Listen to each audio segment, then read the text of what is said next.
Welcome back, True Seeker. It is the third quarter of the college football championship. The current score is 45-7 in favor of favored Georgia, who was about a 13-point favorite, nearly 2 touchdowns.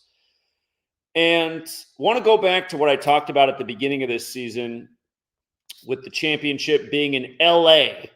You know, of course, LA won the Super Bowl last year on February 13th, 213 in the 213 area code. And you might have noticed that Stetson Bennett, who they keep talking about, is living the Hollywood script. I mean, how many times have they said it in the game, in the build-up to the game? It's crazy how many times they've used that phrase with him. Here he is pretty much in Hollywood. But you might notice at halftime he had 213 passing yards, 213 in the 213 area code. Then right at the beginning of the half, they had to put it up in big print on the screen for all the sleepwalkers who still don't get it. But remember what I talked about at the beginning of the year. This is the first year I whiffed on my college future in a while, but my thought was not that far off. I just had a major oversight. So recall, January 26th, 2020.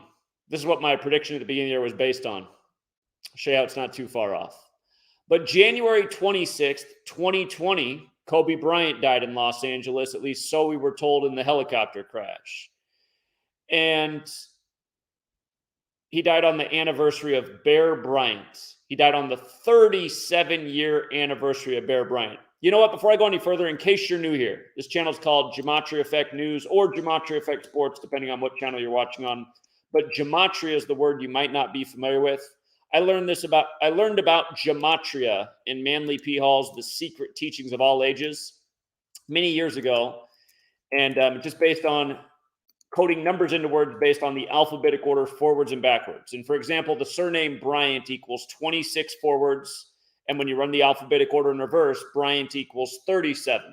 It's taking the alphabetic order with numerology forwards and backwards.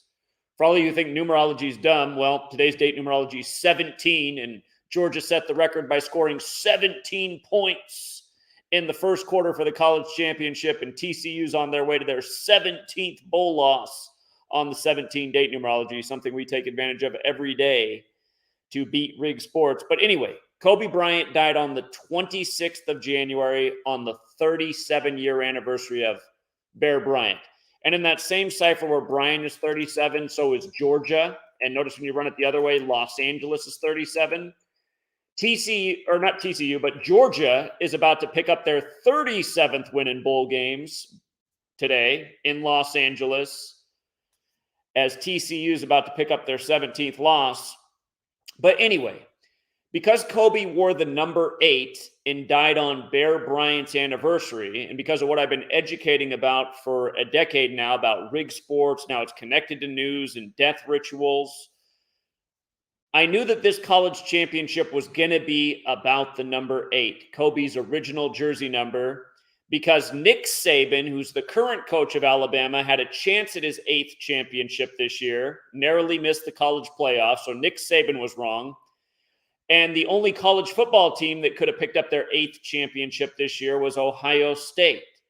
And you might recall that Dwayne Haskins died on the 99th day of the year, and had Ohio State made it to the championship, it would have been on C.J. Stroud's 99th day of his age.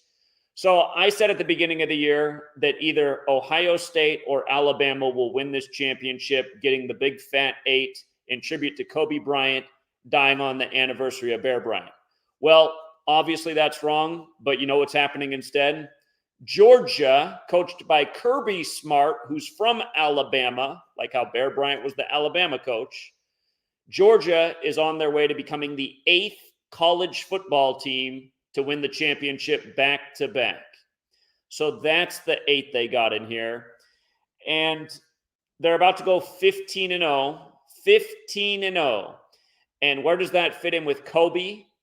And also what they did last year with Matt Stafford, who played at Georgia, with Georgia winning the championship and Matt Stafford winning the Super Bowl on 2-1-3. Again, Georgia's about to become 15-0 over the TCU quarterback who wears the number 15 in gematria. Both Kobe and Rams equal 15. They're playing in the Rams Stadium Again, last year, the Rams won the Super Bowl on 2-1-3, which was the 44th day of the year after Georgia won the championship. And we call 44 the Georgia number. Notice how Georgia's 44 forwards, 37 in reverse, like we also talked about. Check out the name Matt Stafford, 44. Also, something we talked about recently, when the college football playoff was set, I was still on my Ohio State narrative, but like I told people, I said if Ohio State does not win this game against Georgia, Georgia should win it, getting the 15th win in tribute to Kobe and the Rams, which is exactly what's going on. And what's happened since then is LeBron on his 38th birthday. Remember, Kobe Bryant died at age 41, for the record, if you're new here. Kobe Bryant died while traveling from Catholic Mass on the Pope's 41st day of his age at 81. Kobe Bryant, 41. See how his name is 58 in reverse? Look at Los Angeles Lakers. Anyhow, LeBron on his 38th birthday, because Georgia was up 38-7 at halftime, on LeBron's 38th birthday, he dropped the Atlanta Hawks in the standings, and he picked up the Lakers' 15th win on his 38th birthday. And for the record, there's a relationship with 15 and 38 in Gematria. When you spell out 15, it equals 38. 15th win, 38th birthday. He did it in Atlanta, by the way, which is the 15th city. So think about it. LeBron, the big star in LA, who was synced up. Remember, he passed Kobe in points scored in Kobe's hometown, Philly, the day before Kobe died, dropping Kobe to 4th in points scored. And by the way, Georgia's about to pick up their 4th championship. LA's also 4. LeBron passed Kobe, dropping Kobe to 4th in points scored. And then again, Kobe dead the very next day. But notice, not only did Los Angeles get the 15th win, LeBron scored 47 points in that game. 47's the 15th prime number. Kirby Smart, the Georgia coach, who's from Alabama, he just turned 47 years old, the 15th prime, as he goes 15-0. But notice also the Hawks. They stayed on 17 wins in that game. And for the record, where Atlanta's 15, Hawks is 17. Those numbers play heavy with the Hawks in their games. And again, today's championship on the 17-date numerology, Georgia sets the record for most points scored in the college championship in the first quarter with 17. TCU about to pick up the 17th bowl game loss. Again, I mean, they truly couldn't have scripted it any better. And again, here was the box score at halftime. TCU, by the way, with regards to Georgia becoming the 8th team to win back-to-back, and me saying at the beginning of the year that this championship would be all about 8, notice how TCU is 8 forwards and 19 in reverse, kind of like the date 1-9, where 19's the 8th prime number. But Georgia's going to be the 8th team to win back-to-back versus TCU. So, anyhow, perfect team. And again, 19's the 8th prime. But notice how Max Dugan had 8 completions at the half. 8.1 yard average against Stenson Bennett with 213 yards in the 213 area code. 13 completions. Wearing number 13 in the land of LA. Again, the ciphers we've been looking at up here, like where LA's 4 and 14, that's the alphabetic order with numerology and the reverse alphabetic order with numerology. The other 2 ciphers of the base ciphers are just using the alphabetic order without numerology, forwards and backwards. And notice how LA's 13 forwards, 41 in reverse, 41's the 13th prime. Remember, Kobe died at 41. His daughter died at age 13 in the helicopter crash.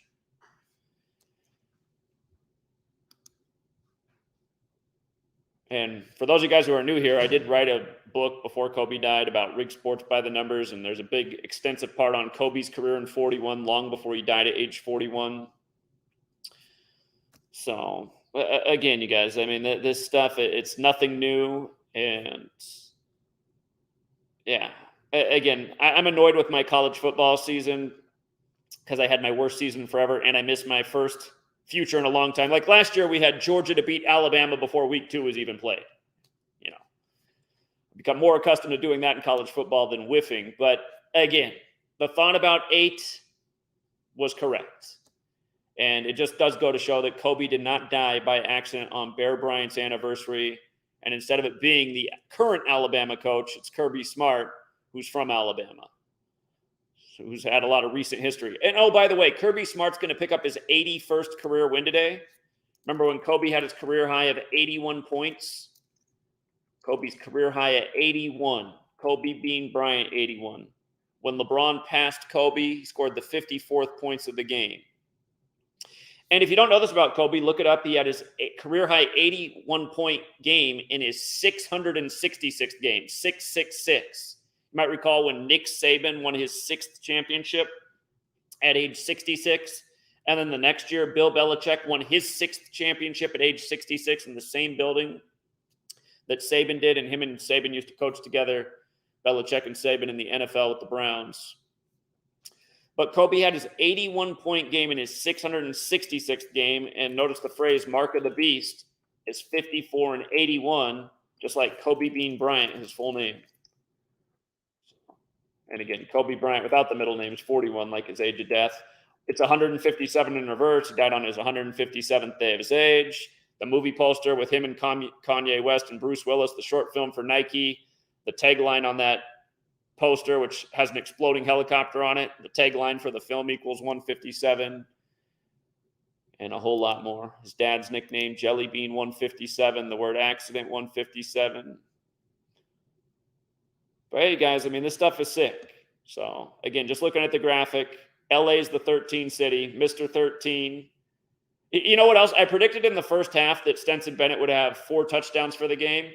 The reason I thought that, he had 4 touchdowns in the first half. He's probably going to surpass that. He might have already surpassed. I haven't been paying attention. But I thought he'd have 4 touchdowns in the game. He hit that in the first half. And the reason I thought that is because it would put him at 66 for his career. And Horned Frogs is 66. And then it also fits in with the whole thing with the Lakers, too. Lakers is 66, so is LeBron. LeBron's always doing the 666 rituals. LeBron 66 and LeBron James. Anyhow. But yeah, number 13 in LA, still in the show. Number 15's given the 15th win to Georgia. Again, Rams equals 15 like Kobe. 15-0 season. Kobe number 8. Georgia first team to win back-to-back. Or excuse me, the 8th team to win back-to-back championships in college football history. You know what's funny also, now that I think about it? The first ever to do it was Minnesota. And where are the Lakers from? The Lakers are from Minnesota. They used to be the Minneapolis Lakers, the land of 10,000 lakes. And again, Kobe dead on the anniversary of Bear Bryant. The clue about 8.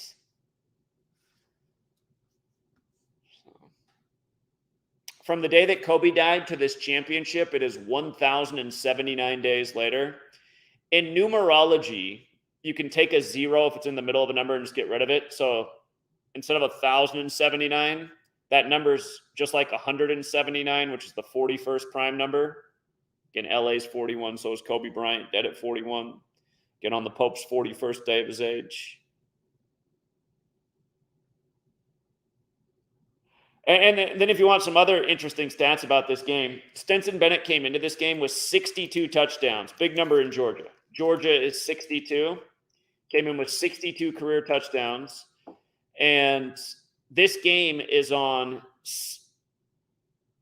Sonny Dykes, the coach at TCU. It's his 62nd day of his age. And his birth name is Daniel Dykes, which is also 62.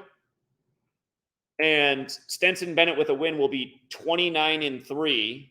29-3 is like 293, which is the 62nd prime number. And before this game, there had been 62 times a team had gone undefeated and won the championship. So Georgia's going to become the 63rd team to do it. And you might have noticed at the coin toss at the beginning, just like how he's by Stetson Bennett's side, number 63 was out there, which was likely another clue for things to come. And right now, the score of this game is 52-7. I advise my people that if the under was below 62, to take the over. So it's 3 points from being 62. In the college football playoffs, they've been putting up a ton of points. But, yeah, it's just, I mean, people have no idea how sick this stuff is. And by the way, Vince Dooley, remember last year, Vince Dooley was at the championship as Georgia won it? Here, show you this about Vince Dooley. Last year, the championship was on Vince Dooley's 129th day of his age, and his name equals 129. And the number 129 is the number 201 in base 8 counting. And he won 201 games in his time with Georgia.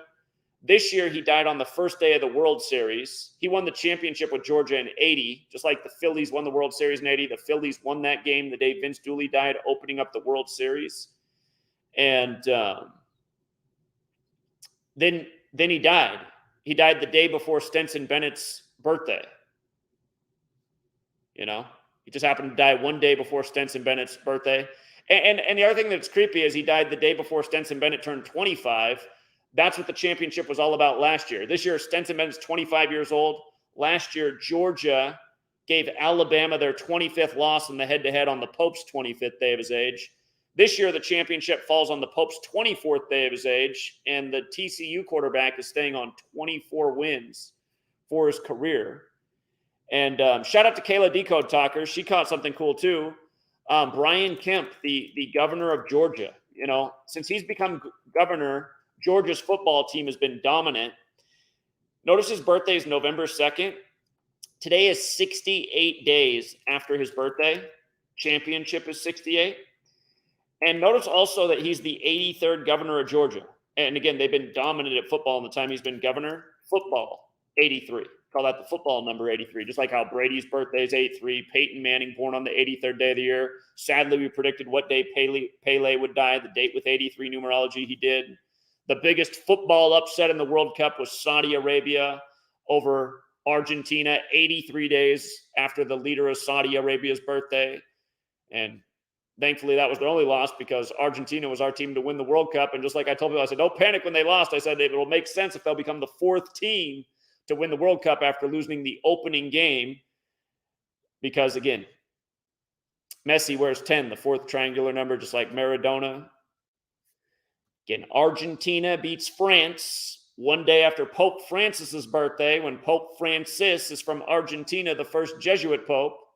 Jesuits equals 22, 22nd World Cup. France fell to 2-2 in the championship, losing to Argentina. Again, you take this knowledge, you just start to look at all the world of sports. And I mean all the world, because English is the language of the world, which came from the same Catholic Church that gave us the calendar. And you'll just see how it's all scripted, how it's all synced up. But yeah, this stuff, man, it is gross too. It is gross how perfectly scripted it is, and all the ritual death. And again, I don't know if Kobe Bryant's really dead or not, but either way, it's gross. So,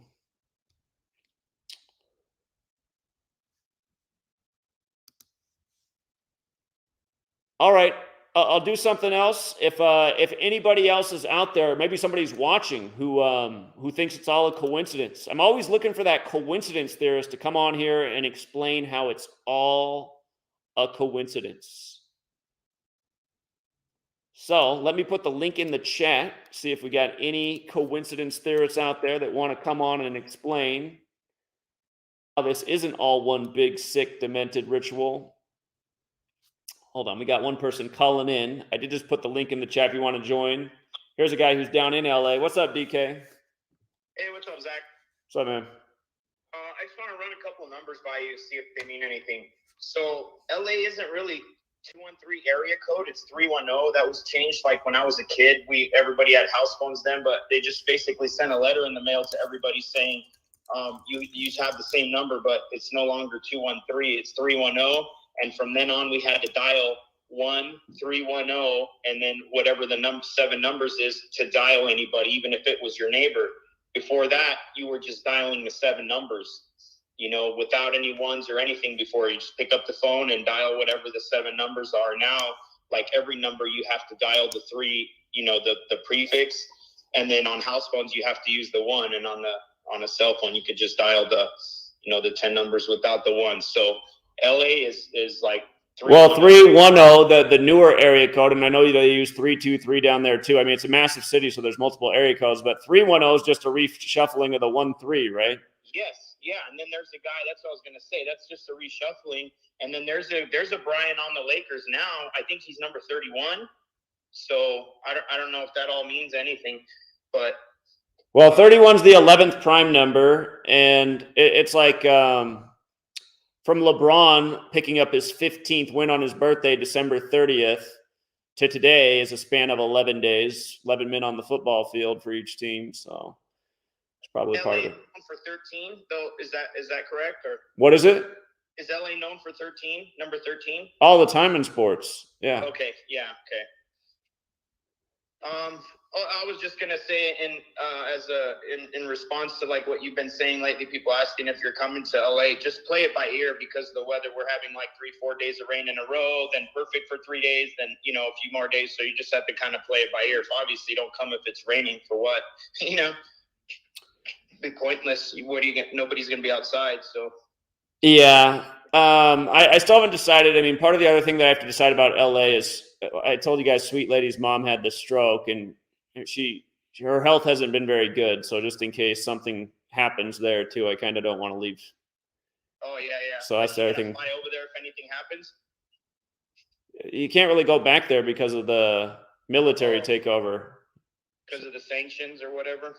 If you go back over there, you can't really get out of the country right now. So. Then you can't leave.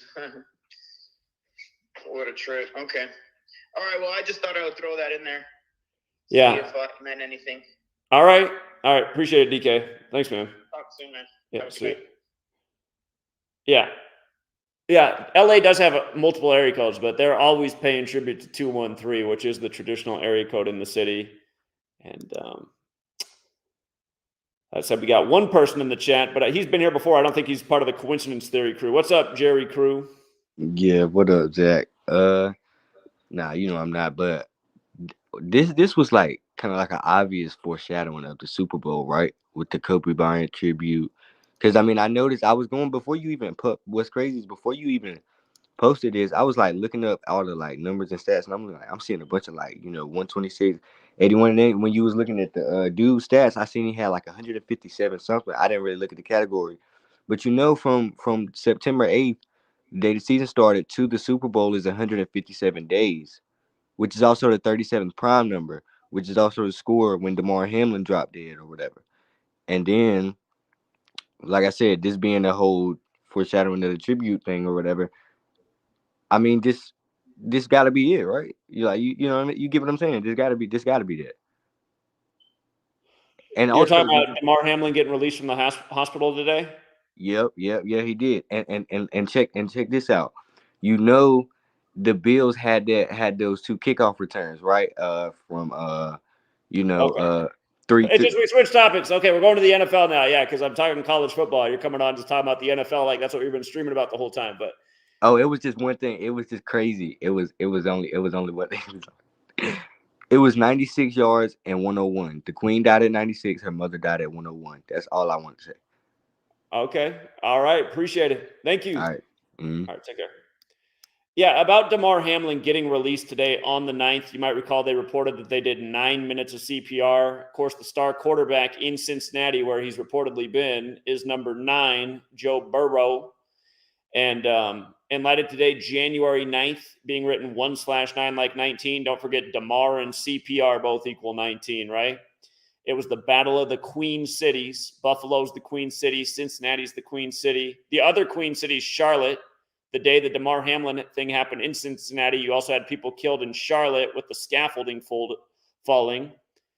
And I got to go back and look. Was LeBron in Charlotte where Kobe got drafted that day? Go back and look at that. But notice, Damar and CPR, when you run it forwards, 19, like 1-9. Again, 9 minutes of CPR, they said. And then he got taken away in the repainted U-Haul with no ambulance markings, no number, no ambulance brand. Then they gave us the photo of him in the hospital with an IV hooked up to nothing. It's like, man, how many clues are they going to give people that this is a total load of BS? But, Yeah, and by the way, I mean, I had a paramedic call into our live stream today for the college football on Patreon, and he pointed out, he's like, if you do 9 minutes of CPR on somebody, they're going to have a lot of broken ribs. So he should definitely be out for the rest of the season with broken ribs. But again, Queens also got that 19 connection. You might notice 19 was lighting it up on Georgia. He was just all over the field. And Queens got that Gematria 62 like Georgia as well. DeMar Hamlin, his upcoming birthday. Remember, he's got the same birthday as Chuck Hughes. Google changed Chuck Hughes' birthday after it happened, but if you go to Pro Football Reference, you'll see that Chuck Hughes and DeMar Hamlin are both born on March 24th. Today's 74 days before his upcoming birthday, a reminder of the top shooting in Buffalo on Israel's 74th birthday. If you missed everything we've been doing on DeMar Hamlin, you can go back and check out those videos. We've been covering all the major rituals. 212th pick of the draft. They drove past hospitals that were closer to the stadium to go to the stadium that had to the hospital that had 212 Gematria, like how the Super Bowl's 212. But yeah, you know, there's something going on here with Joe Burrow, though. Number 9, in light of the 9 minutes of CPR. He had the last pass of the game. Remember, Joe Burrow had 52 passing yards when they stopped the game, and the word heart equals 52. DeMar Hamlin, who's a reshuffling of drama, Hamlet. But Joe Burrow had 52 passing yards. DeMar Hamlin equals heart chakra in all 4 ciphers. And yeah, we'll still be thinking more about all the meaning of this before the playoffs roll around. And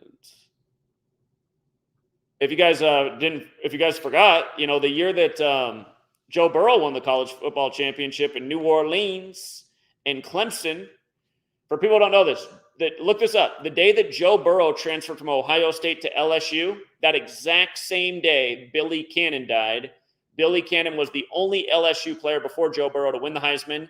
And Billy Cannon also beat Clemson in the championship in New Orleans like Joe Burrow went on to do. And then last year, Joe Burrow played 4 teams in the playoffs. He played the Raiders, the Titans, who used to be the Oilers, the Chiefs, and the Rams. Billy Cannon was drafted by the Rams, played for the Raiders, the Oilers, and the Chiefs, all 4 teams that Joe Burrow plays in his first NFL playoff as he goes to the Super Bowl. But the year that Joe Burrow won the championship in New Orleans, you know, just down the road from Baton Rouge, I went down to New Orleans after that to, you know, educate the campus and the people in New Orleans about how many people died in connection to that championship. There were so many deaths connected to New Orleans before Joe Burrow won the championship.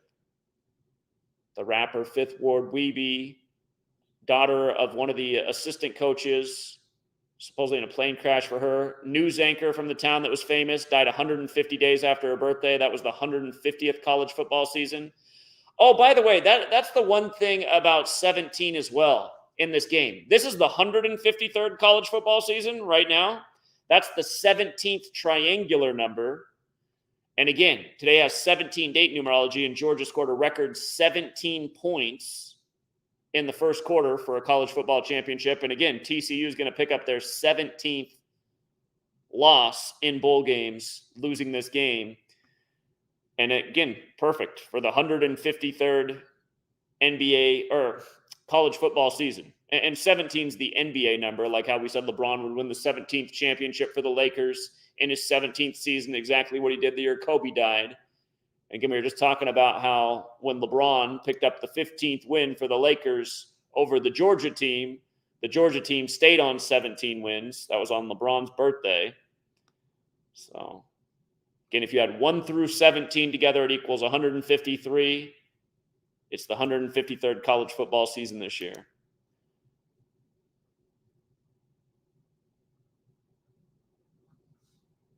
Yeah, Stenson Bennett's about to be 29-3 for the person in the chat. 293 is the 62nd prime. Georgia's 62. He came into the game with 62 career passing touchdowns. And looks like they even pulled him from the game. Stenson Bennett still on the field? I'm just looking up at the screen. No, they got they got number 15 Beck in now. Oh, just to put the cherry on top for the 15 ritual, Backup number 15 is in. Man. Okay. Brutal.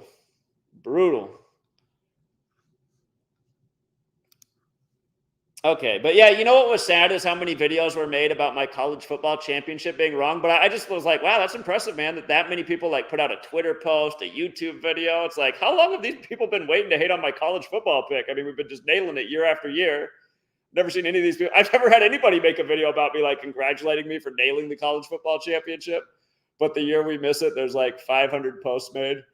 Oh, I thought this guy was good. It's like, well, had you used the knowledge, maybe you would have perfected what I was saying about 8 and seen that it was Georgia about to win the championship back-to-back for the 8th time in history.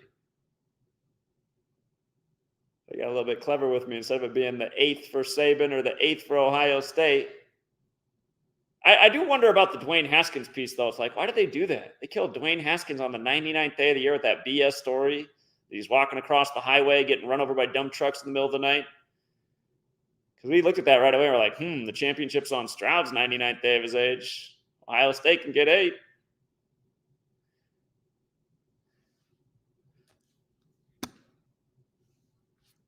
It looks like Georgia just scored the 59th points of the game, so that hits for our over. That's good. But the thing about 59 points, you guys, here, I'll just show you what it is about 59 points. 59 is the 17th prime number. And this goes right back to the ritual they just did with LeBron in Georgia on his birthday. Atlanta, Georgia's 59. 59 is the 17th prime number. Again, 17 date numerology, 153rd season, 17th triangular. TCU about to get 17th bowl loss. So, and here's where you can verify all these stats. College Football References the website. Just come here, go to TCU. TCU's on 16 bowl losses. The thing you had to think twice about was, could they get their 19th on 1-9? Possible. I thought TCU was worth a $5 parlay to try and turn 5 into 100. But again, TCU was definitely a long shot. But they're about to pick up old 17. And then Georgia. Let me just show you how perfect it is with Georgia. Georgia is about to pick up their 37th bowl win. And again, one more time, look at all the 37. TCU, when you run the alphabetic order in reverse, is 37, and they're about to be the 8th team to win back-to-back and doing it on 1-9, where 19 is the 8th prime. And then Los Angeles is 37. And then Georgia's 37. And again, so is Bryant. And this all started with the Kobe death on the anniversary of Bear Bryant's death, the 37-year anniversary. Speaking of which, where's Bear Bryant from? He's from Alabama. And again, he died in 83. Died in 83, the old football year. The football great dies in 83. Now Georgia's super dominant in the time of the 83rd governor. Winning the championship this year, 68 days after his birthday. And again, that championship 1-3-1, that number's paid dividends for us so many times. Like when TCU upset Michigan, both teams became 13-1. Had Ohio State upset Georgia, they would have become 13-1. You didn't have it on both sides like the TCU Michigan. And like I talked about in that stream, I said it might be smart to take Ohio State with the points because Georgia's 15-0 narrative has a lot of wings in light of what they did last year with Georgia and Stafford. So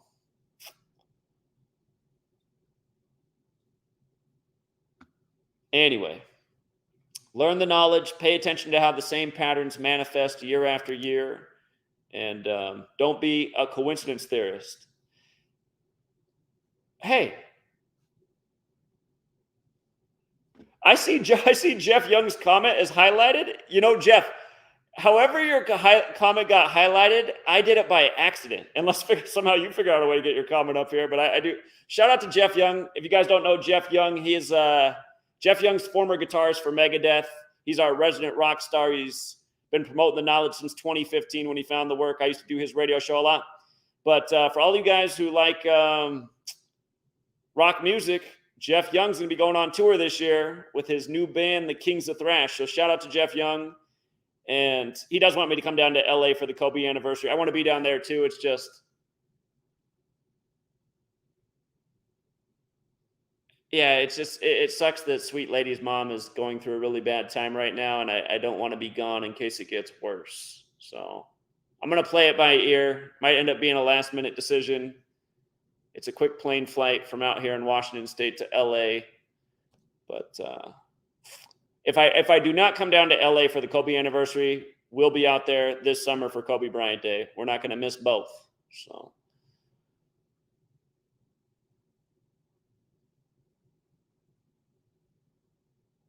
I wasn't looking at the screen. They just did a Vince Dooley ad, huh?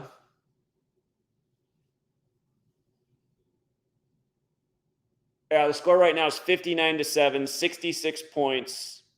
Here, let me pull up the box score real quick. Let me see what they benched Stetson Bennett with. I can't. They bring out number 15, the backup. Oh, my goodness. And I mean, just think about the way like Ohio State lost to Georgia in the last game, how big of a joke that was. Giving up a 76-yard touchdown. No defender anywhere near in sight. Stetson Bennett, 25 attempts for the 25-year-old, 18 for 25. Interesting. I'm surprised they didn't stop at 17.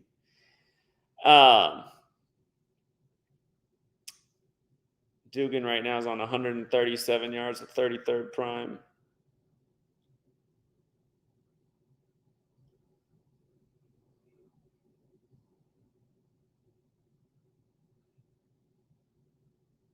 Stetson Bennett, 4 passing touchdowns. So so his passing touchdowns are dead on. I thought he'd have 4 passing touchdowns in the game. He also had 2 rushing for a total of 6 touchdowns.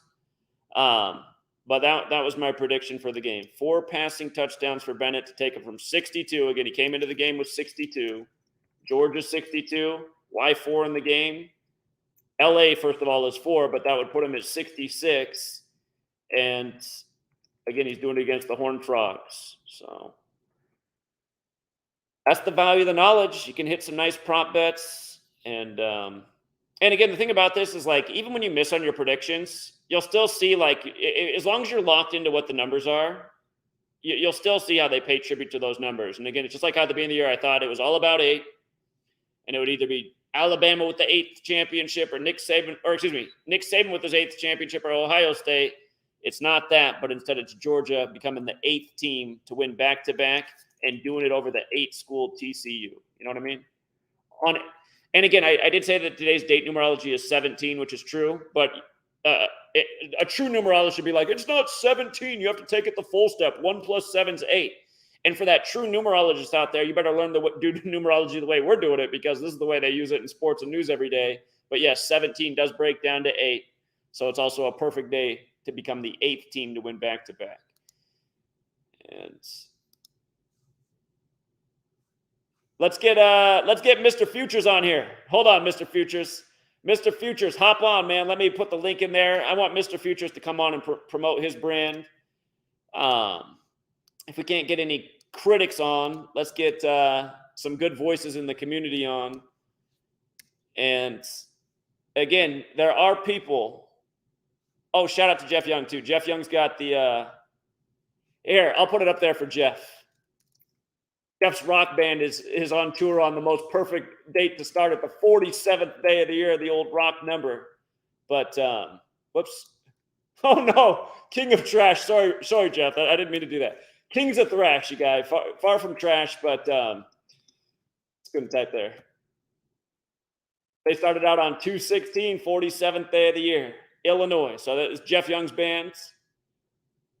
And if you guys don't know Jeff Young's radio show, it is Music Without Boundaries with Jeff Young. So I imagine that's going to have to take the back burner while he's practicing with the band and on tour, but always puts together a cool show full of music, information.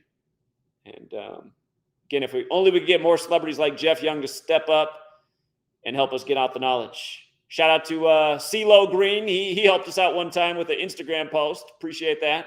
We should do it more. And also shout out to Larry Johnson, the former college football and NFL star. He did a great interview with us back in January 2020. Funny enough, just before the Chiefs won the Super Bowl. But yeah, Jeff Young. Be careful. Jeff, watch out who's ever giving you drinks on the Ides of March playing at the Masquerade, a.k.a. Hell. That's always been a hell day for me. I've had the worst things happen to me on the Ides of March. Look out. All right, here's Mr. Futures. What's up, Mr. Futures? What's going on, Zach? How you doing, man? Talk to us. 88.8% with the NFL picks this year? Yeah, it just happened to work out with that. You know, that's the magic number, 8 to finish the season. 8 teams come in 8-8. Yeah, it's just funny it worked out like that. But yeah, it was a great NFL regular season for us. You know, we were pretty strategic with the way in which we decided to go about it, but yeah, it worked out. So I'm just super happy for the community and everybody who took the journey with us. How many total picks did you put out this year? So we started in week 4 because we were cooking in the MLB. So yeah, right. You didn't want to take any focus off MLB. I get it. Yeah, so we started week 4, and then I want to say total, probably not a lot. You know me, usually every week I'll probably take 1 pick. So I think I think it was 9 or 10 picks for the next 13 weeks. That was all. So okay, played it safe, but hit almost all of them. So yeah, we actually only missed on one, which was just devastating. You know, like it was actually the last one, and it just burned me. But it is the last pick of the year. The last pick of the year burned me. Yeah. What was the one you missed on? So the one I missed, I believe it was week. I want to say it was 13? Week 13. Yeah, week 13. Yeah. Yep. Oh, 13. Yeah. Okay. Week 13. What game was it? It was the Kansas City Chiefs. Okay. Yeah, they were so. It was funny and ironic that it just happened to work out like that, because 13 is like, you know, like I'm not extra superstitious, but I just pay attention to like specific numbers, like and even on days that I travel and stuff, I won't travel on specific days just because. So I almost stayed away from week 13 just because of, you know, the symbolism with that number, and it ended up being the only loss of the NFL season. But it is what it is. You know, it was a lot of fun, and you know, you can't be 100%. That would have been crazy. So. Indeed. But yeah, that's impressive. Only 1 miss on the whole year. Well done. Yeah. And a lot of them ended up, so out of I think it was 9 weeks. So I want to say 9 weeks. Out of those 9 weeks, like 6 of those picks that we had, we were able to get to jump in a live situation and take like anywhere from 3 to 8x because of the way that the game flowed. We just had so many opportunities to take advantage of plus money, which was like insane. So even though we only had like probably 9 bets, they magnified because of the opportunities that just presented themselves throughout the game. We just got lucky with that, I guess. Very cool. Yeah, you had a really high percentage for your MLB season too. Yeah, that was a lot. That with those with the MLB, as you know, it's every day. There's like anywhere from 10 to 15 games. So the MLB was definitely a large sample size. So, you know, I was very, very proud of that number that we were able to hit because of how long that season is. 162 games is crazy. So. Indeed. And it'll be here again before you know it. So. That's the thing. We don't ever get a break. You know, it's they cross over all the time. And then, you know, and that's the thing too with what we do. It's like people are always on to the next pick. So it doesn't really matter like what you're doing, what you've been able to do. Just people just want to get that next pick. You know, like I made that video about the NFL, and just immediately I'm bombarded today, even though I explained to people, like I spent my whole day yesterday at the airport.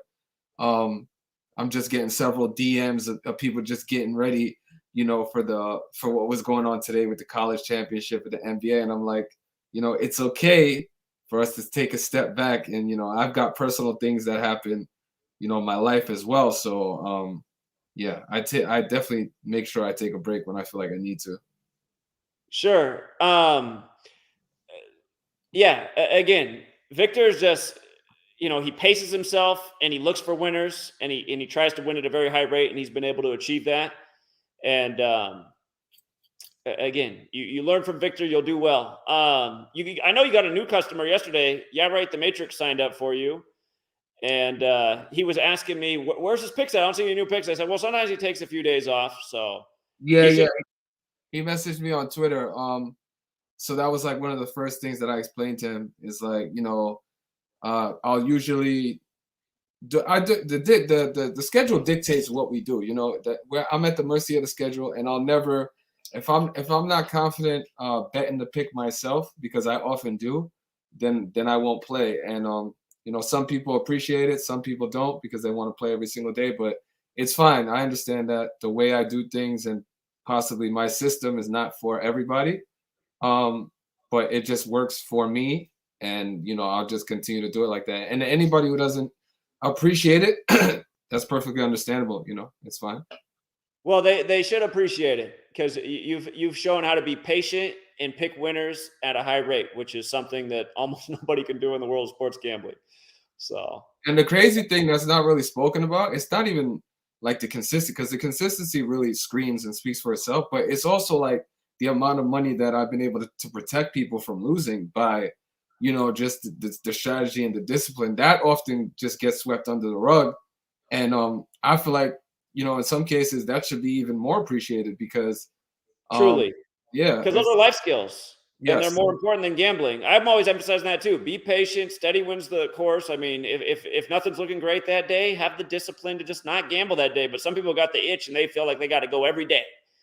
So a lot of people, it's a large percentage of people in general, but I feel like it's even a larger percentage of this community, because the way you get introduced to Gematria is sports and sports betting. I feel like in some cases that could be a negative because of the issues that come with just gambling in general. Like I don't look at it as gambling, but there is a gamble element to it. I'm not gonna say that there isn't.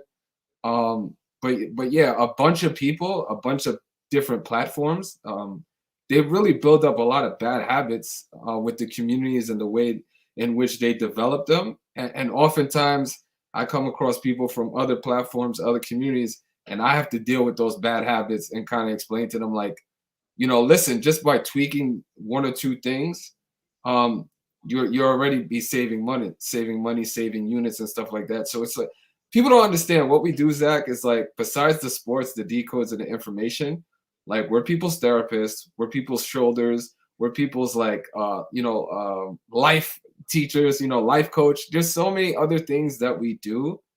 And I'll speak for myself because I don't know exactly what you do, but I can assume certain things, and there's so much that goes into it besides sports decode, and people really need to understand that and appreciate that as well.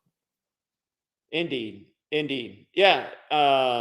Again, anyone can learn this knowledge, but it takes time to get good with it. And Victor, you've been doing this for what, 4 years now, at least? 4 years. Yep. 4 years. Yep.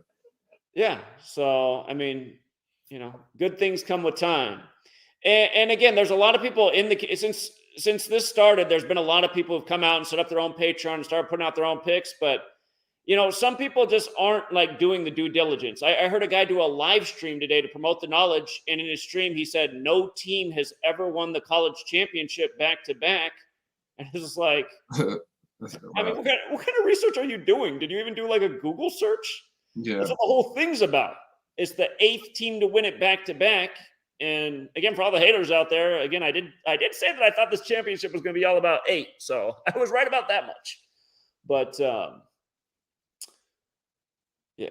So anything else you want to put in, Vic? I know it's late where you are. I was surprised you were up. No. It's actually I'm on the East Coast right now, so it's only it's 11 o'clock. But okay. I thought you were in the other part of the world. Okay. Yeah, no, not right now. But yeah, what I do want to say is I spent like with this community in general, I don't really collaborate with a lot of people for my own personal reasons, obviously. But I do want to say in general, I feel like we need to have like standards, because the infighting, the drama, the bullshit, and all the other things that have been going on, I haven't been focused on it. Like I've just been focused on doing what I do. But I do feel like we have to have standards, and the same way in which people want to hold you to the fire for, what you might have said in a live stream, which is insanely ridiculous for people and hypocritical for people to do. But whatever, if they want to hold you to a certain standard, I feel like that standard should be all across the board with everybody. And as a community, I feel like we need to have a standard to just call bullshit out, like, and not just the person at the top, because it's extremely convenient, when you're doing 10, 11 hours of streams, working 365 a days, it's going to be easier to pick anything you might say apart because you're just doing so much work. So someone who's not being as consistent or relevant as you are on YouTube and all these other places just gets away with a lot of nonsense. So I just feel like if you're gonna have a standard with the person at the top, you just need to have it overall, and don't pick and choose what you want to, complain or and just it's just aggravating, Zach. Like some of the stuff that goes on is just extremely frustrating. We know who the biggest troll is, and it's amazing he has any customers as bad as his picks are. But I mean, his lies are so bad too. He's taking credit for things he never did. And one of the things he keeps saying is he picked the Nationals and the Astros future based on the deaths of two umpires. But what's hilarious about that is the World Series was already set when both of those umpires died. One died exactly one day after both teams were set, and the other one died a couple games into the World Series. And it's like, look how he keeps telling this lie that is a load of shit. And people, it's like, is anyone looking at what he's saying? Because it's hilarious. He keeps saying he picked the future. It's like the World Series was already set when that happened. And this is the same person who also said no teams ever won the college championship back to back. But yeah, this guy is the guy that's like the asshole of the community that makes the work look god awful, lies, starts stuff. He's somebody who says like I copy his picks. It's like, and then what's hilarious is it's like, okay, you're signed up for my Patreon page. I'm not signed up for yours. So how could I possibly be copying you? And then he accuses you of I mean, this guy is just, please retire. Please. Yeah. I mean, listen, all I'm going to say on that is anything that's been said about me, I've already addressed multiple times. My videos have never been addressed. They've never been rebutted. And I've left them up there as a part of history so people can check them out. So for anybody who's ever had anything negative to say about me or made like some sort of ridiculous allegation, I've addressed it immediately, and my videos and evidence has never been refuted, rebutted, and I think that's extremely telling. But yeah, like just to speak on something else, I'll say, you've done a lot, Zach, over a long period of time. And I've told you since like years and years ago, you leave yourself open for criticism because of the amount of work that you do. And it's not really for your benefit, but I understand there's a greater cause. Like, so you kind of overlook that. But for me, what I'll say is the weird part about it is like, if there's the only person who really promotes my work is you. And I appreciate that. But if the main goal is to promote Gematria and how important and conclusive this is, then someone doing the things that my community has done should be promoted, should be spoken about, because it's evidence that cannot be refuted. It's some of the best examples that you can actually use by saying, look what was able to be done by using Gematria. And I think the fact that the only person who's ever really said anything about my work is you, it just goes to show you that even in the truth community, it just breeds like a lot of negativity, jealousy, envy, and hate. And I think that's more telling than what any video could possibly say about anybody. Like the fact that Zach promotes my work while being under fire 24/7 when he doesn't have to, but yet the entire community that's supposed to be for the greater good, of Gematria and the truth will never say anything about what we've been able to do. I think that's really a big joke, and it's actually sad too. It is sad. And just for an update on the game real quick, you guys, again, telling you it's about Bear Bryant. Bear Bryant equals 65 in Gematria. Georgia purposefully shanked the last extra point to keep it on 65 points. It looks like the game's going to finish 65-7. That's a total of 72 points. Huge number with who does the scripting, the Jesuit order. And it's 72 days after Stetson Bennett's birthday. This game is 72 days after his birthday. As for the difference of 58 points, 65-7 is a difference of 58. Remember who else this is about? What did I say this game's about? Bear Bryant and Kobe Bryant. So Bear Bryant 65 in the same cipher, Kobe Bryant 58. Okay. Los Angeles Lakers 58. And again, the Jesuits made modern Freemasonry. That's who's running the show. The Jesuits and the Masons, just like DC's the Jesuit Masonic City, Freemasonry 58, Secret Society 58. Like 58 points in the Bills game after their ritual with Damar Hamlin, the Hiram Abiff kneeling ritual. So Georgia's been hot, Zach, huh? These last couple of years, like anything connected to Georgia is just it's been on fire. Yeah. Georgia has been absolutely hot indeed. And I wish in hindsight I'd done a little bit more thinking on that 8 and saw the possibility of the 8th back-to-back championship. So anyway. Yeah, But yeah, I mean, and that's the thing that's frustrating too about the world. It's like so many years I've nailed the future and nobody makes a video about that, but you miss the future. And it's like, wow, look at all these videos made. Look at all these Twitter posts. Look at all these haters out there in the world who just, but like, what did all the trolls that they've been just waiting under the bridge for years to come up?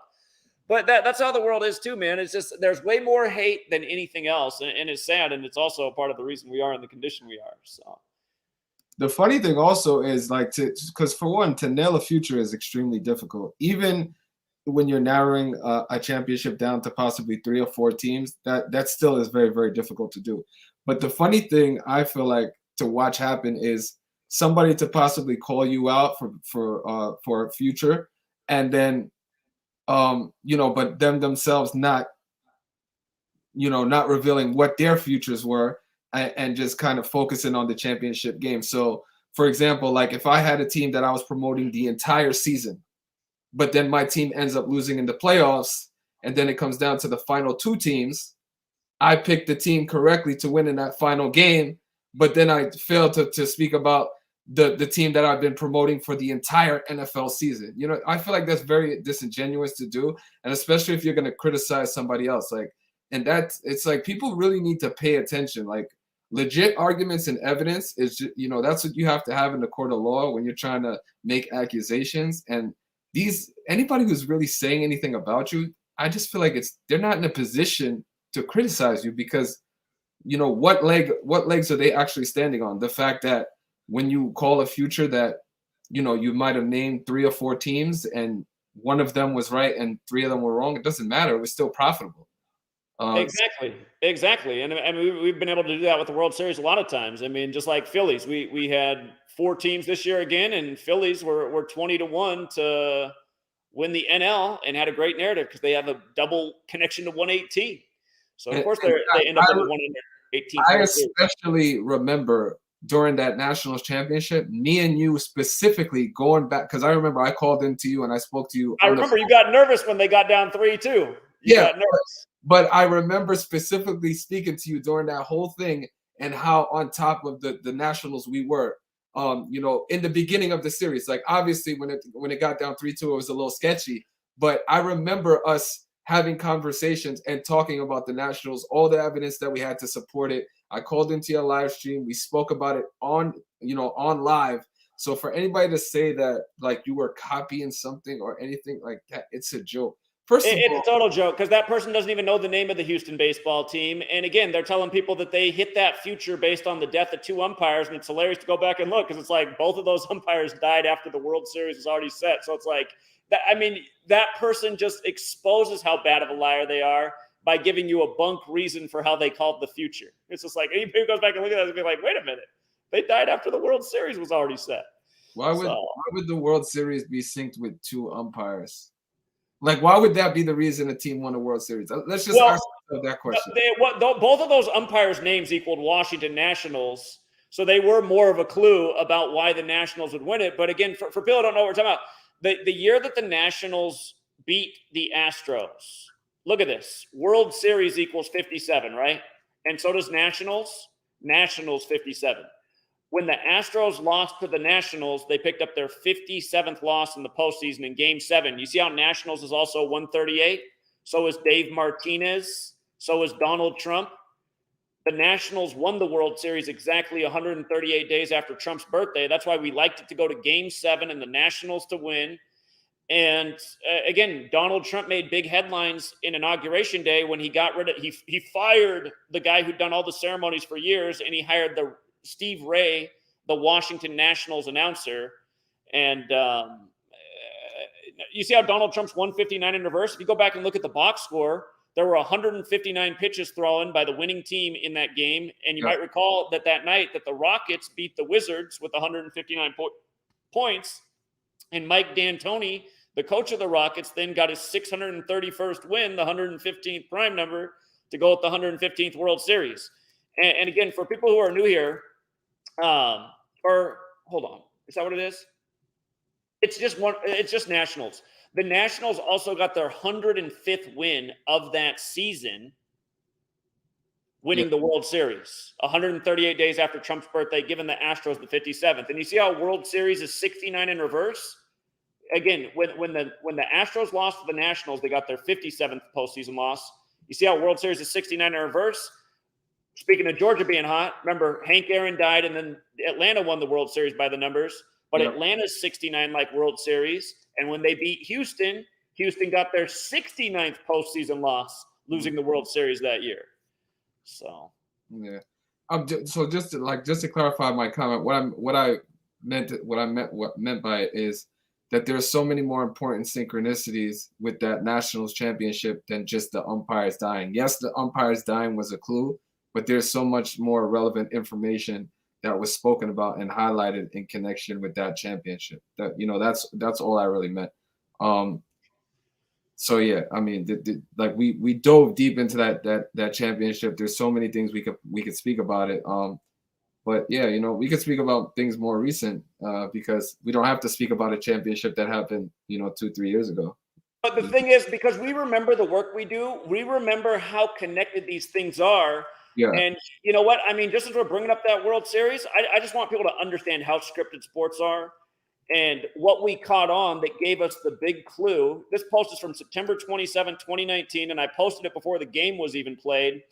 But it was this game that gave us the clue that it was going to be Nationals and Astros because we've been documenting something all year. You have to understand, it's not just one game.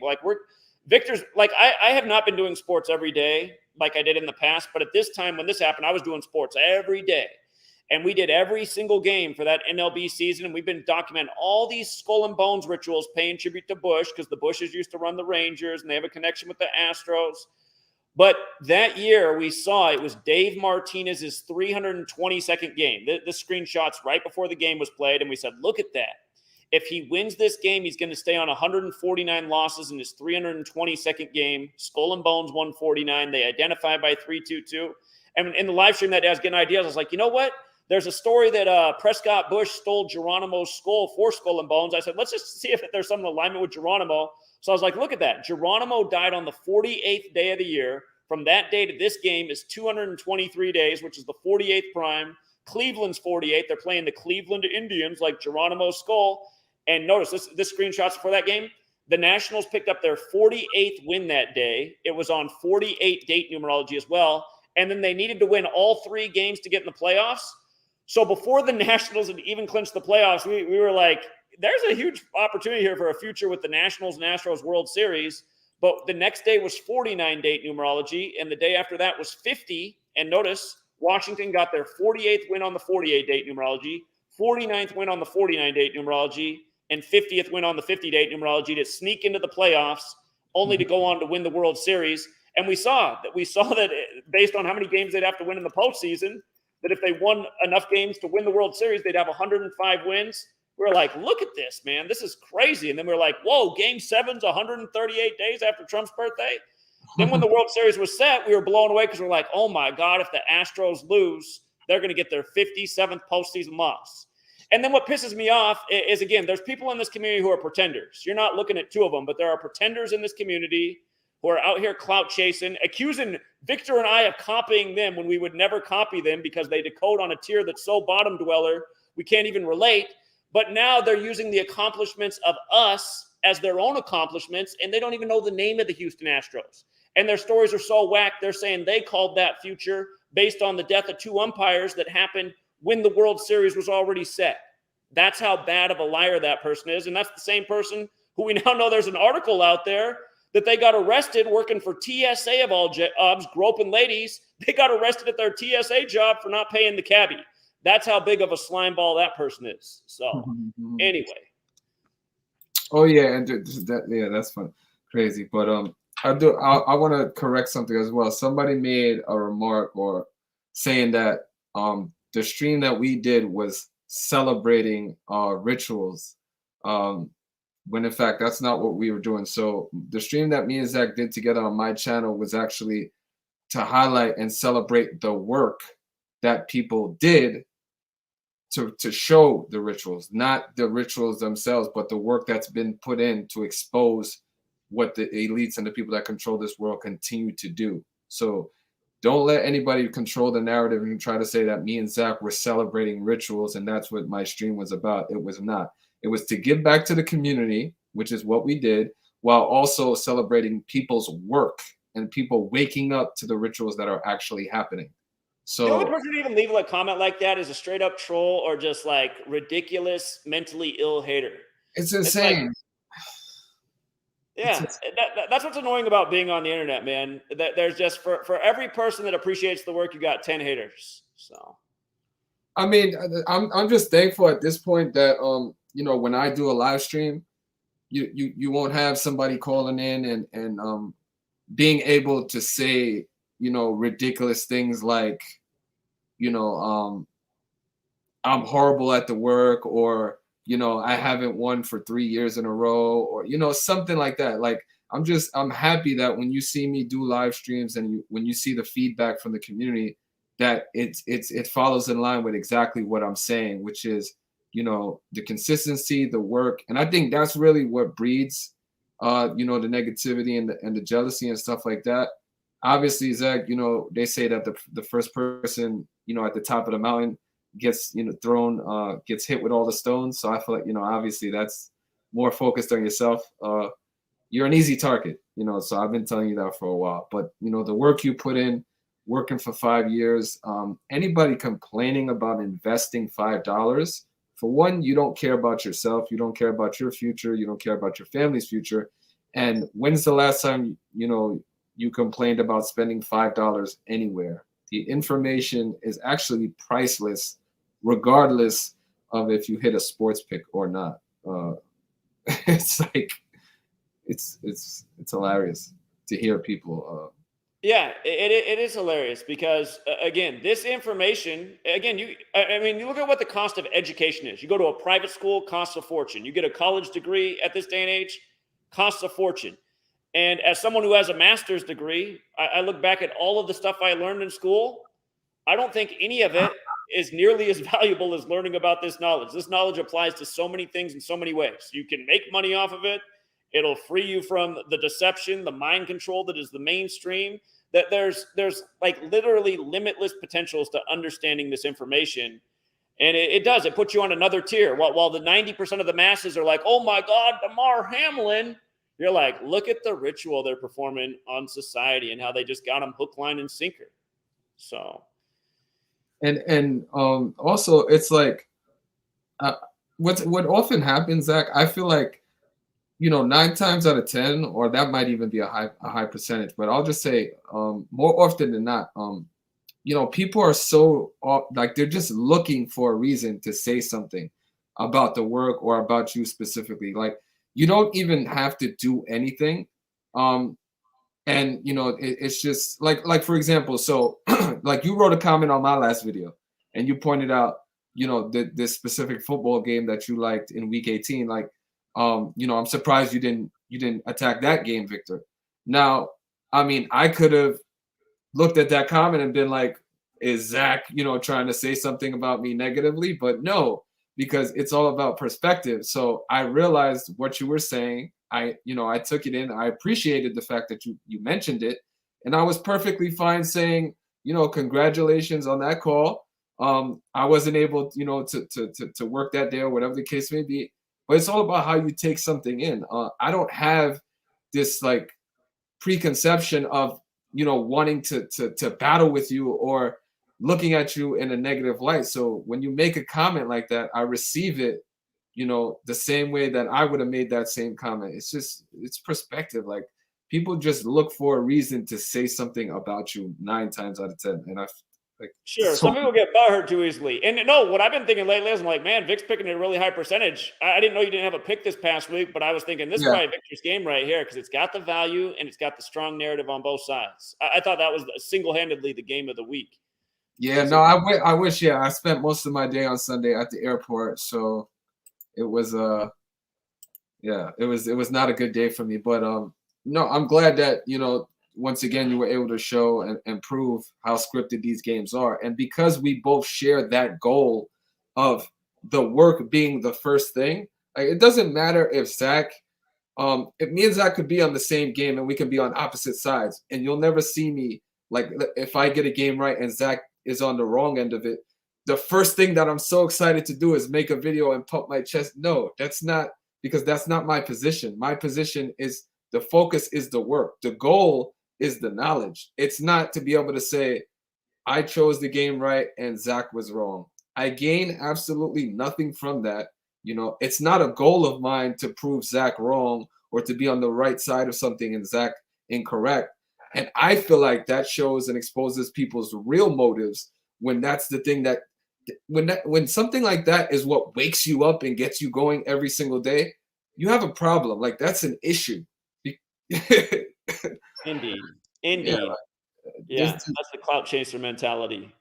yeah, that's not something that I necessarily even care about. Like the work is first and foremost. Obviously, the community is a priority as well. But so is my family and so is my well-being, which is why I operate the way in which I do. So it's yeah, there's gonna be pros and cons with everything, and I just feel like people just need to focus on themselves. Like that's all it's about. We can come together when it makes sense, and obviously me and Zach have no problem coming together, just like we did in New York. It was my first time meeting him. You would have never known that if you seen the way we were operated on 9/11. It was pretty much flawlessly, and I'm very, very proud about that. And still, people tried to show up and ruin that situation and clout chase off of it, and I was 100% aware that it was going on when it was happening. But I still didn't let that drive me off of the goal that we had for that whole experience. But yeah, it didn't go unnoticed. I was fully aware of what was happening, and it's my eyes are very, very open to the bullshit that's going on. That's all I'm gonna say. So Indeed. it's just it is what it is. I was raised in New York, Zach. So this hustle and the scams and the frauds and shit, we come across a lot of that being raised in New York and the East Coast. So I'm perfectly hip to it. And that's why I tried. We had a conversation that night while we were eating, and I expressed some things to you. Obviously you had a lot going on, so you were still in the middle of your Gematria tour. But yeah, man, it's like we promoted that event for 6 months, and then we had people just showing up trying to gain leverage and exposure and publicity off of what we did. It was just and again, like I'm too forgiving because I got to learn my lesson. It's just like the same guy I'm talking about that doesn't pay the cabbies. He made a point to me that he was trying to raise money to pay for a film, and I said, well, whatever you need, I can pay for the difference. And he goes, I'll let you know if I end up not getting it. And he never let me know anything. And then he's doing a stream recently saying, Zach offered me money, but never gave me any. It's just like, oh my God, dude, you're like the biggest piece of shit there ever was. And then to find out he stiffs cabbies and works for TSA and gropes ladies, I'm just like, man, this is making more and more sense. And by the way, for all the people that remind me of the TSA woman groper out there in the chat who hate on this work, again, I'm on here at halftime telling you this is all synced up with Bear Bryant and Kobe Bryant. Let me know. You really think it's a coincidence that there's 65 points scored and Bear Bryant 65, and it's a difference of 58 and Kobe Bryant's 58? And I'm telling you how it's synced up with the Lakers and LeBron. You really think it's all a coincidence? I wish the coincidence theorists would come on and explain themselves. They're always so active in the comments, but then they ain't got nothing to say on screen. That's what I've been waiting for too. The people who question the work, the people who even have something maybe negative to say. There's a platform available right now for you to jump on and just address it, one-on-one. There's people watching. I've got no quarrel with anybody that wants to come up on here and just maybe have a conversation or have something that they, instead of whispering it in the darkness or in the closet, why don't you come on here and really address a problem? Indeed. It's just never going to happen because the work speaks for itself. The knowledge is just priceless, super consistent when it's applied correctly. And, and that's another thing. Just stop focusing on one individual because the work is bigger than any one individual. People need to just let go of that shit. The work is bigger than any one person. So even if you're going to find holes or something to say about Zach as an individual, because nobody is flawless as a person. Everybody has, bad things about them, negative things about them, whatever. But it's about poking holes in the knowledge. The person is always going to be the easiest thing to attack. But poke holes in the knowledge. I'm still waiting for somebody to do that. They can't do it. They can't do it. And this stream further cements how important the knowledge is. For anyone who thought I was tripping about this being synced up with Bear Bryant and Kobe Bryant, come talk to me now. 65-7, 72 days after Stetson Bennett's birthday, 72 points. But again, Bear Bryant and Kobe Bryant, right in the score. Right in the score. And we're also, for anybody that just needs, something to talk about. Like I'm coming off a year of 2022 where I hit 80% of every bet for the entire year. That's a huge sample size. That's that's 4 different sports leagues, NHL, NFL, NBA, and MLB. And there's nobody in the world that even hits anything close to that. The best handicappers in the world hit 55%. That's barely profitable, but it is profitable. And we just finished out a year with hundreds of bets and capped out at 80%. So, I'll just say that and drop the mic, Zach, because that speaks for itself. He's like the Ichiro Suzuki of sports gematria. He gets a hit almost every time. I'm getting up to the plate swinging for grand slams these days. Listen, it's tough. It's really tough to do, but it's and that's why I need the days in between. That's why I don't bet every single day because any bet that you do, you put yourself, like every bet you take, you're putting yourself at risk. That's what people have to understand. Like this isn't a game for me. You're making sure you're in your best mental state because it's stressful doing the research and then just that's the downside of gambling. It's stressful. So you're putting yourself in the matrix in a way, but at the end of the day, you got to pay the bills. So extremely stressful. And imagine carrying the burden of an entire community with every single bet that you make. Every single time that you put out a pick, you have to deal with the results of that. Not only is it impacting me personally because most of the time I'm laying action as well, but now I carry the burden of the entire community, knowing that I'm impacting people's financial stability, security, bankroll, all of that every single time. Now, not everybody looks at it like that. A lot of people just don't care. They put out the work and it is what it is. You figure the situation out, which you are supposed to be held accountable to what you do. I understand that part of it. But when people are paying for a specific service and, you don't make it a priority to actually, keep that in mind when you're doing the work, I feel like, that's a bad characteristic or a bad business practice as well. Like I realize that every single time I put out a pick, which is why I operate the way I do. Indeed. So yeah. Again, Victor is helping lead his people to the promised land with really efficient picks. And I'm doing things a little bit different this day. I'm just laying out the knowledge and just showing each day. Here's the narratives I see in the NBA. Sometimes the narrative just looks like it's super heavy for one team, and those are the easiest picks. They come through almost every time. But again, what I'm trying to do is get people to use their mind and look at the information and learn to read the patterns. And like I'm pointing out today, like this pattern is hitting hard with this team this year. This date numerology is smashing right now. And so I'm giving advice and guidance, but I'm also encouraging people to look at the information and make their own decisions. And, for intelligent people, it works. I mean, I get good feedback every day. Hey, I just made my first bet, $10 and made 400 tonight. Wow. Wow. I started with $50 this week. I have 2,500 already this week. Yeah. And then I get other people who will leave comments like, I don't understand how to interpret any of this. And like, I know when somebody leaves a comment like that, again, I'm reminded that I'm in America and there's a lot of low IQs.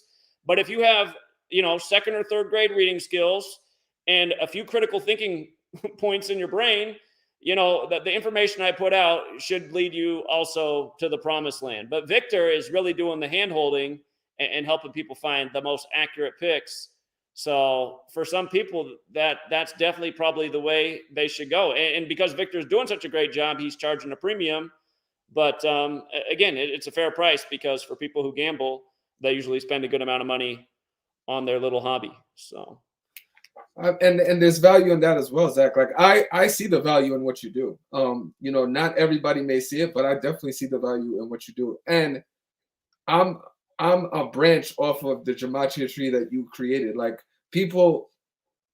what people misinterpret is, or what people will say is like, the reason me and you get along is because I give you like your due just, like your just due for what you brought to the world when you brought this knowledge up. But it's not that. It's the basic understanding of realizing that when somebody shows you something or brings something into your life, the correct thing to do is just acknowledge that. Like I cannot have a personal quarrel with Zach because we don't spend that type of time to even have a personal issue. Like we speak about business or insight or things that we're trying to do and build. We don't even get to the personal part of it because he doesn't have time. I don't even understand how people can have a personal problem with you when you don't even have time to really have a personal life. Like that's the funny part to me, But yeah, my work is an extension of what Zach has always taught, and that's the reason why I will promote him, because I understand the value in what he's done already. Like he doesn't have to do anything from this point further. I understand what he's already done. That's it. It's very simple. Yeah. Again, that should be everybody's outlook, because everybody who's in this game learned from me. And the thing is, just some people, they're just grimy people. They're slimy people, and they're clout chasing, and they want to be number one, and they're making it like they're literally in their stream. They're telling lies, putting out bad information, another false free pick, and then saying that they're the best decoder in the community. It's like, this is like the wackest person on the face of the earth. But And what would you gain, or what would be the benefit by claiming that you're number one? Like, what's next? They're trying to get people to come in and sign up, but they're going to find out the truth real fast. But here's the thing, Zach, and this should be the most obvious thing in the world. If you're the number one decoder in the world, why is your financial security or your financial situation dependent on the Patreon members you bring in?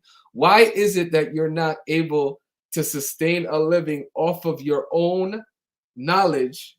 Why is it dependent on bringing memberships in? Like, that's the first question people should ask. If you're the number one in any profession, it shouldn't be dependent on selling it. Like, you can apply it and you should be the best in the world. Is that not how it's done? Right? I'd say in addition to that, you shouldn't have a day job either, because you should just be killing it with this. So. I mean, listen, man, I'm speaking in generalities, but I mean, to me, if anybody claims to be the best at anything, applying it should be more than enough to sustain, your way of life. And that's it. Like, there's nothing to be gained by just, repeating, I'm the best, I'm number one, and all of this, especially on a YouTube like platform. I mean, on a platform like YouTube, like there's nothing to be gained by it except, this temporary gratification of, throwing stones at you. And if you're number one, you're not putting out things like, I guarantee the Chiefs are winning Super Bowl 55 over the Bucks, because that was literally the worst sports pick in the history of sports picks, because it was lock city for Tom Brady. So, yeah. And for anybody that might be saying like, you know, I'm up here trying to brag or anything like that. I'm not. That's not what I'm doing. The reason why I'm speaking about what I was able to do last year or what we're doing currently is because I understand how difficult it is to do. So moving forward, you know, I don't know what the future is going to hold, but the fact that we were able to do it should be celebrated and highlighted, regardless of what I do, you know, in the future. I just understand how difficult a task it was to get done.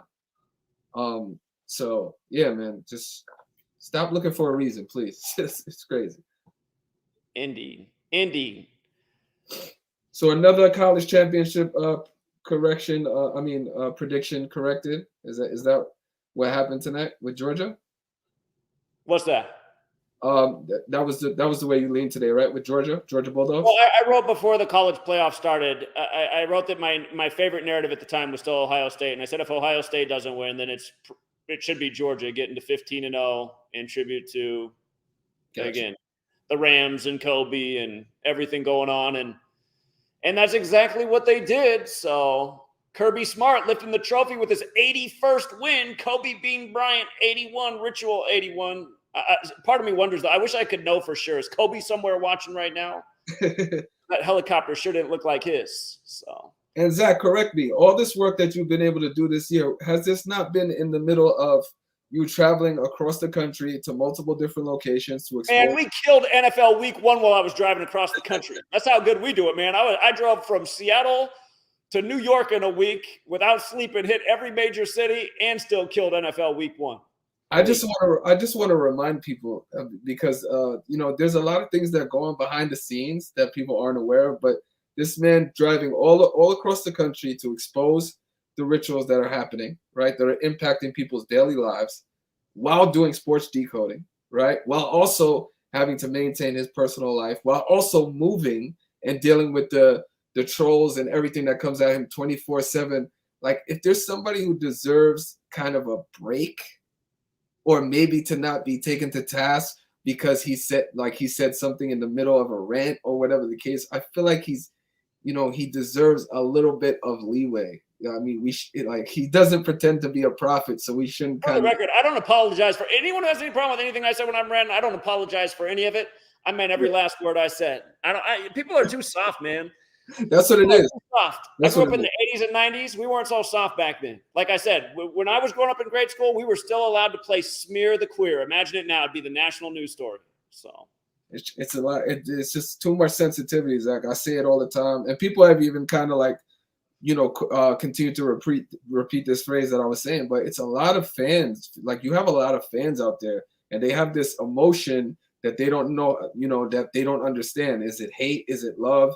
They don't understand how to interpret it, and it just breeds a lot of fanboys, and it turns into a lot of what you're seeing with the with the hatred, the envy, and stuff like that. Because when you're, like I said, Zach, being the first to do anything, you're a target. So don't let that. I know you don't. I know you don't let it really impact you as an individual. But yeah, man, like, the people who have enough sense to understand what you've done, don't look at you that way. So indeed, yeah, I don't worry about my haters. They are annoying, but I do try to protect the integrity of the work, though. I don't like the bad operators in our community who make the work look bad daily, who are constantly lying, who are constantly clout chasing. It's just like, these people need to go away. So why isn't the focus the work and what's being done? Why is it on Zach and personal attacks? Like, that's the first question I would be asking as well. Like, why isn't it built around the work that you're doing? Or since you're so successful and number one in the world, why isn't the focus on that? Why is it about personally attacking somebody at every turn? Well, the one person I keep talking about, what I notice about them too is, like, when they have their very worst days, they put out like a video attacking someone else, which just goes right back to elementary school. It's like, you should ask that person, are you having a bad day? Maybe that's what's really going on. Oh, you went 1-4 with your picks on Christmas, and the only team you hit on was a 7.5-point favorite. Ouch. You want to talk about that instead of attacking somebody else? Because I didn't have such a bad day today. So yeah, I mean, and I'm proud to actually be in a position to say that there's people who have learned from me, you know, who I've done live streams with, like my boy Andre, who you met at 9/11. He came out and supported us for the work. Somebody who's been able to apply it on a large scale, positively impact their life, and now is teaching the work to other people. So now I'm at a position where you were, Zach, where it's like your students are now learning from you, applying it at a very successful rate. So it's not even about myself anymore. You know, like the trickle down effect has continued to happen, you know, from my community, that's the most amazing part about it. Like it's not even about myself anymore at this point. Like the community has broken off and is doing amazing and incredible things. And that's what should be the focus, you know, and you'll never hear me, you know, again, the work will say and scream louder than anything I have to say. So, yeah, man, just do the work, man. That's it. Just focus on the work and focus on yourself. Stop worrying about other people. And it's just, it's telling when people, operate like that. So, and I got people here, in the chat from my community as well. So anybody who might be doubting the work, my people are in the chat. Like a lot of, it's all over the place, man. So I don't really have to say much. And Zach knows as well. He can tell you, I called in for anybody that has something negative to say about me. Zach remembers this. I called into his show for 2 years straight, every single day. I was probably one of the most annoying callers because I was calling in every single day. But yeah, 2 years straight, speaking about the work, speaking about what, you know, my perspective and what I was seeing for 2 years without any benefit personally. And people were benefiting off of my work and what I was doing. But you know, would I go on a rant and say, oh, somebody's copying my work because I said it on Zach's live stream, so he's taking credit for my no, you know, it's like that's not what I was doing. I was there. I had a goal, I had an idea, I had things that I wanted to accomplish, and you know, and I put the work in 2 years for free, just speaking to Zach and speaking to the community. So that's how people even knew about me, because I called in every single day. Exactly. And Victor would call in with good information. And I still remember the night he helped a lot. I was torn on the game. And then Victor called in with the money clue. And I was like, and then I felt dumb too. I was like, how didn't I think of that, man? I live in Washington State, but it was a Monday night football game. Yeah. And it was the Seahawks and the 49ers. And it was Washington State's birthday. It was November 11th. And again, you guys, just the gematria thing. Look how Washington equals 130 forwards and 140 in reverse. I remember it like it was yesterday. Victor's like, dude, it's Washington State's birthday, and Pete Carroll could get his 130th regular season win and his 140th all-time win. He's like, what do you think about that? I was like, man, I think that's the winning clue. And if I remember right, like the Seahawks paid 3-1 that night. Yep. And that's exactly what happened. Big Seattle upset. Pete Carroll gets his 130th regular season win and 140th all-time win on November 11th, Washington State's birthday. And it was Washington's 130th birthday, actually. It was the 130th birthday. Yeah, even better. Yeah. Even better. So yeah, there's so many things that stick out, Zach, you know, from just collaborating. And again, there's so many riddles that we could speak about from like years and years ago. And, you know, I just appreciate always that, you know, you've promoted me without me really saying anything or asking for it. But, you know, still, I do appreciate it because you don't have to do it, obviously. Well, and again, I've always given it credit where it's due. I've been making fun of the TSA agent who gropes old ladies, but you know, the one time he had a good call, I gave him his props. And the thing is, he hasn't had a good call since then. I mean, that was the last time he had a good call was over 3 years ago now, and it's his only one claim to fame. And he continues to lie about it too, because now he acts like I heard him telling the story recently. He had like a video settling the drama, and all it was him lying about everything. He was like, "Yeah, but Zach told me I was going to be wrong, and he went the other." It's like, okay, that's not at all how it went at all. That's how you built up your base. Because I said, hey, this guy who I didn't know was a TSA agent who groped ladies, but I said, hey, he just made a really good connection with Drake and Kawhi Leonard going to the Raptors when the new Drake album was out, and how Drake calls Toronto the sixth. I think this is actually it. I think Toronto is going to win this thing in Game 6. And again, I mean, that guy made that call when it was already like Game 3 in the finals, so it's not like it was any kind of future. But it was a great observation, and it twisted my perspective. And something I learned about the NBA last year that I've been overlooking, because that's the thing, as time goes on.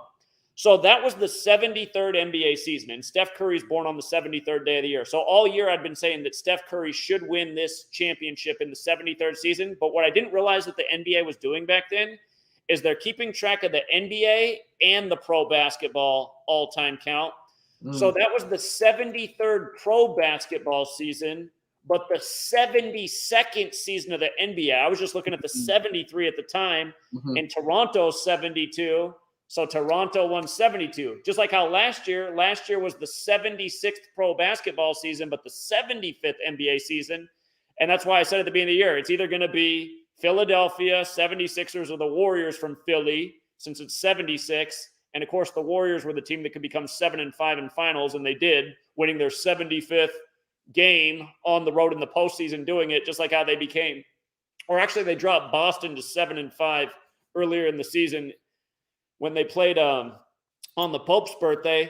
But yeah, that's what I now realize about the NBA. I'm like, wow, they're using both numbers. So this year is the 77th, or no. Yeah, this year's the 77th pro basketball season, but the 76th NBA season. So. Yeah. Yeah, and that's important too. Like, yeah, as you said, like the more you do it, obviously you just gained like this invaluable experience over time. And that's really why, like, you know, people always say, like, you know, Zach charges $5, Victor, like, why would you charge more? And my response to that was, like, in the beginning, I charged a minimal amount as well. But I realized very early that I didn't want those type of people in my community. Like, I was really trying to build up a formidable community around certain type of people. And I was really trying to do severe damage. Like, that's why I named my community Flip the Script, because that's exactly, and you hear people say it all the time now. Like, you know, I've never blamed a loss on a professional sports league attempting to flip the script. Like, when we lose, it's a loss. It is what it is. Like, but my system, like, we're built to sustain, you know, any individual loss because of the consistency that's there. So yes, losses are going to come, but over a large sample size, we're just going to be profitable. And that's an element that people don't understand as well. Like the betting element, because, like, you know, people who recommend like these ridiculous money line games of like, oh, I'm going to choose a minus 250, you know, money line favorite for like the championship. Okay, well, anybody who bet that game is winning $40. You know, if they, you know, like, it's all about ROI. So there is tactics and strategies with that you have to learn to be the most profitable, and that's an element that people don't teach as well. But I've been doing that. I've been teaching that for 3 years. Like, Indeed. And just so the butthurt TSA agent out there is not crying, I'm going to give him his props. He did see that the Raptors in Game 6 with the Drake connection, that's his best thing he's ever done. And then number 2, and it's not much of a list because he's only got 2 things on it. Number 2 all time was Rams on the money line in the Super Bowl, which paid almost nothing last year. So congrats on that one. He really hangs his hat on that one. Rams on the money line for the low payout. But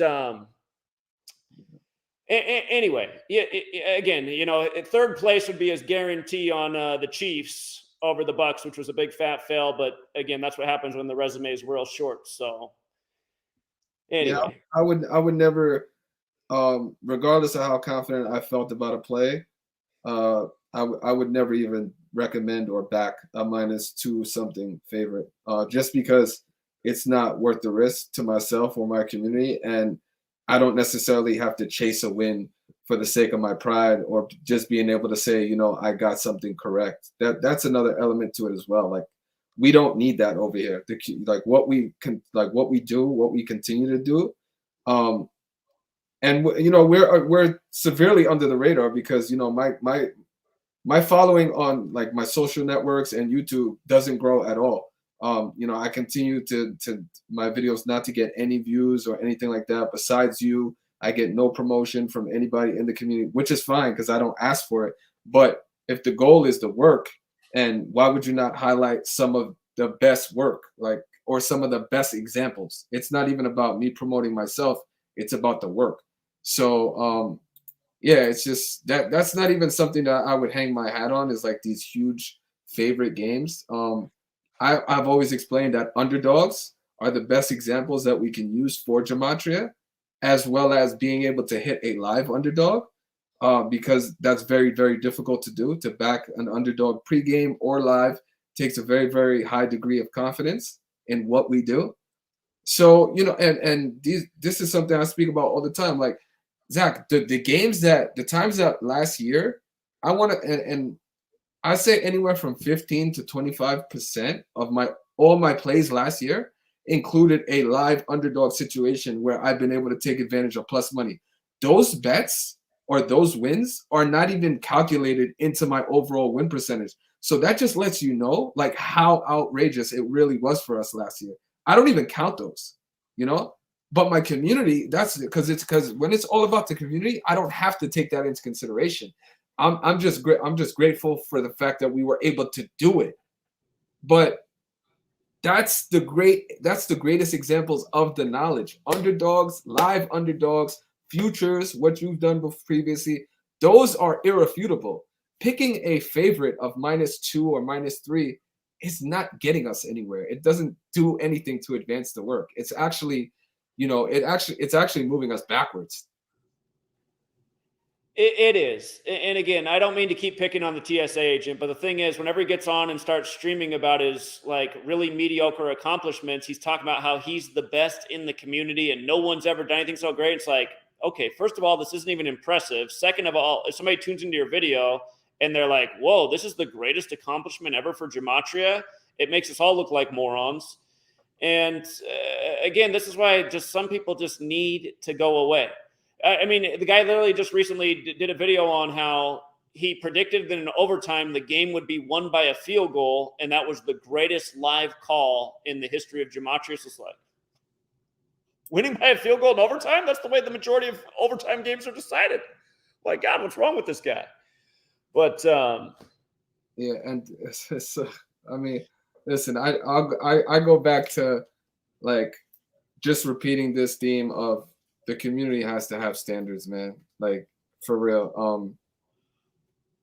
And I won't even focus in on that individual because like it doesn't even deserve my time or my energy. But well, the sad thing is that person is getting more views than most people in the community. So that's also what's tragic. And part of me thinks that that's like the algorithm on purpose, like investing in the bad Gematria guy as a way to undermine Gematria. It's like, why is he getting more views than a lot of other people in this community? So yeah, I mean, there's a lot of people whose work really, really should be highlighted. Again, I'm not, I don't even have to really like speak about myself. Like I can speak about other people that are doing solid work that their work should be highlighted and promoted. Obviously it's a short list in as far as I'm concerned, but yeah, like, it is what it is. And I feel like the fact that those people aren't spoken about and promoted really speaks to the to the envy element that is very, very constant in this community, because it's not driven by truth and it's not driven by a greater goal of trying to save humanity or whatever, like whatever you want to chalk it up to as far as our goals. It's not driven by that. It's driven by what the world has always been driven by, which is money. And it's really sad that people continue to just chase this green toilet paper and think that it's really going to save their lives. Because to me, the greatest example of a good person is their character, and that shit can't be bought. So, indeed.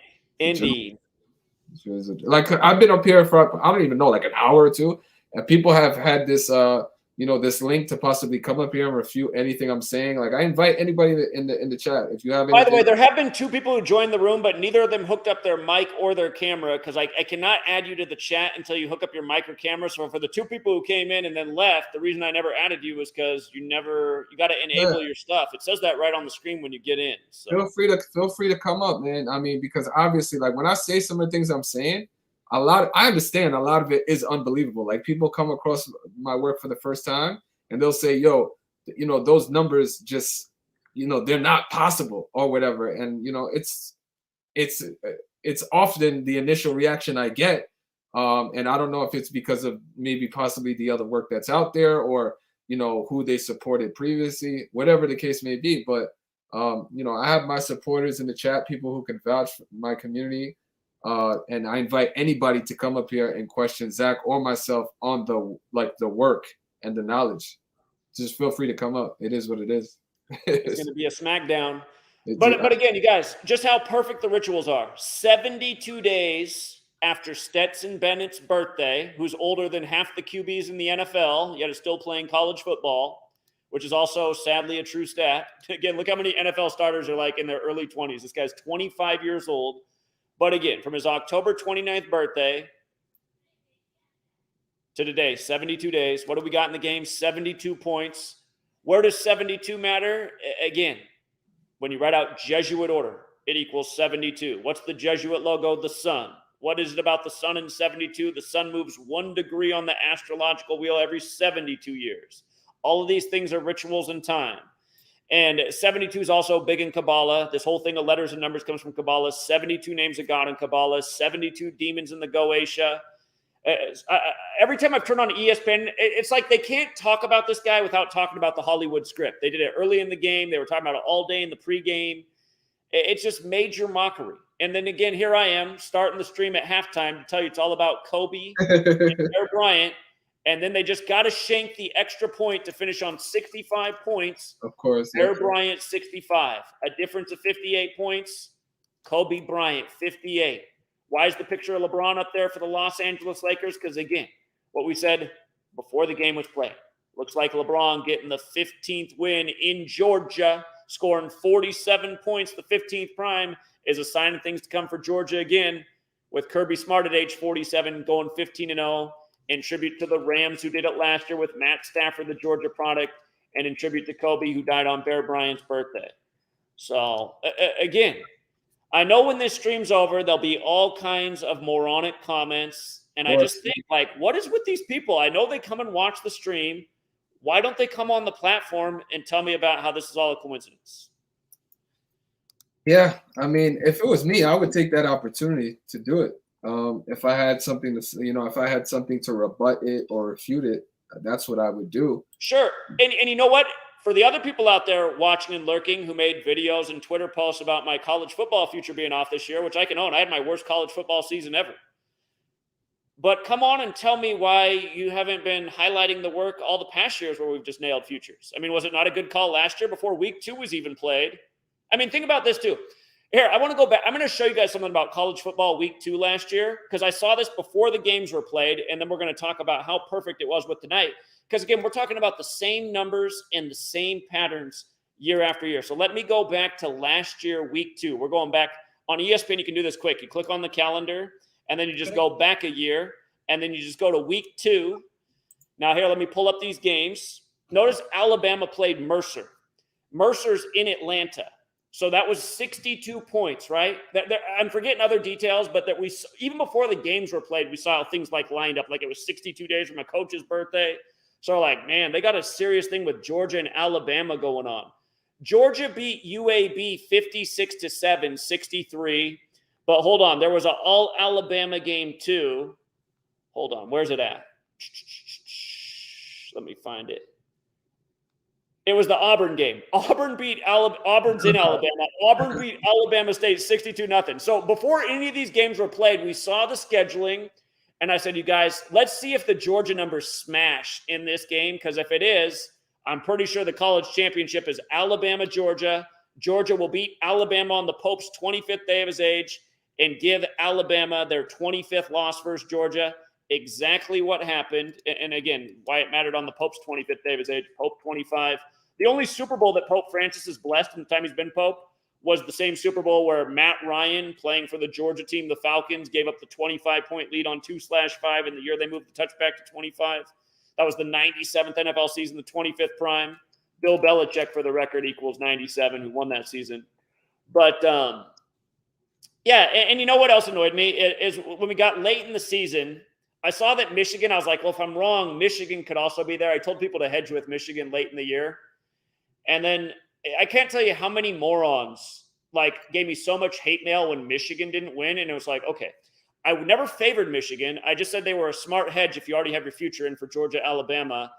But again, that's the frustrating thing too about giving information to people. It's like you give them the winning future, and then they don't take your advice, and then it's late in the season where you're still emphasizing that you still think it's Georgia, Alabama, but to be safe, to protect that future, do a small hedge with Michigan. And then all you hear about from some of these crybaby losers is, man, I hedged with Michigan because I didn't like the Georgia, Alabama, and then I lost. And you're like, well, why are you writing me an email about it? Get the fuck off my page and get out of here. I charge $5 a month. I don't need to hear this bullshit.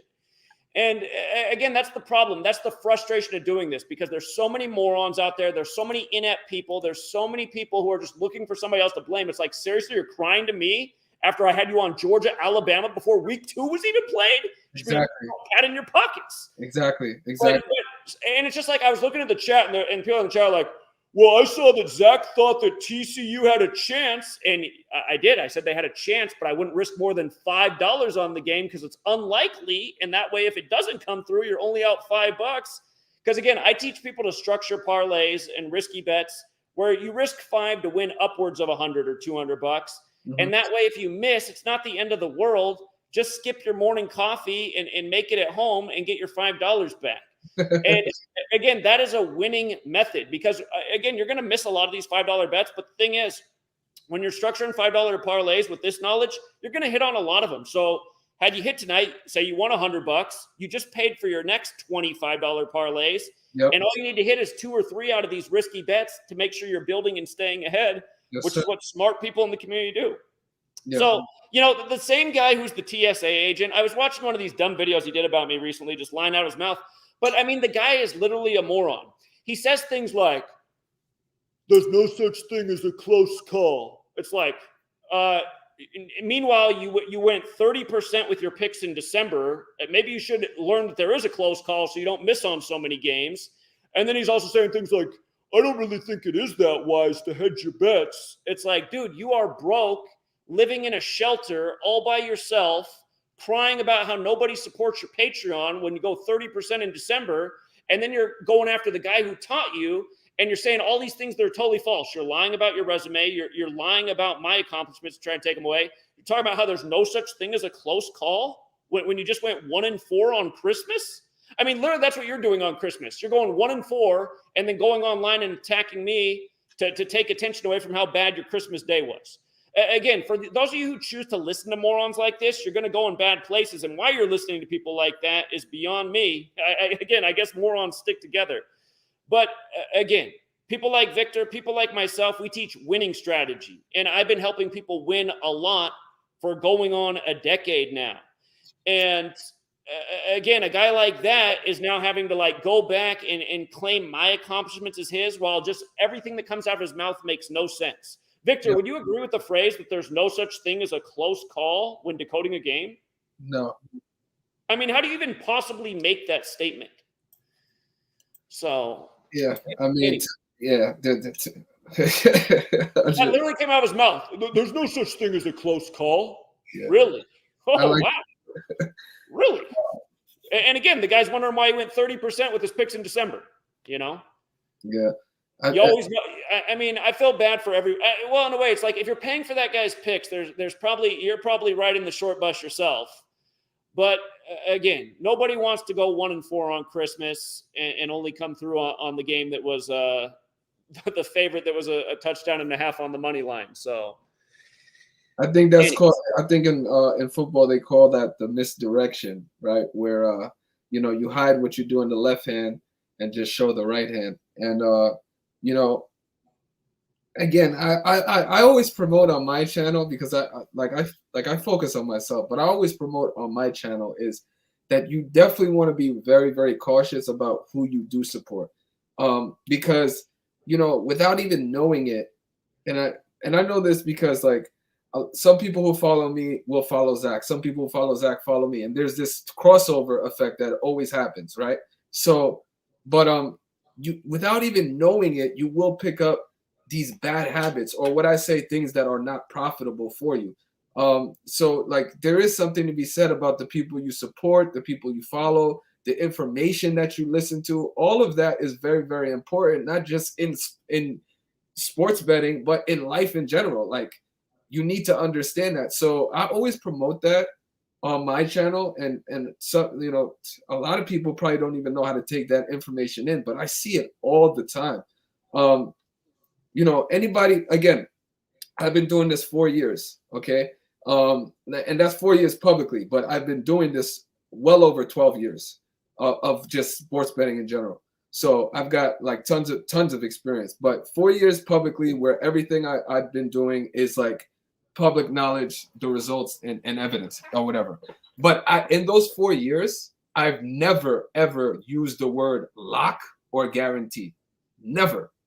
And it doesn't matter how confident I feel about a pick, I never use it, because with that, there's a ton of negative things that come with that terminology, right? People get irresponsible, people get too aggressive, too confident, you know, and that's something I will never use. And someone who does that, who uses like words like guarantee or lock, I feel like doesn't TSA really, agent, I guarantee the Chiefs will win Super Bowl 55. Guarantee. Yeah. It's something that, you know, to each his own, but I've never done that.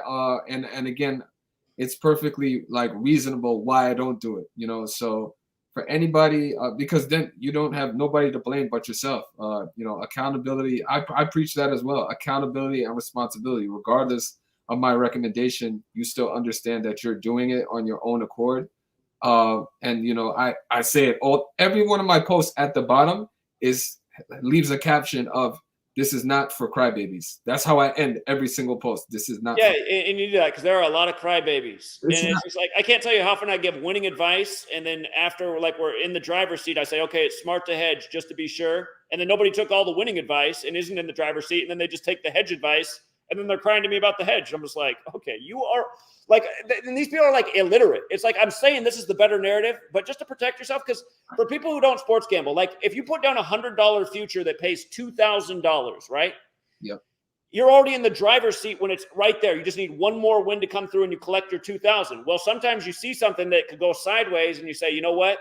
I still like it, but you know what? It's probably smart to bet 100 on this other team, because that way, or you can bet more to make sure you come out ahead, but at least cover yourself on what you could lose on the 100, because you think you're about to win 2,000, but if it falls apart at the last minute, you know, you thought you were going to win 2,000, now you're all the way out. So you can bet $100 to cover your loss, or you can put down like $500 too, to ensure that you at least win a profit. Because if you put down a $500 hedge bet when you're in the driver's seat to win 2,000, if your $500 hedge fails, of course you're giving back $500 of your earnings, but you're still winning $1,500. You still did times 15 your money. Yep. The reason you might have risked 500 is because you still wanted to win something solid. And again, that's called money management. And it's called hedging your bets. And again, broke people who are begging for Patreons, even though they're only hitting 30% of their picks and claiming other people's accomplishments as theirs, you know, they might be telling you that hedging is foolish and there's no such thing as a close call, but you got to realize why they're on the down and out. So again, I try to give people real advice. And the thing is, like, I've always been smart financially, even before I knew Gematria. I have that same person now criticizing like the financial decisions I make in my life. I'm like, what is wrong with you? Like the whole reason I was able to quit my job and even teach this knowledge in the first place is because I had made a bunch of smart financial decisions, and I had almost like no bills, and I had a chance to take a big risk in life and go out here and put out knowledge and try to do something to change the world for the positive. But Vic, we did get somebody in the room, and they're an up and coming decoder too. I wanted to let them get something in here. Sure. They're waiting. God's Node, can you unmute your mic? Let me see. Maybe I got to do it. No, he's got to do it. Yeah.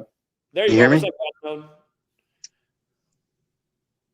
Yeah. So I'm not a detractor in the work. I'm a follow Zach. I read almost both of your books. I'm a believer in this stuff, but I have more of like a moral argument that maybe you can help me reconcile with all this, because like I believe that they are tying in a lot of these disasters and tragedies with the games and, you know, sacrifices and stuff like that. So, you know, how does that how do you reconcile that with like the karma that some people might put on themselves, or you sometimes, if they do put money on it and win from it? How do you think about that? Do you only pick certain games that for you to put your money on, for instance, or I don't know. What are your thoughts on that? Wait, hold on. Ask your question again more clearly. Yeah, sorry. So if the games are being telegraphed of who's going to play, who's going to win, with say like sacrifices, human sacrifices, people die, tragedies. You wrote in your book about the train disaster for the Cavs and stuff like that. What we're talking about right here, how this whole thing's tied up with Bear Bryant and Kobe Bryant, and then they pay tribute to them in the score. Right. I guess if somebody's already if that was long ago, it's less fresh and dangerous. But I mean, like, I just have I personally would have a problem putting money down based on some people that died that told me that the game was going to turn out one way or the other, and I win money off of that. That would not sit right with me in like a karmic sense. Do you know what I'm saying? I do see what you're saying. Yeah, no, I totally see what you're saying, and I honestly don't know while you're talking about it though. I just want to bring up this example because again, like we've nailed futures off the deaths of people, and is it morally right to bet on a sports future and nail it when it's based on the death? Here's Tyshawn Dye. This post is from July 6, 2019. One day after his reported death. And again, this was the day I decoded it, but I looked at it and I was like, look how his name's like Clemson. And I started looking some more. And I said, again, I went down to LSU and taught about this at the campus. Hopefully that's good for my karmic debt. But again, he died 220 days after the coach's birthday, which is death in Sumerian gematria. But hold on. From the day he died to the day the championship was, which was the day Joe Burrow won in the Billy Cannon ritual, where Billy Cannon died on the day he transferred. But from Tyshawn Dye's death, the Clemson running back, to the championship was 192 days later. And again, Clemson Tigers 192, and he died on July 5th, 7-5, like Clemson Tigers 75. I mean, I put this out for free at the time. I said, you can bank on Clemson being in the championship.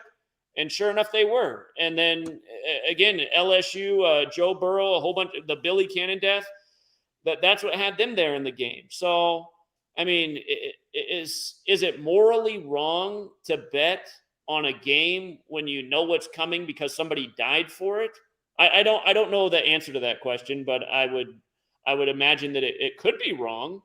Then again, it's like we didn't kill the person, and we're by bringing attention to this. In a way, I see it as by bringing attention to this and how it's working this way. It's an opportunity to help people stop participating in these sports leagues and going to these games and buying the tickets. I mean, that's always been the goal. It doesn't seem like it's working. It seems like more and more people are getting into the sports year after year. But yeah. I don't mean any disrespect or trying to hurt your business or anything. And ultimately, I don't think it would, because your guys' work is just so good and so accurate, and money. Here, let me finish up. Sure. I went down to the LSU campus, right? And I actually talked to the students on the campus after this championship. And a lot of the LSU football players were on the campus wearing their gear, because it was right after the championship. And there were a number of players who came up and talked to us, and you could see in their eyes that they were really grateful. And I said to them, every single one I talked to, I said, I'm here for people like you so that you're not the next Tyshawn Dye, because this stuff happens a lot. And you could see in their eyes that they were grateful. But then there were other players on the team who like walked by and they had on their like brand new Beats Champion headphones, and they look at us and like give us like a look like, I don't want to talk to you. And that's the thing that makes me wonder. I'm like, do some of these players know what's going on? And they're just like, listen, I'm enjoying the money I'm getting under the table and these Beats headphones right here and getting the clout for being the champion. So, I mean, but yeah, I've always done this work to try and wake people up to the evil that's taking place in the world. When I started this, I didn't realize that, well, it made sense once it happened. But again, for people who don't know, the first 5 years that I was here, I didn't have a Patreon. I just put everything out there for free. And we nailed picks day after day. And that's what I realized was getting the views. People coming and filling up the comments with, oh my God, I'm making so much on Zach's picks. I mean, if you guys saw what happened in real time on camera when I was in Buffalo after the top shooting, I had the Hebrew Israelites calling me white devil. And then all of a sudden, one of them got a call from his brother who was watching my stream. And he's like, yo, that's Zach Hubbard. He's helped me win $70,000 over the last 5 years. And then that started a new conversation with the Hebrew Israelites. And before long, you know, I was like their best friend. But so anyway, I mean, the point is we're trying to wake people up to what's going on, and different people are taking different avenues to get there. And ultimately, we're all living in this corrupt system with this fiat currency where people need money to pay the bills. And, you know, but ultimately, would it be better for our karma if we weren't involved with this monetarily? You know, a part of me wants to say that the answer to that is yes. But at the same time, I don't think that's ever going to be the way that's going to wake up the masses. They're too controlled by money. So I feel like you got to meet people where they're at is the other part of the equation. Well, what do you think, Victor? Well, if I could, I'll attack it a different way. So it's always going to be a personal choice, right? And I'm of the belief that you can pretty much rationalize anything, you know, if you need to. But because of the fact that, you know, these debts are being reported to us by a media that we understand blatantly lies to us and tells us, you know, they can legally propagandize their own people. I guess to simply put it, we don't know if somebody died or not. So rather than take the media for their word, you know, I continue to operate business as usual. So I guess the way I look at it is I just don't possibly believe everything they tell me. So in that same breath, why should I believe that when they say somebody died? Yeah, that's also true. You know, that's also true. Yeah, people are going to do what they're going to do. I guess.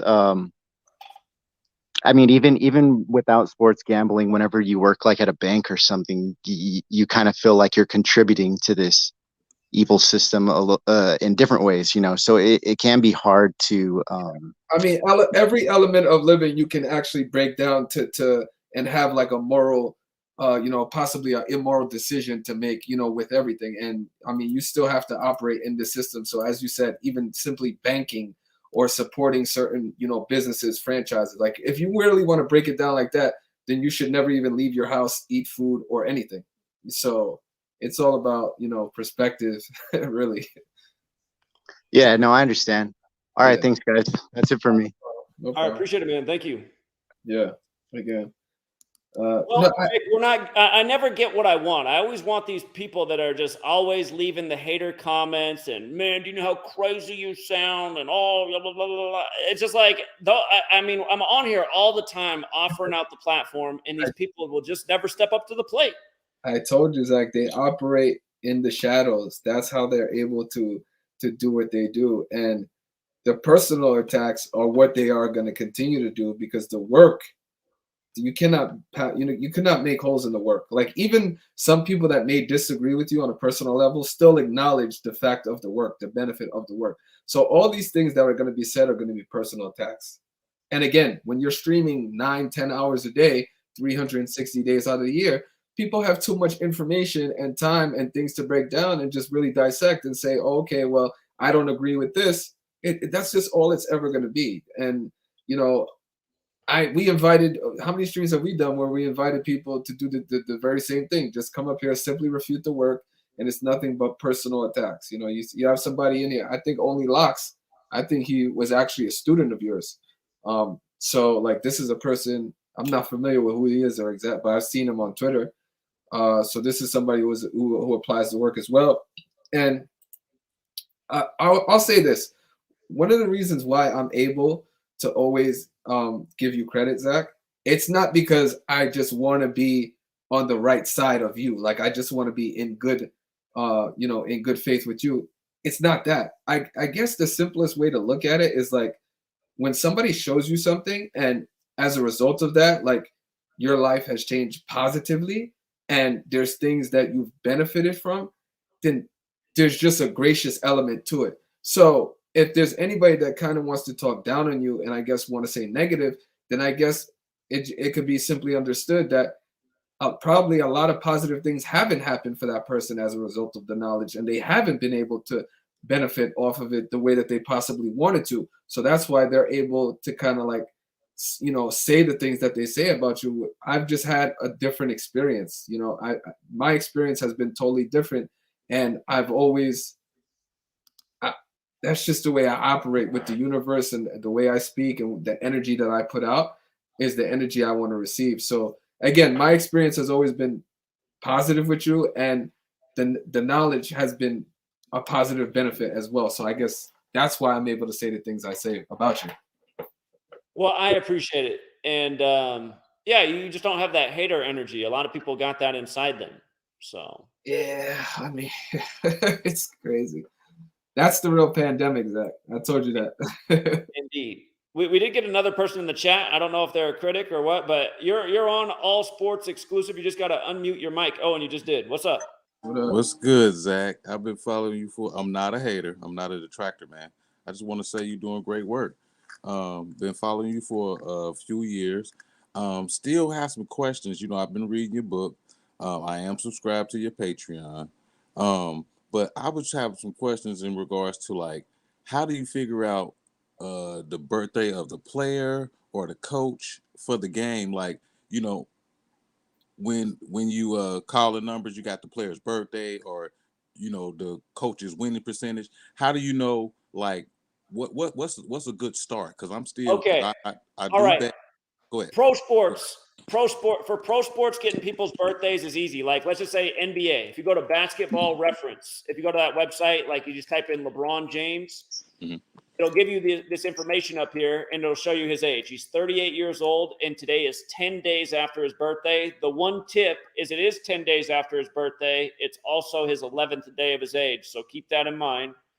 But so Basketball References for the NBA, baseball reference for MLB, football reference for the NFL. So for pro sports, you have these websites that are really good, and they make it easy.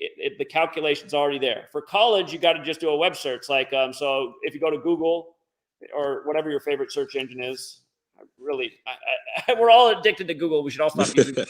But like, if you just write in Stetson Bennett date of birth, sometimes for college football players, the birthday's not out there, but for pretty much every coach, it's out there. So then you get the birthday, and then you just go to like a date duration calculator, type in date duration calculator, use this one. But again, type in his birthday. You got to do it a little bit more manual. October 29th, 2022 to today. And again, it's 72 days after Stetson Bennett's birthday. And how many points are in today's game? 72. Hey, Zach. So I'm from Cincinnati, and you speak a lot of bit about those Jesuits. And I didn't, Xavier University is in Cincinnati. I know you make a lot of reference to that. And I had Didn't Xavier just win the NIT this year in the 84th NIT? Isn't that what happened? Correct. Yeah, Jesuit 84. Of course, Xavier's winning. The Jesuits going down to in the 84th NIT. So hey, real quickly, while you got that up, this was something I was trying to decode. Tom Browning, he just died, and he was called Mr. Perfect because he pitched the World Series. Perfect game. His last name, Browning, I believe, is 201. That would make sense. Yeah, and it's probably some other things that I seen 38 in there, 83. Oh yeah, that's exactly where I went. Yeah, man. So hey, your work is great, man. I just wanted to just give you a shout out real quick. Say, hey, especially when you just made mention about the hedge betting. I'll be killing them at the casino. So I'm gonna look you up, Mr. Future. Zach, you're a great man. I love your work, man. Keep doing what you're doing. It's not going unseen. I know we got a lot of detractors out here just trying to keep your voice low, but keep it up, man. You're doing great work. Appreciate that. Thanks for coming on. Yes, sir. Thanks. That's what's up. Appreciate that. Yeah, man. I have to look into that death right there, because Cincinnati's a team that you just can't sleep on. With yeah, definitely. That's the another part of it too is so like, again, we've done, like, there's so much. I feel like I have to speak about it. There's so much that we do, like, behind the scenes that people don't realize or even know because we don't promote it as well. Like, for myself, like, we do myself. I do a lot of giving back, right? I've given away stuff. I've given away money. And 9/11, like, I gave away a bunch of T-shirts. Like, I was out there giving out T-shirts and stuff like that. we help like kind of offset some of the expenses that that people incur trying to meet up with us at these events. We set up these events which are very, very costly to us. Obviously, Zach is traveling, I'm traveling, and not to mention the amount of time that we put in overall, like just doing the work. So like Zach's focus has always been the work, and it has like the sports was always just a way to get people to the work. It's never been like his main focus, and I think he's always made that perfectly clear. It's been an element of what he does, but it's never been like the main focus. And like when people like speak about it, they kind of confuse that fact. He has a bigger goal than just talking about sports, as do I. But I choose to like just remain focused because it's just easier to understand and easier to get. And plus, there's other people doing other things. Like, Rambo does the astrology and decodes, and I believe Kayla was focusing on the Native American element at one point and doing what she does. So it's like there's enough room for everybody to do different things, and that's why I've continued to remain focused on what I do best. Where it's like the give backs, the work, the time. I even went the extra mile. I showed people how to do this in real life, going to Atlantic City, going to Vegas, in person, these sports books, meetups, all this other stuff. So it's like so much that's being done. And to kind of like have a personal attack that's just weak to me. To attack someone personally. Like that goes for myself, that goes for anybody, because I'm pretty sure if we look deep into anybody's life, there's something that could be said negatively. And is that what we're here to do, really? To just bash people on our imperfections, or just a moment of weakness where we might have it's just stupid to me, for real. And it really screams low vibration, honestly, because even what we're doing now, the fact that people can't up here and articulate any issue or problem or refute anything we're saying, that it kind of discourages me as well. Like, get on up here and say what you got to say. Like, get your point across. If you really have a valid point, get up here and say it. Yeah, I keep waiting for the critics to come on and make a real debate. And again, I got on here at halftime and said this was all about Kobe Bryant and Bear Bryant, and learn gematria and you'll see right through it. And then they give you the Kobe Bryant, Bear Bryant score. I mean, come on, critics. The problem is they're not going to make it that far into the video. They're going to watch. They're going to be like, numerology. I'm writing a comment about how schizophrenic this is, and then I'm out of here. It's just like, these people, man. And that's the thing too. Is like, so you can give 5 people the same information, and they'll get 5 different interpretations of that. And that's and that's the I guess one of the downsides of having the size of the community that you have, Zach, is like, because so much of your information is open to interpretation. I guess maybe like that's something people could say. Maybe it's open to interpretation. Like, people, they can attack you for anything. Like, maybe because it's like, one thing I say is like, I don't like texting because texts can be misinterpreted. And it's the same thing with like decodes. People can look at the same words and the same breakdown and just get a different result. And it's I don't know why it's like that, but it happens. So Indeed. They want you to change their life and hold their hand, Zach, all the way to the bank. Yeah. And again, what other people don't understand is I also have a special level of censorship. Like, somebody was trying to sign up for my Patreon yesterday, and it kept rejecting their credit card.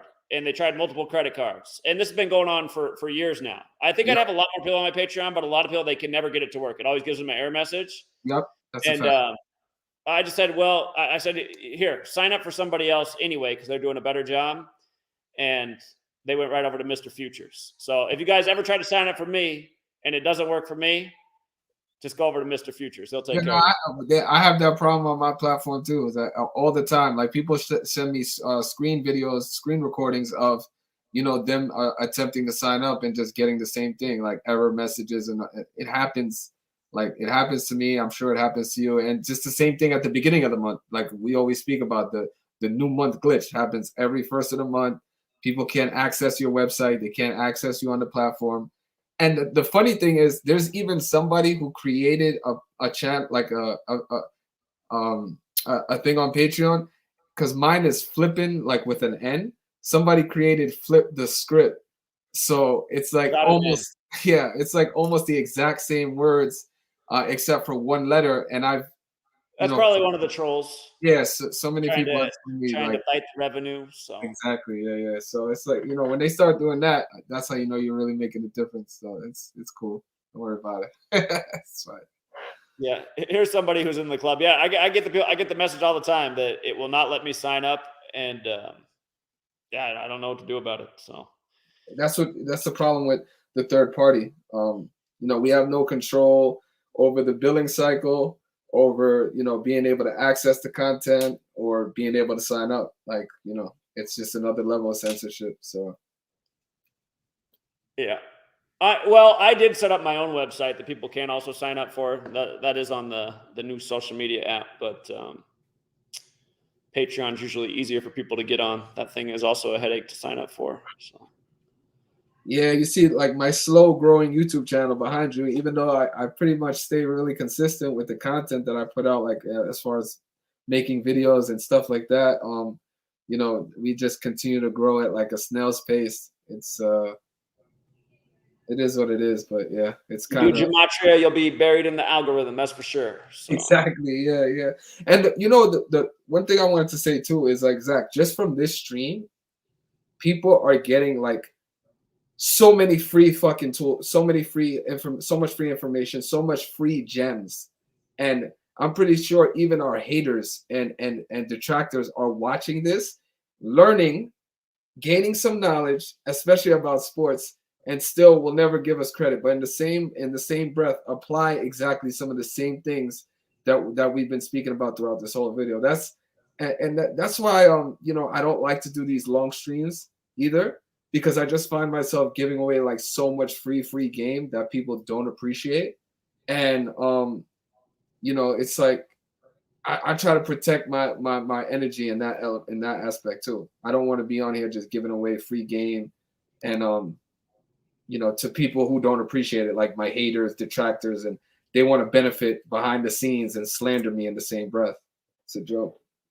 Yeah, I get that too. I always keep giving out the free knowledge though. And again, just so I gotta do it though. Just since you brought it up, let's give them some more free knowledge and let them hate. Again, like I was telling you guys, today's got 17 date numerology, right? 17. TCU got their 17th loss in bowl games. Georgia set the record with 17 points, the most scored ever in a college championship in the first quarter. Date numerology. Again, gematria is the numerology of words. Date numerology is the other component. And date numerology is destroying in the NBA this year. And it can be streaky, but man, this year has just been crushing just consistently. And again, in the Pelicans-Wizards game, you had where the 17 could land on either side. The Wizards stayed on 17 wins. The Pelicans could have picked up their 17th loss. So from that standpoint, it's neutral. By the way, Boston equals 22, like how they just lost in the finals in 22 in their 22nd championship. Number that kills with Boston, just for the record. Bulls got their 22nd loss tonight. A number that kills with the Bulls. Here, just so you guys know, out of all the ciphers, the one that's the most important is dark blue. Boston 22, Bulls 12. The next winning streak of 12 games got snapped by the Bulls this year on a 12-date numerology. But notice the Celtics stay on 12 losses. The Bulls stay on 22. Boston didn't cover the spread because they were an 8.5-point favorite. That's Vegas's favorite thing, for the underdog to cover the spread. I believe Mike Budenholzer stayed on 111 losses tonight and scored 111. New York 111, if I'm not mistaken. But I think their next game is also January 11th as well, if I'm not mistaken. That's how they do it. But Grizzlies get the 17th win on the 17-date numerology. Not too exciting, though, because, big favorite over the lowly Spurs. Nuggets tonight beat LA, the 13 city by 13, picking up their 17th home win. So, again, date numerology, just knowing things as simple as that and going through these games. I mean, you want to do like the most bottom level decode, but still hit the majority of your picks. It can be that simple. But then where you determine is this team staying on 17 or is this team picking up 17? That's where you got to do the extra work and know some of the patterns. But again, the stuff we talk about, you look day after day. It's not a perfect system, but it's a system that will keep you on the winning side, which is pretty much unheard of in the world of gamblers. I mean, you go to Vegas and go in a casino and you talk to the guys who are in there, they're like, man, I've lost like 12 straight days, but today's going to be the day. That's not happening in this community. I mean, I've had periods where I have 3 awesome weeks and then I have 2 really frustrating weeks. Yeah. But then we bounce back. And again, it's like those 2 frustrating weeks. It's because like the date numerology fell off that you were rocking with the last 3 weeks. And then you realize, though, it's like, okay, after day 3 of it falling off, you're like, okay, I got to ease up, slow my roll, and kind of sit back here and wait till things get back on track. But again, when you follow the patterns, you'll just see day after day the way things line up. So, yeah, that's the thing that continues to drive me too, Zach, is like the satisfaction out of being able, not necessarily, it's not the winning part about it or the financial part about it. It's actually just the satisfaction I get from being able to call something correctly, especially when the numbers I specifically highlight before the game starts plays out in the final score, or maybe, a significant stat that we can, highlight in the game. That's really why I do it. And obviously the community, but, being able to take the financial element out of it and just show people like, this is how on top of the riddle we were before the game even started. This is the only number we spoke about, and look how significant it is at the end of the game. So exactly. We had somebody join the chat. I don't know if they're a critic or what, but what's up, LT? Hey, Zach. I'm not a critic. I've been following for like 2 years now. I think when Tiger had the crash, I think that was the first video I saw from you, and I appreciate all your work over the years, man. It's groundbreaking knowledge. So I just wanted to add one thing about the Georgia game today. They had 65 points, and Christianity in full reduction is 65. So they beat TCU, who is Christian Texas school, Christian. right? Right. So just like when TCU had their record comeback in the Alamo Bowl over Oregon, they scored 47. For people who forget that, 2016 Alamo Bowl, record comeback. Disney said they were thinking about making a movie. The Christian school TCU came back from way down, scored 47 points. And then Christianity is 65. So today you got 65 against the Christian school. Before it was 47. And if you guys weren't, the Alamo Bulls in San Antonio, TCU came back and won 47-41 over the Oregon Ducks. And as soon as that game ended, the news story broke that there was a standoff in Oregon. And again, the Alamo's a standoff for 13 days. I put out a video. I broke it down right then. And I said, watch this. This standoff's going to last either 13 days or 41 days. 41's the 13th prime. Sure enough, the standoff ended 41 days later. And remember who the leader of it was? Ammon Bundy, which equals 41. It was a group of ranchers, which equals 41. And in reverse, standoff is 41. So from news to sports, it's just so being from Oregon, when that story broke, I just laughed because I was like, wait a minute, where that building is in the middle of nowhere. Not to mention they said that the building was closed. So it's like, how does all the news know that there's a standoff in the middle of rural Oregon in a closed building? And as soon as the Alamo Bowl ends, after Oregon gives up this crazy lead, but yeah, good catch on the 65. And it just reminds me of the 2016 Alamo Bowl. Okay. mm-hmm. yeah, man. So that's all I got. I just want to say thanks for everything you do. Keep it going, man. Forget the haters. All right. Appreciate it, LT. Thanks, man. All right, man. Have a good one. Take care. And again, that's the beauty of this knowledge. You can predict from the sports games to what they're going to do in the news. Who called a Oregon standoff for 41 days besides yours truly? Come on, man. That was back in 2016. It's 7 years later. We've just been building the resume. Yeah. That's crazy. Wow. And that's the other thing I was laughing about. 88 points in that game. I remember now 88 points because purple's 88, what TCU wears. So, yeah. Gotcha. Yeah. I was noticing that the baseball player that did I take him off the screen? This baseball player playing in the Queen City, Cincinnati, what age did he die at? 62. Oh, wow. Queen City. Queen 62. So crazy. Yeah, it is crazy. Oh my god. Yeah, we love that 62 in connection to the Cincinnati Reds in Major League Baseball. We love that. Yeah. Well, I know you're ready for baseball season, so Yeah, it's funny too because like every year I've been doing this, my feelings have been different. Like as far as which league I'm specifically looking forward to, and I guess that's awesome that it's like that for me. That every year it changes, but there's just something about being able to predict a baseball game, that is just, I don't know, it's just, I guess, a little bit more satisfying than the NBA or football for me personally. I don't know if it's maybe because I played specifically baseball when I was a kid, so maybe I have that attachment to it or whatever. But yeah, it's just it doesn't matter the sport, Zach. Just give me the numbers and it's the same thing, you know. exactly. This knowledge translates across all the sports, college and pro, right into the news. Yeah. So And you know what's crazy too is, so I actually this season I've decoded like 2 NHL games, right? And both of them I've won. So I technically can make a video and say that I was 100% this NHL season, but I would never do that, because it doesn't feel right. Um, sure. You want to have more than just 2 games on the resume. yeah. Right. But if you're gonna bet a game, as I said, I think I told you one of them, which was like Colorado in 38.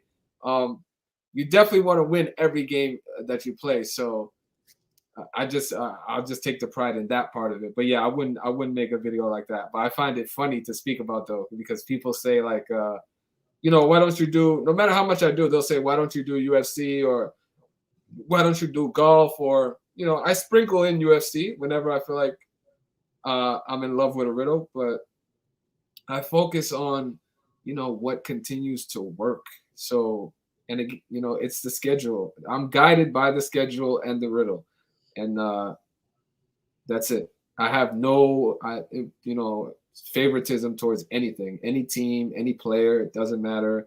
Doesn't matter who's starting, who's sitting. The riddle and the schedule is what guides me. That's all. Indeed. And what's interesting is, different people come and they learn, but then they get their own little niche, and then they have their own little favorite things that they like to bet on, and what they like to look at. And, some people's methods are definitely better than others. Definitely. Some people went 30% in December while others of us had a good month, but yeah. And the thing about the guy who went 30% in December, at the end of December after his 1-4 Christmas, he's saying he's the best in the business. And I mean, that's the kind of character he is. So if anything you learn from this stream tonight, don't trust TSA agents that grope old ladies. But well, yeah, that's definitely something that you don't want to support, is that type of that level of behavior. But ultimately it's really on the community to call out, whatever is like, if I was saying something that was untrue, I would expect people to speak up about it. And I guess that's where the standards come in as a community. Like if somebody's saying something that's just not accurate, then it's up to the people that I guess support that platform or that individual to really speak up and just keep it above board. Because if we don't, if we're just out here saying inaccurate things, then we're looked at as a joke. Gematria is not taken serious, and it's really just a black eye on the knowledge overall. So this isn't aimed at anybody specifically, but I'm just saying, like, if anybody's saying things that aren't accurate or true, then it's up to the people that support that platform or whatever to really call it out and say, listen, like, that's not going to benefit us in the long run by you just spitting a bunch of bullshit. So, and that goes for myself as well. If I was doing that, I would expect people to say the same thing. So it is what it is. right. What's a trip is, it's funny that Wikipedia got rid of Dustin Poirier's middle name. Somebody just in the chat saying, what, even UFC scripted? You guys, I used to do a lot of UFC. The last time I put out UFC was for UFC 257, and it was just so easy. I even gave it out for free. But Yeah. I find it hilarious that Wikipedia got rid of his middle name, and I bet it has something to do because back then a ton of people saw that video. But Dustin Poirier won UFC 257 in a big upset. He was a nice guy. That was a big win. Yeah, he paid out like, I can't remember if it was 3.5 to 1 or 4 to 1, but it was a big payout. But his full name is right here. Dustin Glenn Poirier. 257. And I can't tell you how many times UFC's like that. Yes. It's always amazing to me when people are like, what? UFC's rigged. It's like, all of you guys who do that, I don't mean to be an asshole, but it just shows me that you guys know nothing about nothing. The oldest rigged sport is fighting. So it's like, when you guys are like, oh my God, that's rigged. It's like literally, guys, pull your head out of your ass. Fighting's been rigged going back to Rome. So anyway. It's the simplest ideas that people need to like just grasp. I don't know why the public just has difficulty doing it. You know, just understanding the world and business. Why would you ever believe that professional sports is anything more than scripted entertainment? I do not understand that. Yeah. And again, for all you guys who got here late, this is the problem with how we've changed the world. They're now changing birthdays, people's names, hiding the middle name. Yep. Because we figured out the secrets for how the game is rigged. Dustin Poirier's middle name used to be on his Wikipedia page. So. Yeah. Yep. Exactly. Because when we show how synced it is, you know, they have to start changing details and changing numbers for it. I've seen that a bunch of times. So. I had to go back to my old post on it to find out what his middle name was because it's not on the Wikipedia anymore. And it's like, oh, there it still is. The winning knowledge is still up on the old password protected post. So. Yeah. A lot of good previous picks that, you know, you can speak about at length and futures and, you know, even some of the things, you know, because if people really pay attention to the information, and you give a lot of it, Zach. So, but if people just sit there and stop talking and just listen to the information, a lot of times, you know, the benefit doesn't come with necessarily with one specific game. It's just like what you're saying overall. You know, I've always seen the value in the way in which you decode. And the crazy thing is, like, so a lot of people adopted the same way that you decode games, which is, you know, decoding the whole entire slate, trying to give out multiple picks. And then all of a sudden you saw this shift, like after I started kind of just focusing on one game, you all of a sudden saw this shift where people were not giving out like 3-4 picks a day. They just started giving out one pick. And I always find it funny how just magically that just started to happen once I started making my work public. I thought that was hilarious. Yeah, indeed. We've definitely shifted the way things are done. And again, for people who are new here, man, okay, I don't mean to sound arrogant, but people are like leaving comments like, Zach's going to ruin the Gematria community. It's like, man, bitch, please, part 3. There would not be a Gematria community. And just for the record, back when I had nothing but haters, again, I had articles being written like this trying to tear me down only for putting out the amazing accomplishments that we did. And it's funny how Google made it so it doesn't come up anymore. Anyway. But yeah, it's just like, again, you guys, this article was written in January 2016. This article is almost 7 years old now.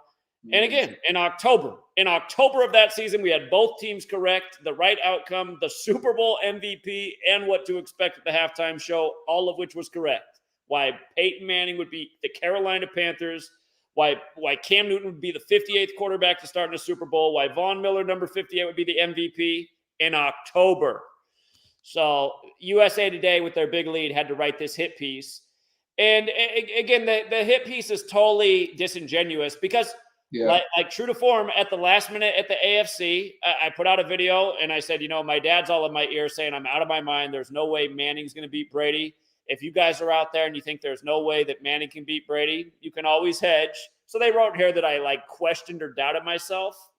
It's like, please write the real article about the real accomplishment, nailing the Super Bowl MVP in October. Of course, this was written the week before the game was played, but they should have done a follow-up article. So Yeah, no, of course, and I guess just conveniently they put the word proves in quotations just to kind of, take a stab at you. And Vice News did the same thing the next year. You know, Vice News did the same thing. They did another like derogatory headline and also emphasized proves. Yep.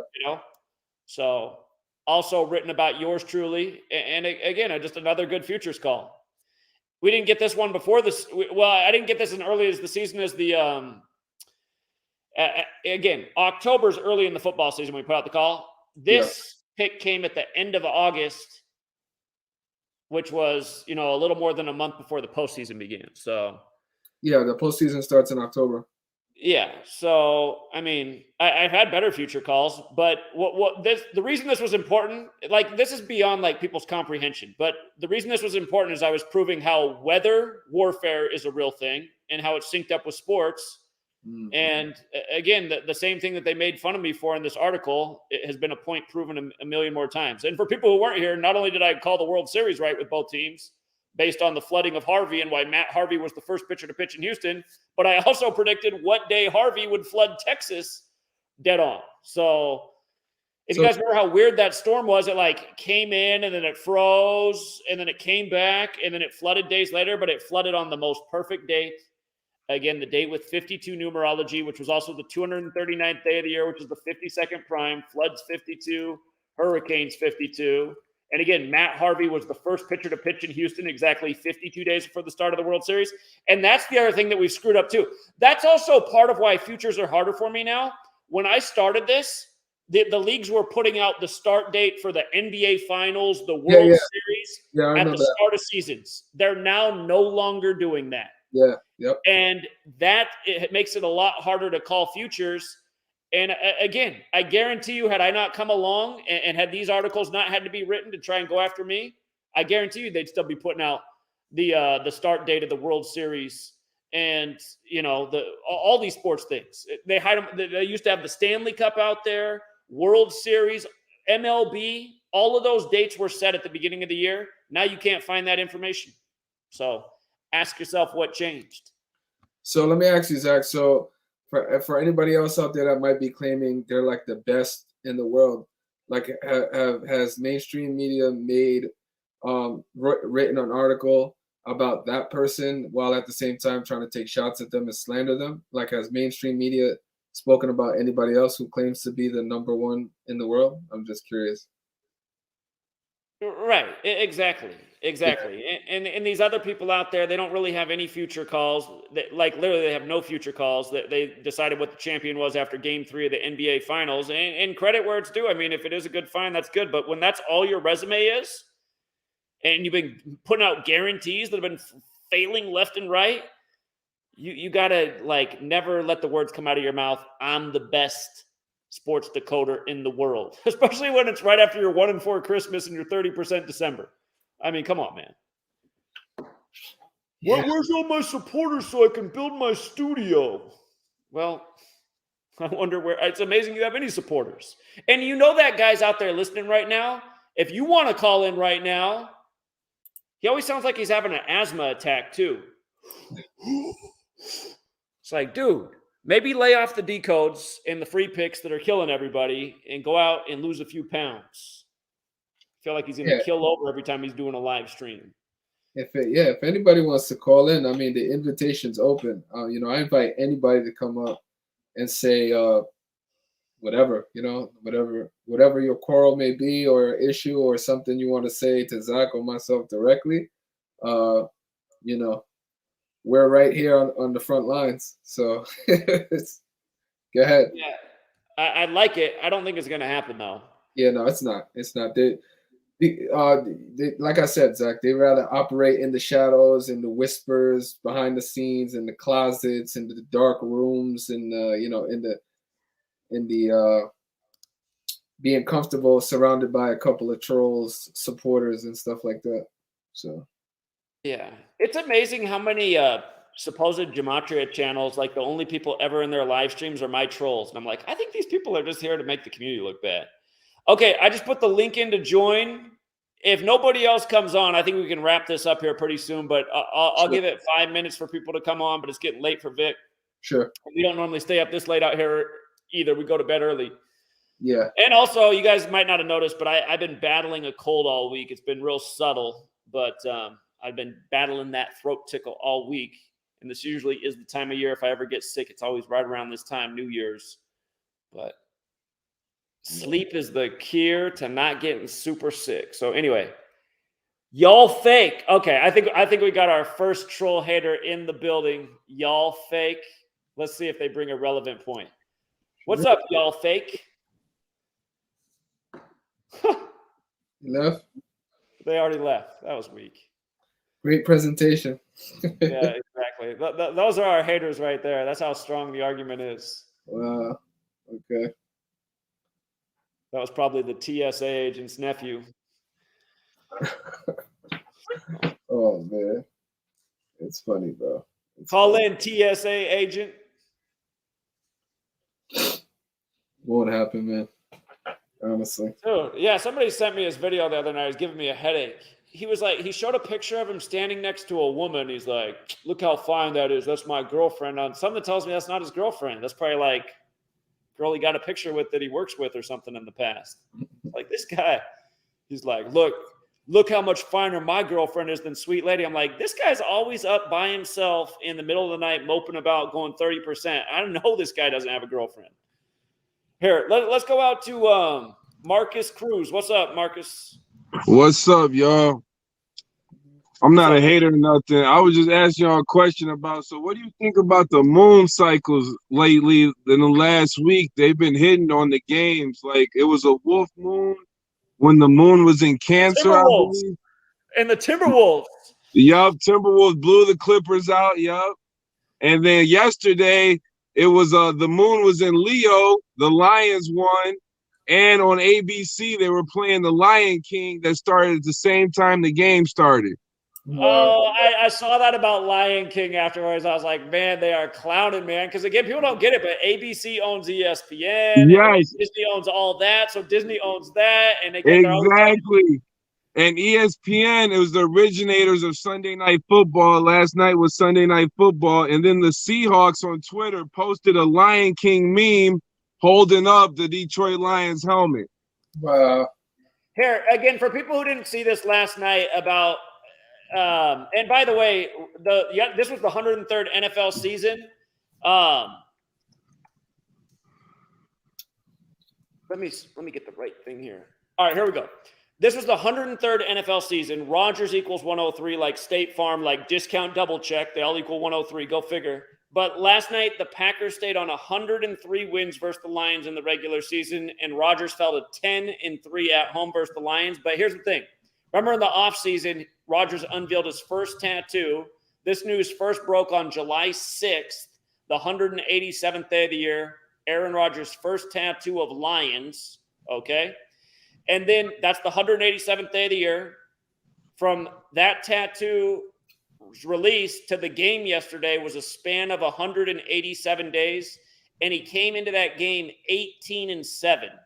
So think about how perfect that is. But the other thing was the news broke on July 6th, but there were almost as many stories about it the next day, July 7th, which is the 188th day of the year. And he fell to 18-8 versus the Lions, picking up his 8th loss versus the Lions on the 8th of the month when 8 teams were 8-8 coming into this week. And again, when it comes to astrology, it's all about the stars. There's 88 officially recognized constellations. Both teams were 8-8, the Packers and the Lions, for this zodiac ritual. And like the caller just said, the moon phase for the game was Leo, which is the lion in astrology. And what I said when I covered this in the summer is I said, I don't really think this tattoo's about Aaron Rodgers because he's not a Leo. Tom Brady is. And so, again, I mean, Brady, they can script whatever they want. Brady's the Leo that's in the league who could win his 8th Super Bowl. And not to mention yesterday on the 8th, the actor from 8 is Enough, a show that came out the same year Brady was born, he died. And he died at age 54 when the word sun equals 54. And again, the Leo is a sun sign. But the only other thing that I'm trying to figure this out right now, but Goff and Rodgers, who played each other last night, they both played at Cal. They're both from the Bay Area. Yep. The 49ers their very first playoff game in their franchise history was in 57 against the Lions. And because of the outcome of the Lions-Packers game, it got the Seahawks into the playoffs, who now face the 49ers. So I'm still trying to hum and haw on this. I have not figured out exactly what they did, but my hunch was that this tattoo was not really about Aaron Rodgers because he's not a Leo. And obviously it's not. But think about this. How big of a scripted ritual this is for two teams that finished off the regular season, but neither of which will make it to the playoffs. So, and there's 2 Lions on the tattoo, and I think this is the first time the Lions have won 2 games against the Packers in like 30 some years. That's a good observation. And but again, it's like that riddle wasn't just for that game. It's something about these playoffs. And it's a reminder that the NFL is a big league that shares profits. All teams share profits. It's all a big league-wide script. So, and again, it shows you how big of a puppet Aaron Rodgers is. He has to get this tattoo by the numbers that's for his embarrassing season. I mean, come on. So. True. Yep. True. All right, well, you guys have a good night. I'm about to go to bed, but I just had to call in and ask you about the moons. Does that factor into your picks at all? Well, Rod, who's also a student of the work, who's really gone the direction of astrology and moon phases. I know that's how he's calling the majority of his games these days. And it's like what I said, people come in and they learn and then they find out their own niche. So I'm not comfortable calling games off the moon phases, but it definitely was the deciding factor for the Lions game last night. Yeah, but the last week, the moon phase has called a lot of games. That's why I was just wondering. Yeah, the full moon, wolf moon, and the Timberwolves blowout. The Timberwolves already had the narrative to win, plus the wolf moon thing. So, yeah, and by the way, moon in Gematria equals 57. And here we are in the year of Super Bowl 57. Wow. And, so, and again, not only does moon equal 57, but I forget what the scientific term is for it, but in the terms of the moon's orbit of the Earth, it has like 57 degrees of movement as well in the way they measure it. So the moon in 57 is a big number. And yeah, for all the people trying to figure out this year's Super Bowl, you might want to study up this Aaron Rodgers tattoo if you understand astrology more. I mean, the answer's probably in there. So. Yeah, the Bucks have a good narrative to make it, but I don't know. They've been so unhealthy, but it's all a script anyway. Exactly. It'll be the wackest script. It'll be worse than Peyton Manning riding off into the sunset, but we'll see. Yeah. All right. Thanks, guys. You guys have a good night. You too. All right, take care, man. We got a couple more people in the chat. Capizzle. Hey, how's it going, guys? What's up? Hey, so I got to be honest with you. I'm not really 100% buying what you guys are saying. However, I just had a couple questions about it. And Zach, I've actually seen your content here on YouTube dating back maybe even a year ago. And some of the videos are entertaining, and I get a good laugh at them. And others I'm like, that's not possible. I'm not buying it. I'm just not. I do it. So when I was listening to you guys, your conversation tonight, you started talking about fighting and whatnot, like fights are rigged. I mean, so when a guy gets knocked out and is laying, face first on the canvas, I mean, that's just part of the script. Well, I didn't say that every single fight in UFC is scripted. And again, a lot of these guys are paid a lot and get endorsements. If that is the script that they're going to take a major shot to the face, I mean, people, if you get that kind of money, there's a lot of people that take that kind of shot to the face. Okay. For the money And then how about like when DeMar Hamlin the other night is laying, on the field? I mean, no, I'm being serious. I mean, why does that happen? Why is that part of a script here? I mean, take me through this process, because you guys we just covered the DeMar Hamlin thing. No, I might have missed it. Okay, well, I mean, there's a lot to cover with DeMar Hamlin, but again, you said you've only been watching for a year. I'd imagine in that year you've heard me talk about Monday Night Football in 33, right? So here's the thing to this. I would like, you guys are talking about gambling in terms of this, and I take gambling kind of serious, and because if you're going to give that kind of advice out, I think it's responsible to be on the forefront of that instead of just coming out and saying it after the fact. So I Right, think which is not. Neither of us are on the. Neither of us you could accuse of being after the fact. I mean, I've been helping people win futures for going on a decade now.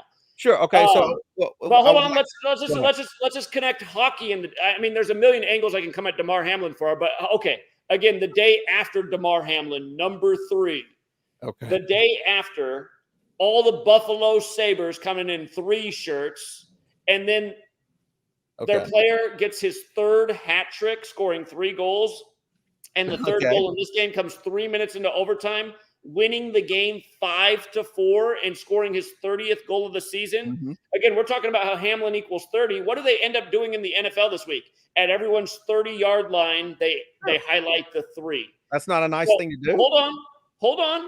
When you run it in reverse, Thompson and Hamlin are both 33, which is always the number of Monday Night Football. And remember, the only player who didn't kneel for DeMar Hamlin was number 33, whose name was Neil. And again, in Freemasonry, to get your right for your 3rd degree, you do the kneeling ritual in tribute to Hiram Abiff, who was killed by the 3 ruffians in the Masonic lore. And what does Hiram Abiff equal in Gematria? 73, like how the score was 7-3. And then they have to tell you that the guy who saved him, his name was Denny Kensington, which equals 73, reminding everybody of Denny Hamlin. And it just so happened the game ended at the 48-yard line 48 days before the Daytona 500, when Denny Hamlin's won the Daytona 3 times. And every year we're showing how the Super Bowl and Daytona 500 are scripted together. And how does his card number? Tage Thompson had a hat trick. See, guys like you, I detect through your voice that you're disingenuous, and then you can't. I'm being honest. Question right now. Tage Thompson wins the game 5-4, and his name equals 54 forwards and backwards, and Bills equals 54. And not only that, but he wears number 72, and Buffalo Bills equals 72, and Jesuit orders 54 forwards and 72 in reverse. I mean, I'm only saying in every single video that the Jesuits run the whole thing. And here's Mr. Hollywood tonight, 72 days after his birthday, with 72 combined points. I wonder where the numbers are coming from. So, again, when I hear somebody like you come on and, you know. But, Zach, all that's great and all, but what I'm asking you is, did DeMar Hamlin go to the turf and just. Where's any evidence that DeMar Hamlin was hurt outside of the bullshit commentators? Was it the fake ambulance that didn't have any lights? He was acting. A simpleton like you, how are you even fooled by this shit? Hold on, Mr. Futures. Mr. Futures said we weren't going to take an ambulance came on the field that didn't even look like an ambulance. It had no numbers. It had no lights. It literally looked like a repainted U-Haul. I mean, what makes you think that he even went to a hospital? What? Because it was I want you to tell me that you thought he was acting. That's all I want you to say. Of course he's acting. The whole thing. So you're telling me.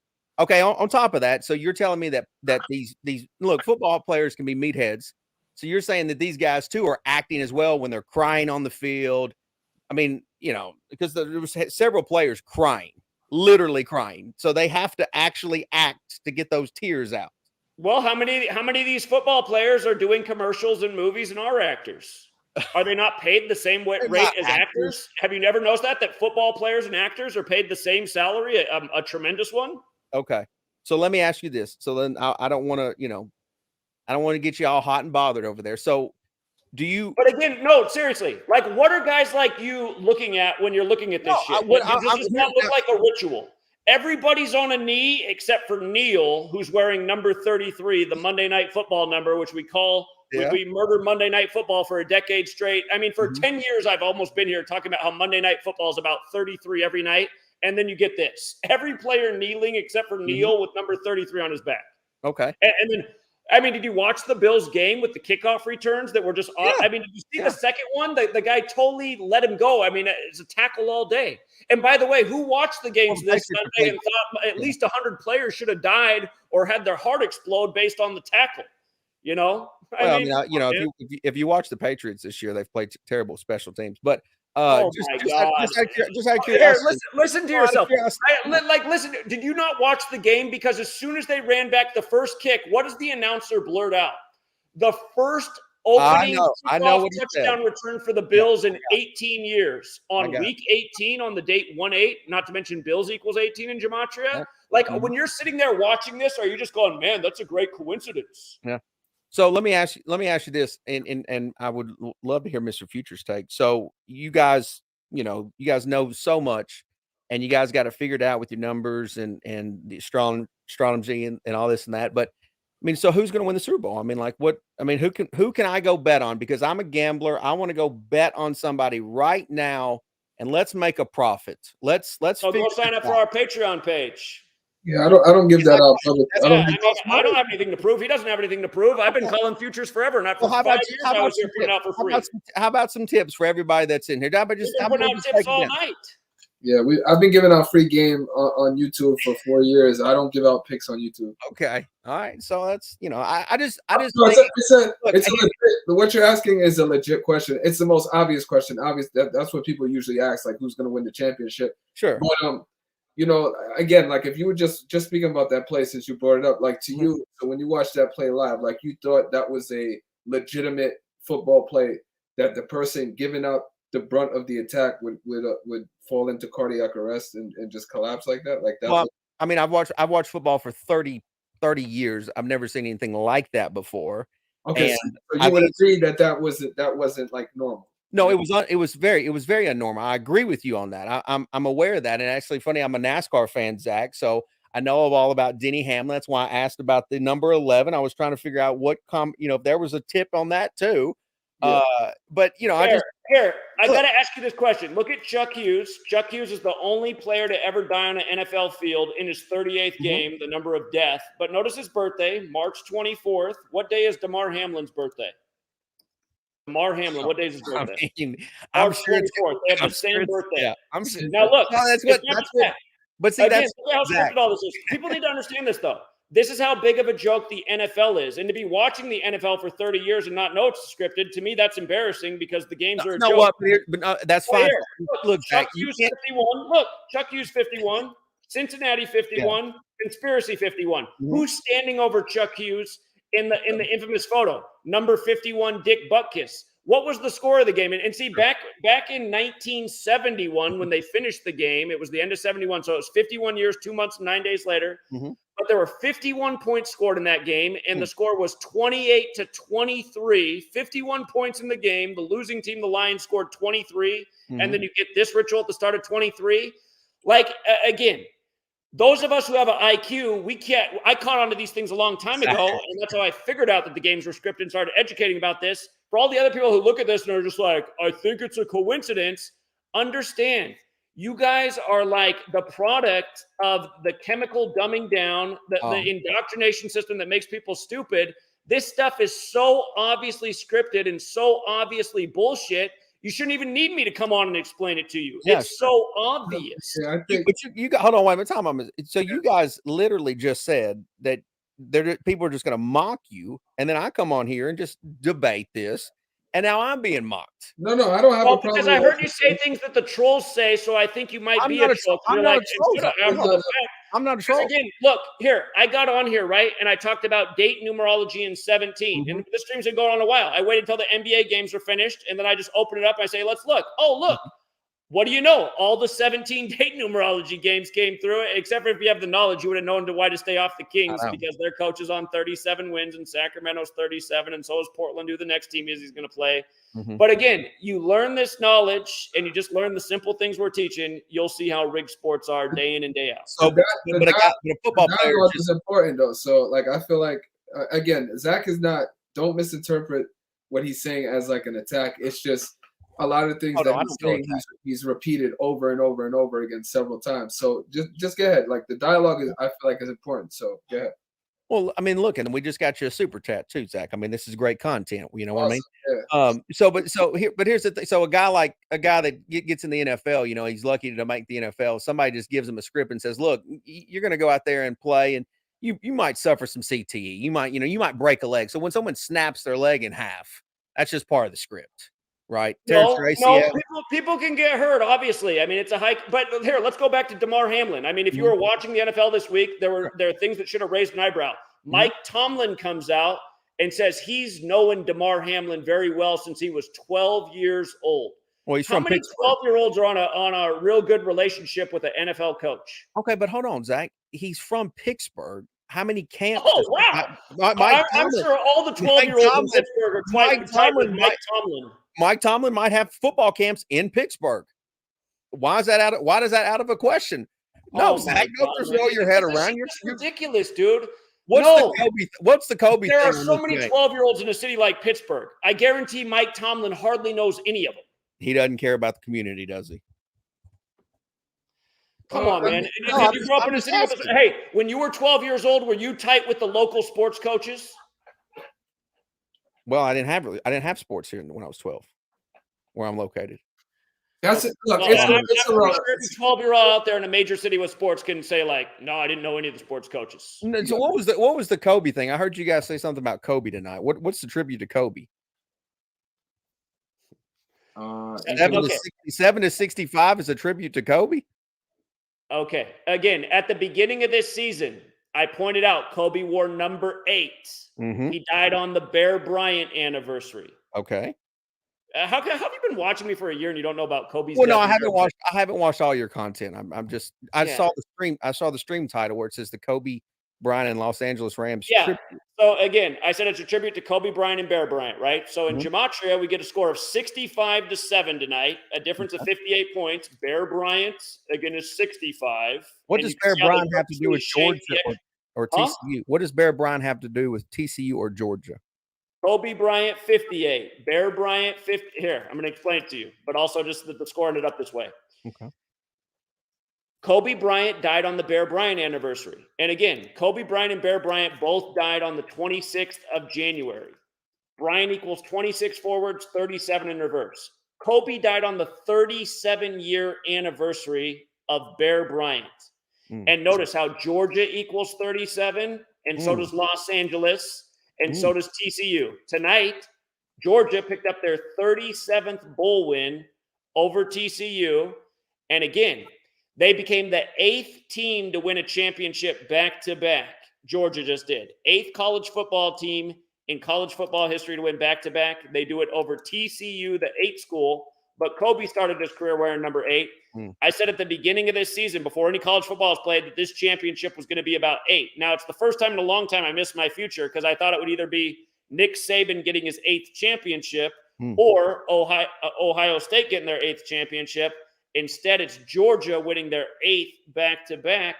But again, also, before the college playoff started, I said if it's not Ohio State, it is Georgia who will win the 15th game of the year, because last year you had the Rams win the Super Bowl with Matt Stafford, who went to Georgia, and you had Georgia win the championship. And last year, again, before week 2 was played, I explained why Georgia would beat Alabama in the championship, giving them their 25th loss on the Pope's 25th day of his age, which was dead on. But anyway, Rams is 15, Kobe's 15.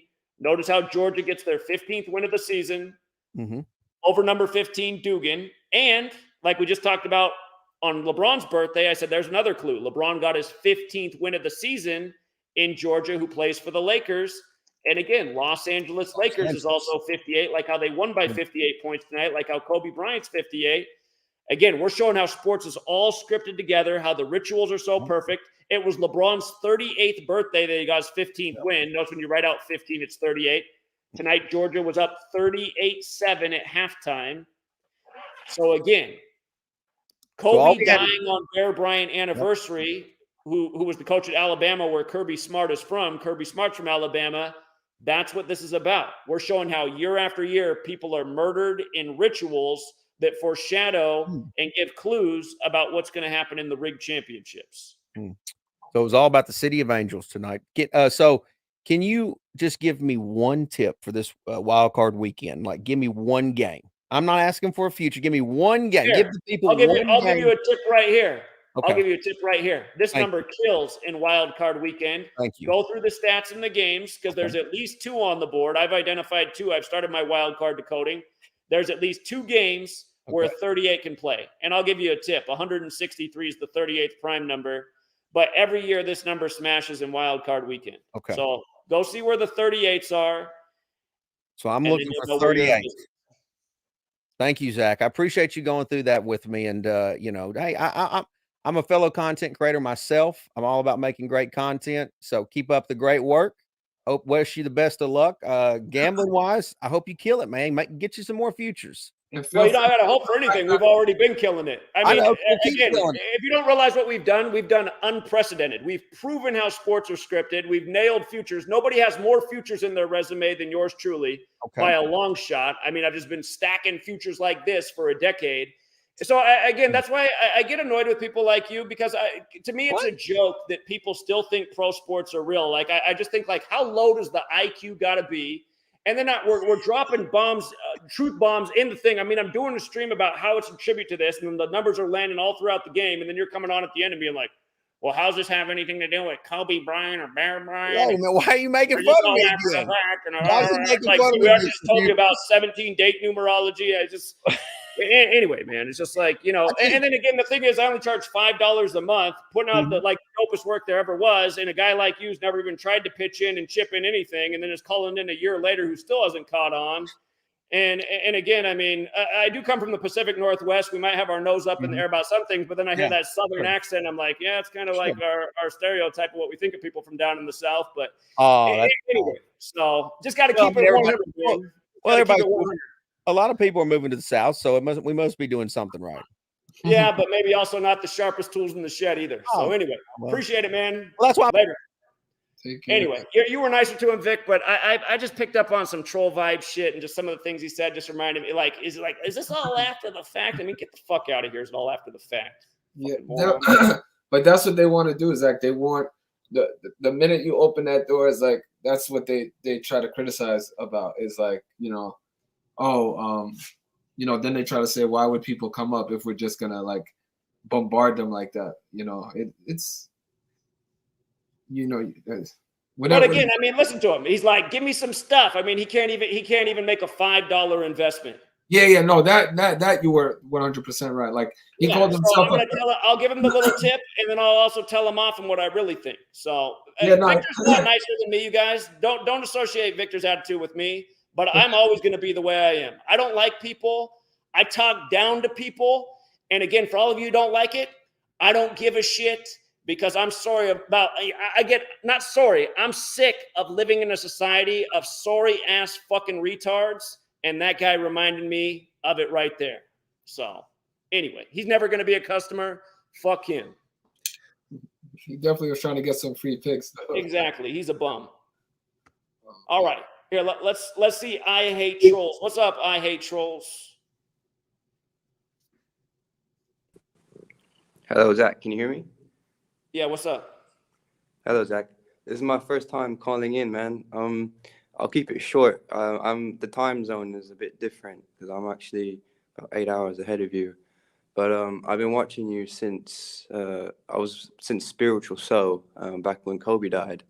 And the funny thing is, I don't actually watch basketball. I actually followed Spiritual Soul because of his spiritual content. And me, along with a lot of people, found you from him recommending us to go to Gematria. Anyway, long story short, I was listening to that last guy, and I had to call in because whether he's a troll or not, I hear this a lot when these type of things happen in the news and with scripted sports and everything.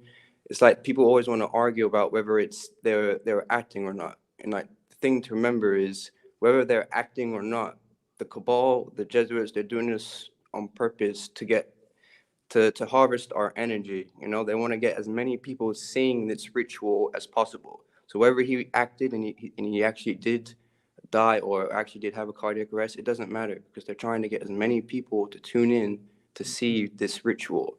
And I actually watched. But it does matter though. It's obvious bullshit. Like there's a 0% chance that he had anything wrong with his heart. I mean, they literally rolled out a fake ambulance. The whole thing is such a mockery.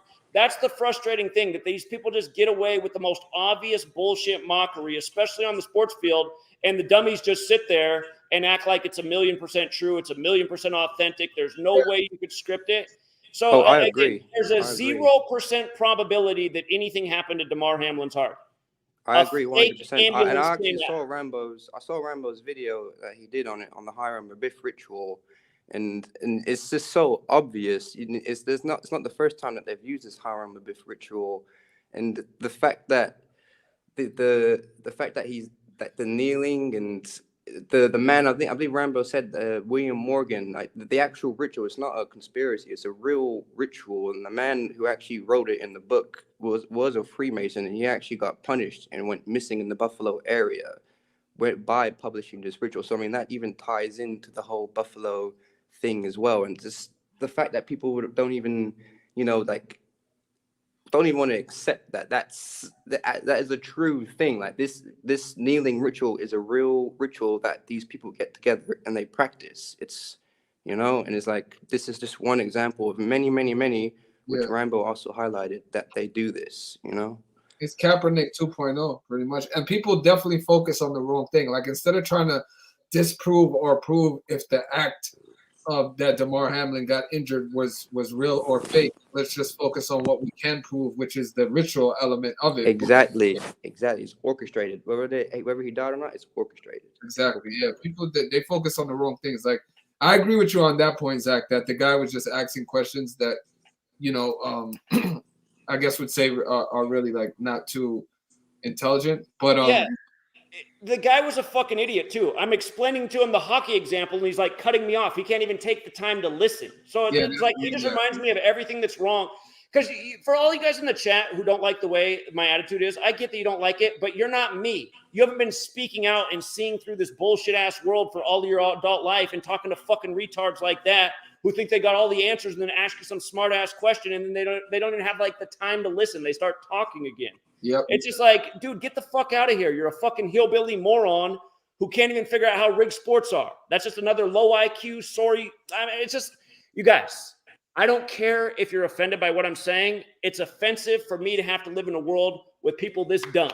You have no idea. So that's where I'm coming from, and I'm always going to talk that way because that's the way it is coming from this camp. Anyhow. I agree. I agree too, and I've seen it, man. Since COVID happened, I've seen it. I've watched almost pretty much every video of yours, Zach, since COVID happened. And so, I've seen the documentation. I've seen the trolls attack you. So I 100% understand where you're coming from, and I understand why you react the way that you do. And it's a shame that the new people that they haven't seen the things that I've seen you do in the past year or two, 3 years. And it's like, if only they could see. In the things that you've said that have come to light, and the things that you've highlighted, and not only that, you've given knowledge, not just me, to other people who watch your channel. We've been able to apply the knowledge in not to decode our names and all that stuff, but to just decode our own headlines, our own news headlines, Well, I appreciate it. Yeah. And again, I wish more people would take the knowledge and apply it themselves, because those few and far between. And sounds like you're one of them. Mr. Futures is definitely one of them.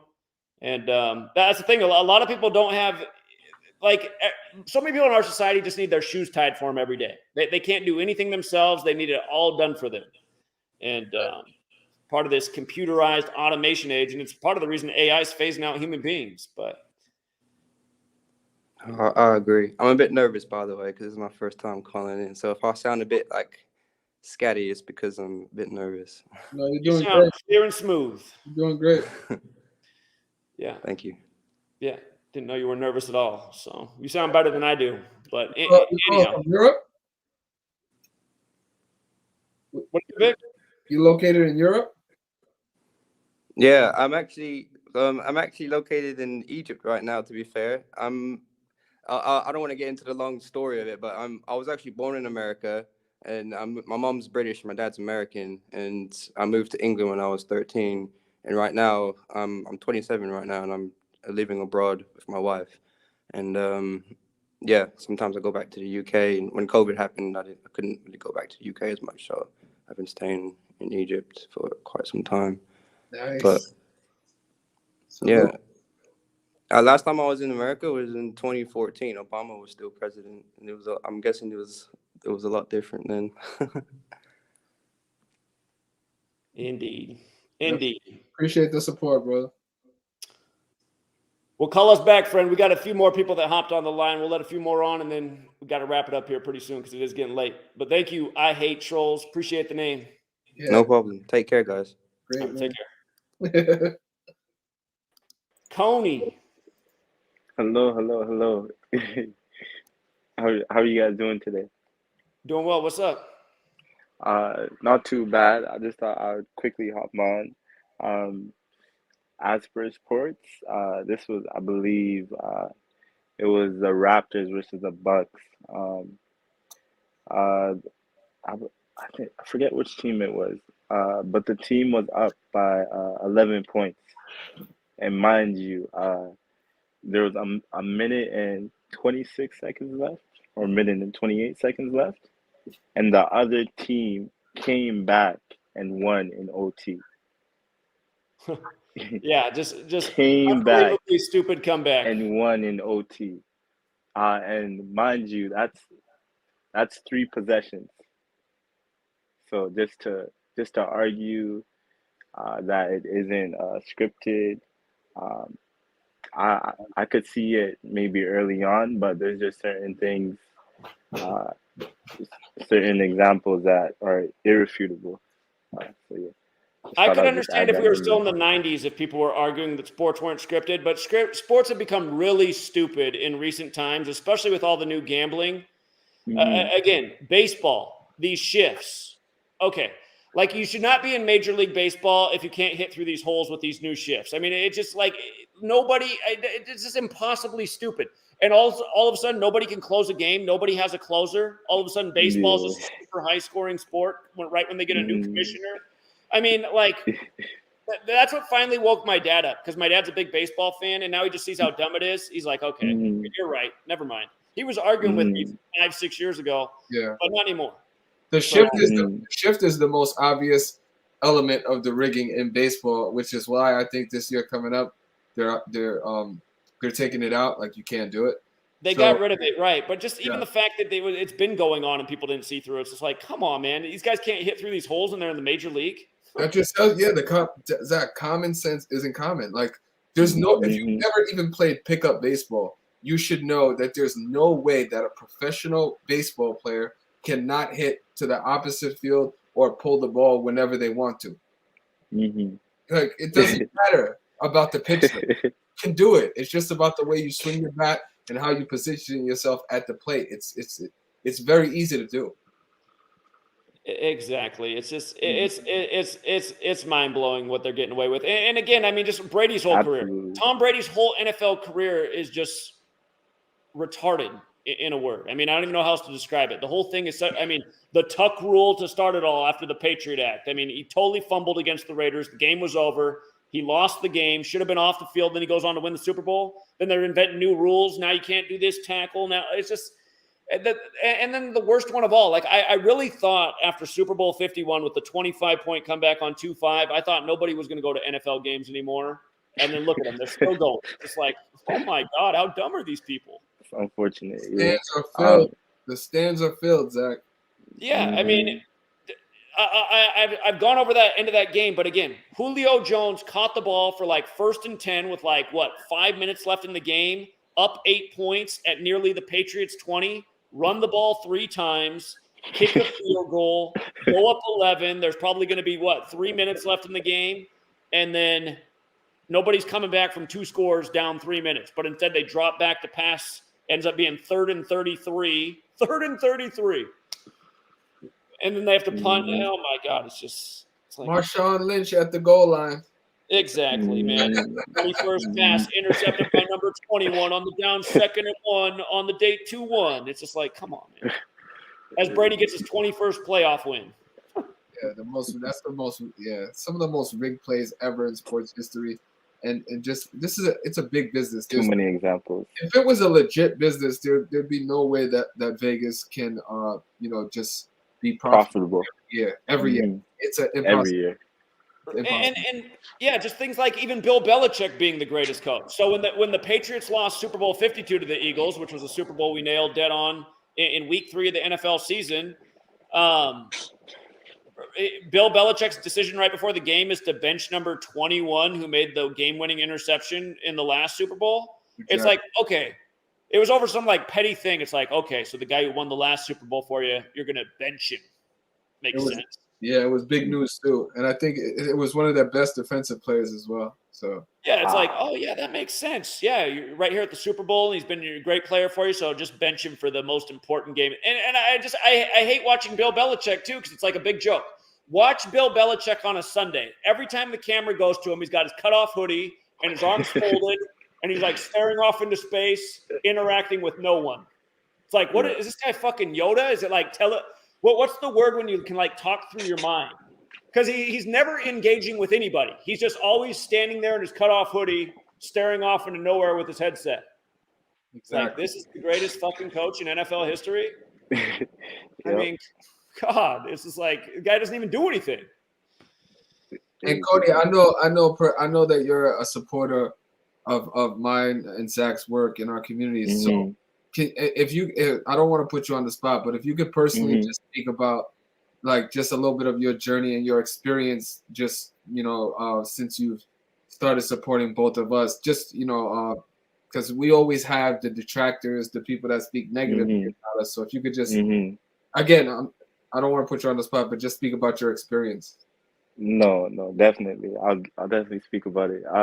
So essentially, I met Zach through one of my uncle's friends, and initially we were just speaking about like just things that just didn't make sense with the world, like symbolism. Like I remember when I was a kid, Disney Channel would be filled with symbolism, 666, devil horns, and I just used to see that and all of this like symbolism, and I don't know, just something in my intuition, just something just didn't sit right with me. Just certain things being seen and whatnot, and we would just speak about how there's just certain things just didn't make sense. And then he brought to my attention someone named Zach, and I was like, okay. And he's talking about how like everything's scripted, and then I was like, wait, what? And then I found him on YouTube.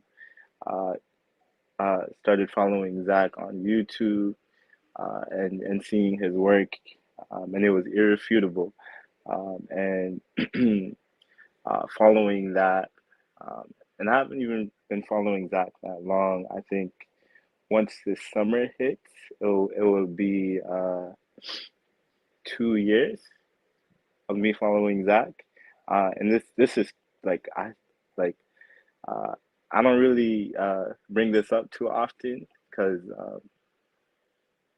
it's crazy, but following Zach, I believe the first 2 months, I believe I joined his Patreon, and I believe the first couple of months, I don't even know how I did this, to be honest, but I flipped 50 to 7 Gs, and I didn't even know of the work for that long. This is like, it just made sense, and I followed Zach's work. This was like back when he was doing baseball every day, and I flipped $50 to 7 Gs in a week, in the span of a week. Awesome. So just that alone, that in itself kind of speaks for itself, which is kind of crazy. And then following that, I believe like a year and a bit, Zach spoke about Vic, and then I was curious. I was like, I wonder who Vic is. And then I believe the very first video I seen, my apologies. I believe the very first video I seen was the Carl Anthony Towns breakdown, and how Vic was able to predict that well in advance, and it was a huge Carl Anthony Towns ritual synced up with his mother, unfortunately, et cetera, et cetera. And then I've been following Vic ever since, and I'm not going anywhere. And he's not only Vic has not only instilled things in my personal life, but he's definitely one of the best decoders when it comes to sports handicapping. Period. Like it's like not a question. Like he's the best sports handicapper out there, just uh, being in this community. And I just remember when I first initially joined Vic's community, I was just observing more so than anything. And it just blew my mind. I believe this was like March after I was recommended by Zach, and it was crazy the stuff I was seeing. I was just watching, and I was like, "This like, is he a guru or something? Like, how is he predicting this well in advance?" But it just shows that this work is irrefutable when used correctly. And Zach and Vic for sure are definitely at the upper echelon when it comes to this work. And unfortunately, there's certain people that have a platform that you know feel like they need to denounce other people uh, to make their work seem more credible. But that's not the case when it comes to both of your guys' resumes. So yeah, that was my uh, little spiel of my experience so far, and I'm just thankful that I came across his work because not only uh, did I have the ability to open my eyes with news, sports, etc., but I was even able to decode with the help of Zach and Mr. Futures, my friend passing related to an NFL player, and it's it's irrefutable that that's what happened, and I'm just glad that I actually know the truth, not the propaganda bullshit that they're spewing all over the news. And to just quickly add on to that, um, uh, so I told you guys how Chase Claypool went to Notre Dame um, for college, the Catholic school. I looked it up, and the Rooney family, they're Irish. What are the Notre Dame mascot? The Fighting Irish. So it's just crazy how scripted everything is by the numbers. And that's another thing I'm very thankful of is I actually know the truth when it comes to, you know, my friend passing and everything.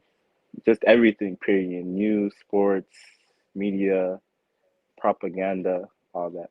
So yeah, that's my little spiel. Appreciate Appreciate that. it, Kobe. Thank you. Yeah, no problem. All right, we got a line coming in here now. People want to talk ever since I All right. gave one guy the smoke. But did you want to add something on, Vic? Nah, I'm just thankful for both of y'all. And just uh uh the trolls, they're gonna continue to troll, but I appreciate y'all, both of you guys. This knowledge and your guys' work has impacted me positively. And you just just to see the truth, um, in comparison to what they're, throwing at us is I'm just thankful for that. Really. Well, you're very welcome. Thanks, Thank- Coney. No problem. Take care, brother. All right, we got shout out to Gematria J, Liam, SS, and Generation Y in line. You guys, it is getting late. We'll go on one at a time, and if you guys can keep your message to like 3-4 minutes, we'll get through everybody. I got to wrap it up here pretty soon. But shout out Gematria. What's up? Yeah, can you hear me, Zach? Loud and clear. Okay, cool. This is my first time using that, so I wanted to make sure. Real quick on that Cop Pizzle dude, I actually known him, and I was laughing my ass off when he called in because I used to think sports were real, and he's a big New York Giants fan, and he's been making videos on YouTube for like 10 plus years, and there's a whole NFL TTC. It's Trash Talk Circle is what it stands for, and it's a group of guys that make videos when their teams play each other, and it's like a whole YouTube thing. You guys can look it up if you want. It's kind of dead now, but anyways, I know that dude, so I was laughing when he called in, but no, he was definitely disingenuous. He wasn't even listening. He would ask a question, and then he wouldn't really even listen. Exactly. That's why I was getting annoyed, because I know the dickhead type. It was so obvious that that's what he was to me. So I was like, fuck him. Here, I'll talk some shit to you.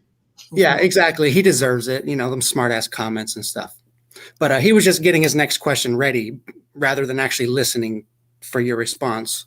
Exactly. That's And 90% of America. They're not even listening. They're just ready to make their next comment. That's exactly who he was. Thank you for calling in and saying that. yeah, for sure, dude. I got more than 10 IQ, you know? Exactly. But no, so what I like to do when I break down to these dummies is sometimes I leave the numbers out of it. Like when the Vikings had that 33-point comeback all in the second half.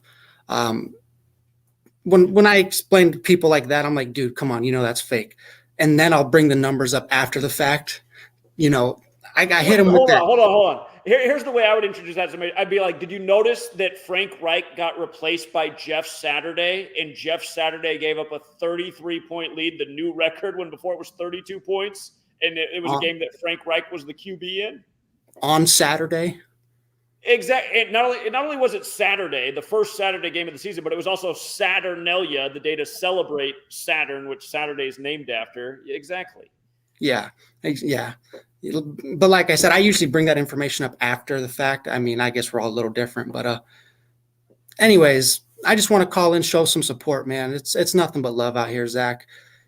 I wish I could donate and stuff, but to be honest, I used to think sports are real or whatever. So I'm just now breaking even because before I found the knowledge, I was actually in the hole about 5,000 or 6,000. Here, I'll tell you how you get all back. Next year, just be patient until Saturnalia comes back next year, and just remember this. Saturn equals 93, which is why the first game on Saturnalia was on the 93rd meridian in 93 land, Minneapolis, Minnesota. But we raked in the money on Saturnalia. Jesuit schools in college basketball in 93, never forget it. You had 3 underdog Jesuit schools. They were all underdogs. 2 of them were really nice payouts. Gonzaga was even a decent payout, but all of the 93s hit. It was 9-3 records on Saturnalia. But yeah, just follow the 93s next time Saturnalia comes around, and you'll get all your money back. So yeah, no, I've definitely gotten close. I'm actually only down about 1,000 from almost 6,000 down before nice. I found the knowledge. So it's if I could give one advice to any gamblers out there, it is not a sprint. It is a marathon. Yes. If I could give one piece of advice, so many people will win 2 or 3 bets in a row, up $300, then they'll smack that $300 on one bet and lose it all. Be right back to square one. Exactly. And I learned the hard way, you know. I learned the hard way as well. But so if I could give one piece of advice, it'd be that. And I know it's been about 3 or 4 minutes. The last thing I want to say is at the end of every day, whether it's NBA or NFL usually, all the final scores all kind of align. Like on the NBA, one team will score 93, another team will score 103, and then one team will score 113, and then 123, and then 133, all in the same night. Exactly. Yeah, sometimes there'll be like 4 games, and they'll all have the same winning score, and you're like, is anyone paying attention? All 4 teams won with the same score tonight? I mean, come on. Yep. And if anybody doubts how scripted the games are, they will even have one team will have 55-44 with like 6 minutes left. And then an hour later, it'll be another game, 55-44 with about 6 minutes left. Exactly. Same script. So if anybody's like, oh, well, they're playing real basketball, it's just until the final minute or 2 minutes, you know, it's not. It's all controlled. They have earpieces in that are skin flesh earpieces in that you can't really see because it's their skin tone. And they're getting orders as they're dribbling up the court. It is, you know, we already know about the magnets. That's just how they're doing it, man. That's how they're doing it. Indeed. I just want to shout give out some Gematria. I appreciate the call and then backing me up because, yeah, some people thought I was a real asshole to that guy, but I just picked up on that guy was a condescending piece of shit. So yeah, dude, I hope he loses all his money. How's that? Salute. Well, he will. He will. So. Yeah. All right, Zach, take care, man. Salute. Yeah. And for all you guys who think I was an ass to that guy, and I was, but realize I also gave him some good information before he left, before I told him just what a piece of shit I thought he was. And that's just the way I roll. And I'm not saying it's right, but again, you're looking at a totally fed up human being. Again, you guys don't understand what drove me to do this in 2013. I pretty much dropped everything I was doing to start speaking out about how bullshit the world was because I just couldn't take it anymore. So anyhow, some people are happier about that than others, but did you want to chime in with something, Vic? No, again, it's not that I definitely don't disagree with, like, you know, your thinking on that. The only reason I even gave the caller like a little leeway is because he just happened to be like the first one in that was kind of like, you know, trying to open up the dialogue or whatever. So that was the only reason I was like, okay, benefit of the doubt. But yeah, I mean, some of the things he was asking was pretty much, if you've been following the work for a year, you should already know. And like, to ask what 65 has to do with Kobe Bryant is kind of idiotic in itself. So Right. Exactly. I picked up on the condescending tone and that he was full of shit. yeah. All right. Hey, what's up, Jay? Yo. What's up, Hey, I man? heard you say you're in the Pacific Northwest, so nice to know that someone like you is in the neighborhood. Indeed. Yeah, I found your video, I think, last night, and I could tell just because I've been in touch with, how scripted not just sports are, but how everything is. And me not really knowing what's going on in the NFL, but seeing what's going on in social media, and I was just like, there's something going on with the Bills this year. That's definitely one of those things. And like watching you put it together through this, numbers, which I think I realized what Gematria was when Kobe went down. And I knew right immediately that was just another sacrifice ritual type thing. And yeah, I mean, I'm kind of in the boat you were in. Like, hearing you speak out is like, I'm trying to figure out who wants to hear it because everybody needs it. Yeah, and I don't care who doesn't want to hear it. They need to hear it the most. Yeah, So. for sure. And I'm, when COVID happened, it's just like, damn, it was like, pulling me in 10 directions because I'm like, this is a sham. And like, I'm in Portland. So like people I was were going to say, it looks like you're in Portland. If I had to guess, that's where I'm from too. I grew up in Northeast Portland. But yeah, you go to Portland now, it's like people from Portland aren't even there. It used to be keep Portland weird. Now it's all these people from California with their slave muzzles on, so obedient to the news. It makes me sick. very, like, very obedient here. It made me sick hungry. too because being in Portland, woke me up. I never even thought that I'd be as conscious as I am today. And like now it's a blessing, but it's also kind of a burden living amongst people that are like really asleep. Yeah. Yeah. And I mean, I feel like it's just like that everywhere you go in this world we live in. Mm-hmm. Yeah. Yeah. Here, again, I went to Buffalo after the top shooting to explain how that shooting was synced up with their football season. And the number I mostly taught them about was 117. And again, I just want you guys here. I'm going to pull up this Damar Hamlin jersey change story. If you guys didn't know, Damar Hamlin changed his number from 31 to 3. Of course, he had to because he did the Hiram Abiff Masonic kneeling ritual, again, at the 3rd degree. Actually, hold on. You guys got to know this too. Damar Hamlin puts out his tweet that he's supposedly feeling better at 5:14 p.m. sharp, while the Bills are on 514 franchise losses after the May 14th shooting. And by the way, when you spell out September 8th, the day the season began, the day the Queen died, that equals 514 in what's known as Jewish gematria. But look at this. The day that Damar Hamlin changed his jersey was exactly 17 weeks before the Week 17 game on September 5th. Notice that day leaves 117 days left in the year. Again, in the most simple cipher, Buffalo Bills is 117. The ritual with Damar Hamlin happened on Monday Night Football on the 117th day of the season. And from the day of the top shooting to the day of the season opener against LA was exactly 117 days later. And also the day of the top shooting, there was another mass shooting in the news that day in Los Angeles. Again, the opener was Buffalo, Los Angeles. And that shooting was at Grand Central Market. So they coded 117 on both shootings. And then, again, just talking about how specific, and understand, even before this happened, we've been talking about rig sports and Bills and rituals with this number for the Bills for the last decade. So this is nothing new. But then sure enough, on the 117th day of the season, again, Damar Hamlin with the heart ritual. And again, the games are perfectly scripted, you guys. It was designed to be stopped at the 48-yard line and then give us the Denny Hamlin tribute 48 days before the Daytona 500. But go look at Joe Burrow's box score from when they canceled the game. He had 52 passing yards when the game ended, and it happened to the guy who's born on the 83rd day of the year. Damar Hamlin, born March 24th, heart 83 in reverse, 52 forwards. This shit is so scripted. And again, heart chakra is the exact same as Damar Hamlin in all 4 ciphers. And we've been talking about all the rituals they've been doing with the heart chakra all year. So this just is part of a long pattern that goes way beyond football. But, and then again, it's not just, okay. Anyway, I've covered it all. But yeah, go ahead, man. My man from Portland, what's up? It's so much deeper than football. So it's just like, with the internet existing and obviously like this web camera existing, I've always been aware, like, damn, like I don't want to be too loud. Like honestly, you're loud, and I respect that because it motivates me to be loud. And like you said, everybody needs to hear it. And the people that don't want to hear are the people that need to hear it the most. And like I think someone asked the question, like, what's their end goal in all this rigging? And it's just like obviously to harvest energy. But Okay, like for thank you. us, like what can we do about it to not necessarily go against it, but like to uplift and like restore the energy back to balance? Yes. Okay. Somebody did ask that question. I put it up here and I forgot to respond. Why do they do this? Again, Freemasonry has rites, rituals. To get your degrees, you have to perform the ritual. To get your third degree, you have to do the Masonic kneeling ritual in tribute to Hiram Abiff. And again, the only guy not kneeling around number 3, his name is Neil 33, like Masonry Secrecy Order 33. But anyway, not only are they harvesting energy, but think about the purpose of rituals. Why, if you are a controller of society and you want to control people and keep them participating in a system you built, how do you get them to participate in that system?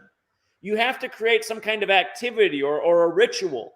You want them spending money at a certain time of year because you've created this financial system. You've set up your financial system so there's a reporting date at the end of the year. How about create a big consumer spending holiday right at the end of the financial year? Again, we're all in this Christmas ritual. It's a huge consumer holiday. Yeah, It doesn't matter what your religion ritual. is. You're pretty much participating in the consumer holiday.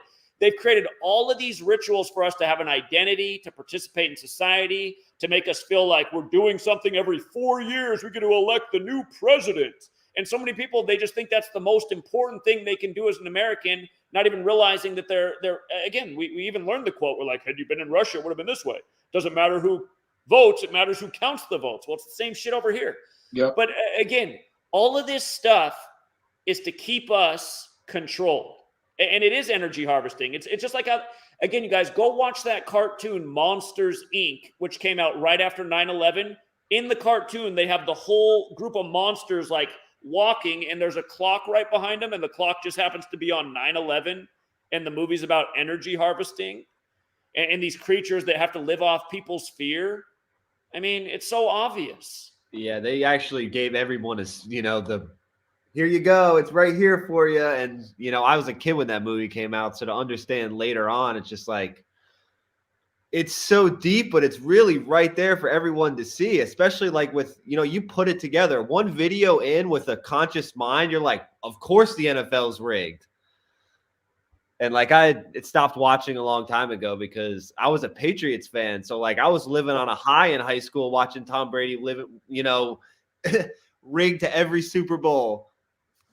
Exactly. You're like my dad. My dad's a bandwagon fan. He always cheer for the Yankees. So yeah, I like Tom Brady, man. And then obviously, that's why, just stir that that likeness up. So we're looking to Tom Brady, not, a yoga master or somebody else that's actually enlightening and, inspiring. They got the fanboy. Indeed. But yeah, thanks for letting me jump on here. I want to let other people go. I appreciate it. Much love. All right, Portland. Good to know you're out there, man. Have a good night. Peace. All right. Representing the home city well. Shout out to Jay. What's up, Liam? You got to unmute your mic. Hey, can you guys hear me? Yep. Oh, it's good. Thank you for letting me come on here. Appreciate that. I basically kind of have two questions in a way. Like you guys just mentioned, energy harvesting. Do you guys think, and this may be random, but what would religion play into that at all? Is that just another way for them to control us, or is there some truth in it? I'll let Vic go first. I've been talking a lot. I feel like religion, this is just my opinion, it's like a divisive practice, regardless of what you believe in. Kind of like being a Republican or a Democrat.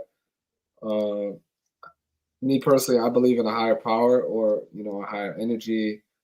I don't necessarily focus on any one belief or anything like that. But yeah, I think religion is some of, the old, one of the oldest tricks in the book. And, they prey on people's emotions. They have a lot of, studies and things like that they've been studying the mind and how people work for a long, long time. So yeah, I definitely believe religion is just one of the many games that they put in front of us. Indeed. Indeed. And Vic, what do you think? So, yeah, I definitely believe religion is just one of the many games that they put in front of us. Oh, Okay, thank you. so here, with regards to religion, I mean, we've been hearing all week about pray for Damar, pray for Damar. And again, I'd encourage everybody to go look in the photos and how they were doing the Baphomet satanic fingers down in their kneeling position, and how in the locker room they were all throwing up the 666 and Baphomet fingers. And again, look at the words I have on the screen. If you can look at the screen right now, all of these words with the most simple cipher are 74. Energy, occult, Masonic, Jewish, Lucifer, Jesus, Joshua, which is the English translation of Jesus, cross, Messiah, gospel, parables, killing, holiday. They're all 74. And, again, Buffalo Tops, the shooting was on Israel's 74th birthday. They blamed it on a white supremacist. And again, if you study the Old Testament, the oldest Hebrews are black. So think about a white guy in a black neighborhood on Israel's 74th birthday. If you use numerology, by the way, white supremacist is 74 as well. But notice how Jesus and Lucifer are both 74. And again, that's not the original name of the Messiah. It's not Jesus. That's the new contrived name. And again, this pisses people off when I say it, but the majority of Christians I've known have been total frauds of human beings who all they really believe in is, it's just like, it's the herd mentality. I'm a Christian because everybody else is a Christian. And then when I say it, like, people treat me better, it's just, it's fake. It's fake. It's like people do it to fit in. The church is full of fake people. It's not to say that every Christian's bad and is a fake person, but the majority of Christians are, and they're hanging on to this name, this contrived name that has this number encoding to it. Again, think about English, spells and spelling, creating words, magic, ritual magic. Today, Damar Hamlin gets released from the hospital on the 9th. Again, his birthday is the 83rd day of the year. So they released him 74 days before his birthday. And again, he's doing this 514 ritual, like how you had the 514 shooting on Israel's 74th birthday. When I first started with Gematria, this was the number that showed me that this code was real. I was like, wow, this nation's birthday is 74. Independence Day, when you use numerology, 74, whereas holiday 74. But I just want you to think about how Jesus and Lucifer, because again, Jesus is this contrived name. It's not the real name, but they have the same gematria value. And again, the same people who are always telling you they're about Jesus, like the politicians, the biggest liars on TV, these televangelists who tell you they need more and more money because they need another private jet, they need another mansion. They're all about Jesus. All these evil people in this world are all about Jesus. And then these football players who are always like, oh, we won the Super Bowl, I give credit to the Most High, and then they're in the locker room doing the 666 fingers. Yep. Again, Yeah. all of this stuff came from the authorities. Notice how killing and holiday are both 74. The top shooting, the address for that tops is Jefferson Street, named after Thomas Jefferson. Again, remember, Jefferson and Adams both died on July 4th, 1826. And then exactly 1,826 days later, Monroe died on 7/4. 3 of the first 5 presidents died on 7/4. Zachary Taylor almost died on July 4th. He died a few days later after nearly dying on July 4th. He died from what happened to him on July 4th. He was poisoned that day. And the word poison also equals 74. So does the word bad when you run the alphabetic order in first. So does the word Roman. So all these things are 74. And again, London is 74 in the same cipher. Roman, bad, all those things are 74, and you run it in reverse. Poison. But again, all these things 74. The word free is 74, and you run it in reverse. We're celebrating our freedom, the word that ends with dumb at the end on 7/4. All of this stuff is bullshit. And it's all being used to manipulate us, our understanding of spirituality, history, what's going on in the world. This number's stamped all over it, all the time. When they called the election for Joe Biden, they called the election for Joe Biden when he was at 74 million votes. You think Joe Biden really won the election? They're all rigged. It's not like just this one was rigged. Yeah. They're all rigged. But again, I just want you to think about this week how they were all asking you to pray to Jesus for Damar Hamlin, and they're talking about how the prayers were answered. Again, this is a mass ritual for this nation. And look at how they're covering it. Like, I think that Damar Hamlin really brought the country back together. We needed this. This is like the biggest spark we've had since COVID. Oh, not to mention the Event 201 simulation was on October 18th, the day leaving 74 days left in the year, the COVID simulation. Or not to mention that the World Trade Centers were on the 74th Meridian West. And oh yeah, let's not forget that they called the site Ground Zero. Notice how nuclear and weapon are 74. The only definition for Ground Zero before 9/11 was the point above or below ground where a nuclear bomb explodes. 9/11, Patriot Act, Tom Brady all day in the Patriots. But again, all this stuff is major league bullshit, and it's all encoded. And it's not to say that there isn't power in prayer. It's just if everybody, and again, notice the word energy is 74. If this whole nation is praying to Jesus for Damar Hamlin in this total psyop, again, you have to understand, somebody created all this. It wasn't us. We learned this in slave school, right? We learned English. We learned history, his story. But some occult group, again, the English language goes back to the Catholic Church. The Gregorian calendar goes back to the Catholic Church. They created this. They're the master sorcerers who understand how this actually works, but they have us all operating under this language, under this calendar, under this understanding of time, and doing these things and saying these words. These people continue to rule over us. So essentially, all of these rituals are helping keep them in power and us enslaved. But again, they've also taught this society that the best they can do, the world's a bad place. It's the devil's place.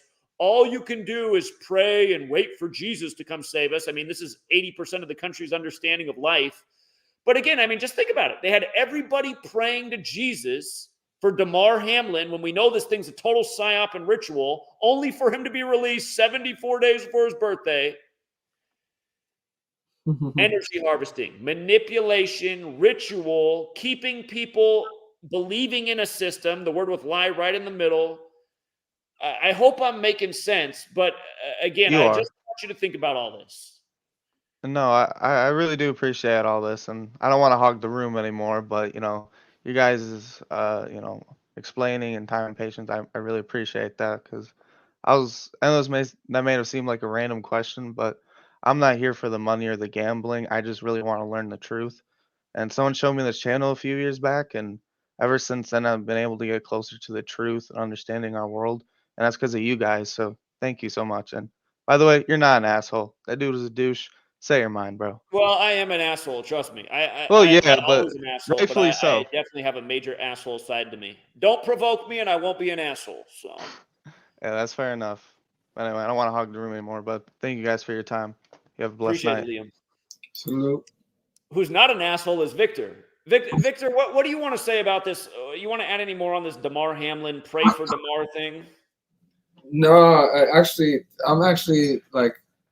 I'm so burnt out over this Damar Hamlin situation. Honestly, it's just, it doesn't matter the ritual, whether it's new, recent, or whatever. It's more of the same. And if I just focus on the numbers, Zach. Yeah, the same way you get exhausted reciting the same thing over and over again.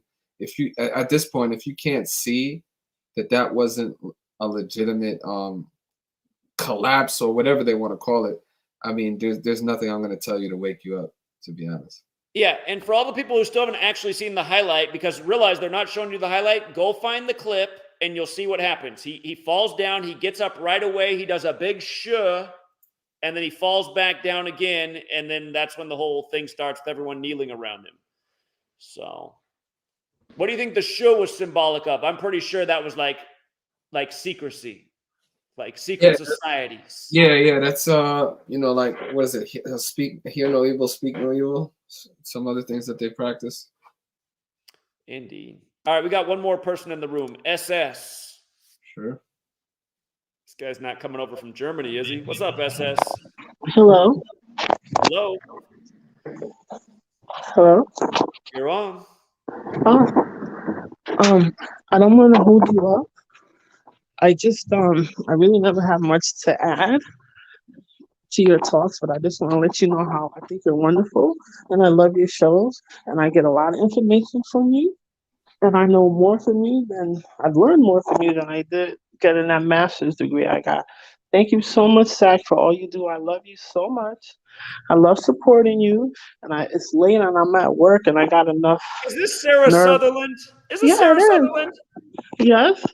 Sarah Sutherland, stop giving me super chats. You are too generous. I really do appreciate you, though, but I always feel bad. I'm like, man, if I had Sarah Sutherland, we would be bankrolling like CNN. But Sarah, you have given me too much. I appreciate you, though. No, Jack, you deserve it. You're wonderful. You give out a lot of good information. I do believe what Mr. Future's saying. You are targeted, and you are targeted because you're on point.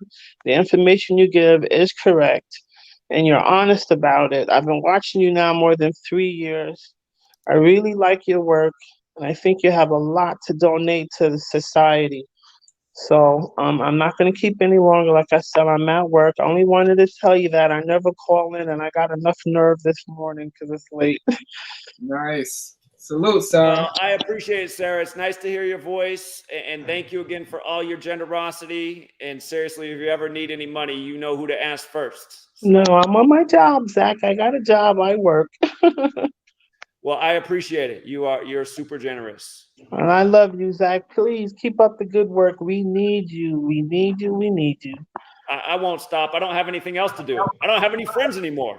Oh, well, you got me as a friend. Don't you worry. Yeah, that's true. I got you. I got all the truth seekers. I appreciate that. Thank you.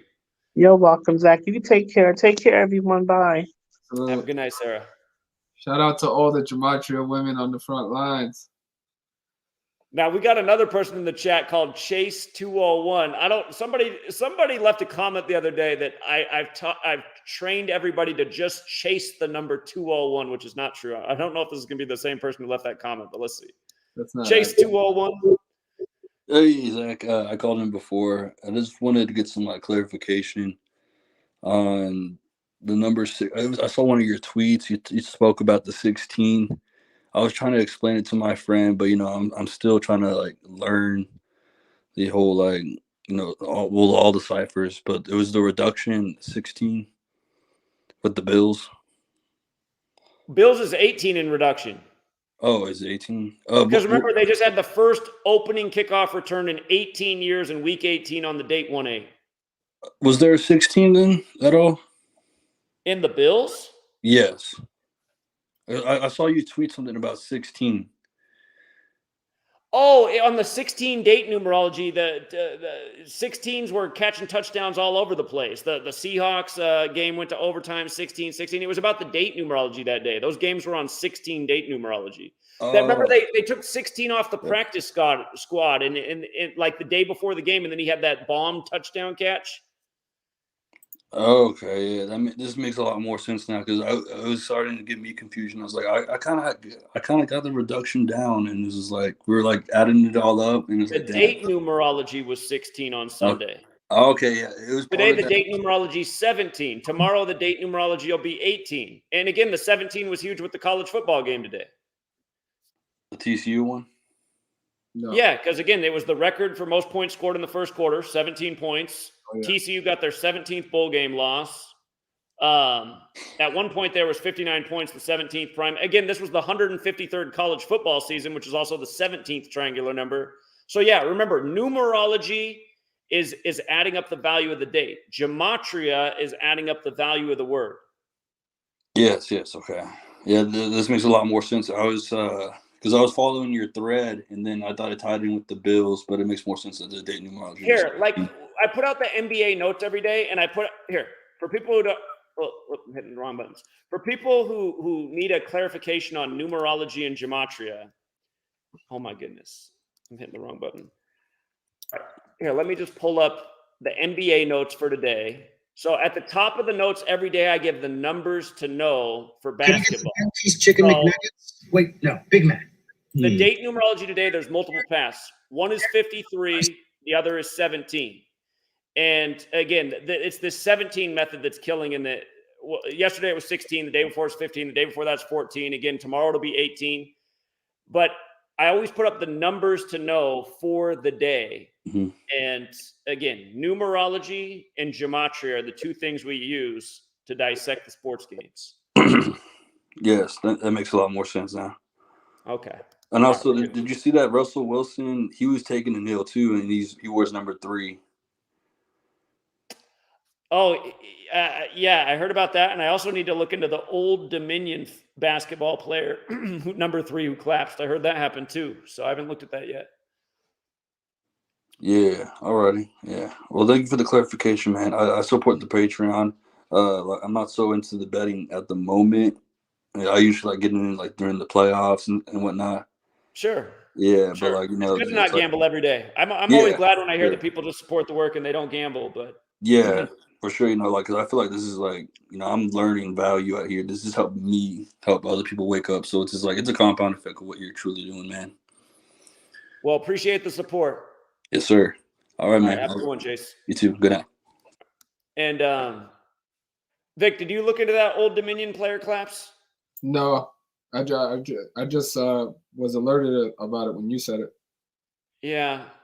Yeah, again, you guys, if you guys in this past summer, there was I forget what the name of the conference was, but there was a conference in the Middle East for participating nations, and there was a speaker from the US, and she said that within the next 2 years it will definitely happen. There will be a transition from physical money to digital money.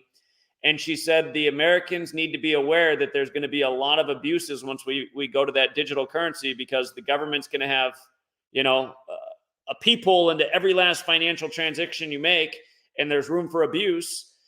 And again, it doesn't mean it's going to be this year, but just a Bills player collapsing in the first quarter, I'm wondering if we could have some kind of financial meltdown here in the first financial quarter, which is January, February, March, the third month. And speaking of all the 74 stuff, it seems like they always have a big ritual on the 74th day of the year, the Ides of March. And a point I made when I went to Buffalo, because they had the shooting on the 74th day of the shooting in Buffalo was on Israel's 74th birthday. And they said the shooter's manifesto, that he used the same manifesto that the Christchurch, New Zealand white supremacist shooter used, that was on the Ides of March, the 74th day of the year. So I'm wondering more and more if the Ides of March, if it could be some financial thing this year. Again, it's a Roman holiday, and Roman is also 74.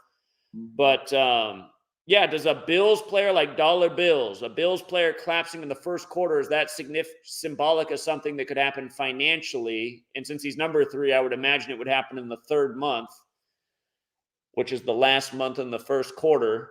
But yeah, there's people putting out videos. They're speculating on similar types of things, and they're saying take all your money out of the bank. You guys, that's not the way it's going to work. I guarantee you the day that they do it, that they'll put out some kind of announcement. They'll say, like, you have 10 days to turn in all your mattress money, or it'll be worth nothing. Yep. And all that, you'll go to like the store, and all they'll be accepting is debit and credit and no cash. And if you don't get your money turned into the banks in those 10 days, your money's going to be worth nothing. Yep. So pulling money out of the bank's not going to help you get around the situation. Not at all. No. Yeah.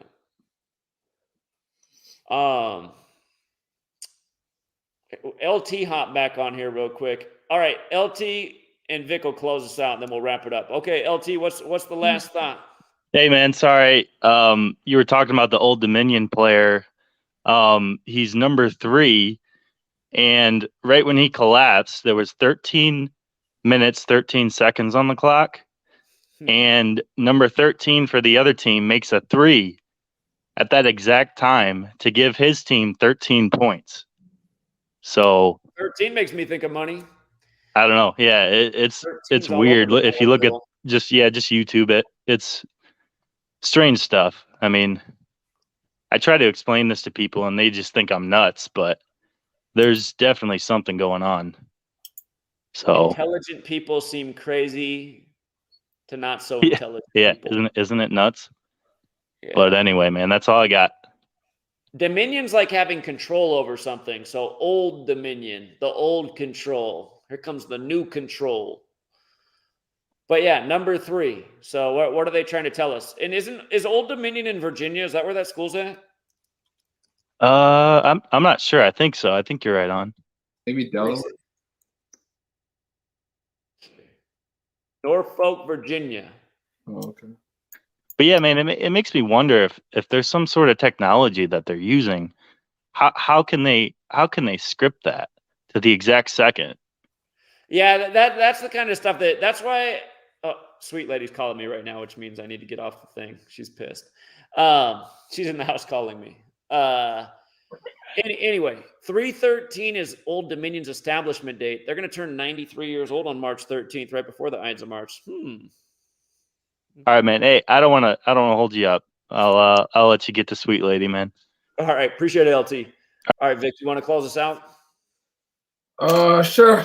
I'll just say appreciate you everybody's support. If you're not already in tune, just YouTube channels right there. Appreciate that, Zach. Yeah, and thanks for everybody. Click that like button, share the video. This was obviously a 4-hour stream, so please repost it and help us continue to get the word out, man. And definitely be in the minority, not the majority, and stop hating and start supporting. So that's all. And here I'm gonna put Mr. Future's link in the chat. So make sure you guys sub Mr. Futures. He should have way more subs than he does. He does amazing work. I appreciate that, Zach. Thanks. Definitely exhausted now, but I'm glad I jumped on and we did it. Yeah. Sorry keeping you up late, Vic. All right, you guys, we'll leave it there. Have a good rest of your evening or your day if you're in the other part of the world. And thanks for putting up with me. And just so you guys know, Mr. Future, a lot nicer guy than I am. Always high vibration over there. So. All right, take care. I'll speak to you soon, Zach. All right. Till next time, True Seeker.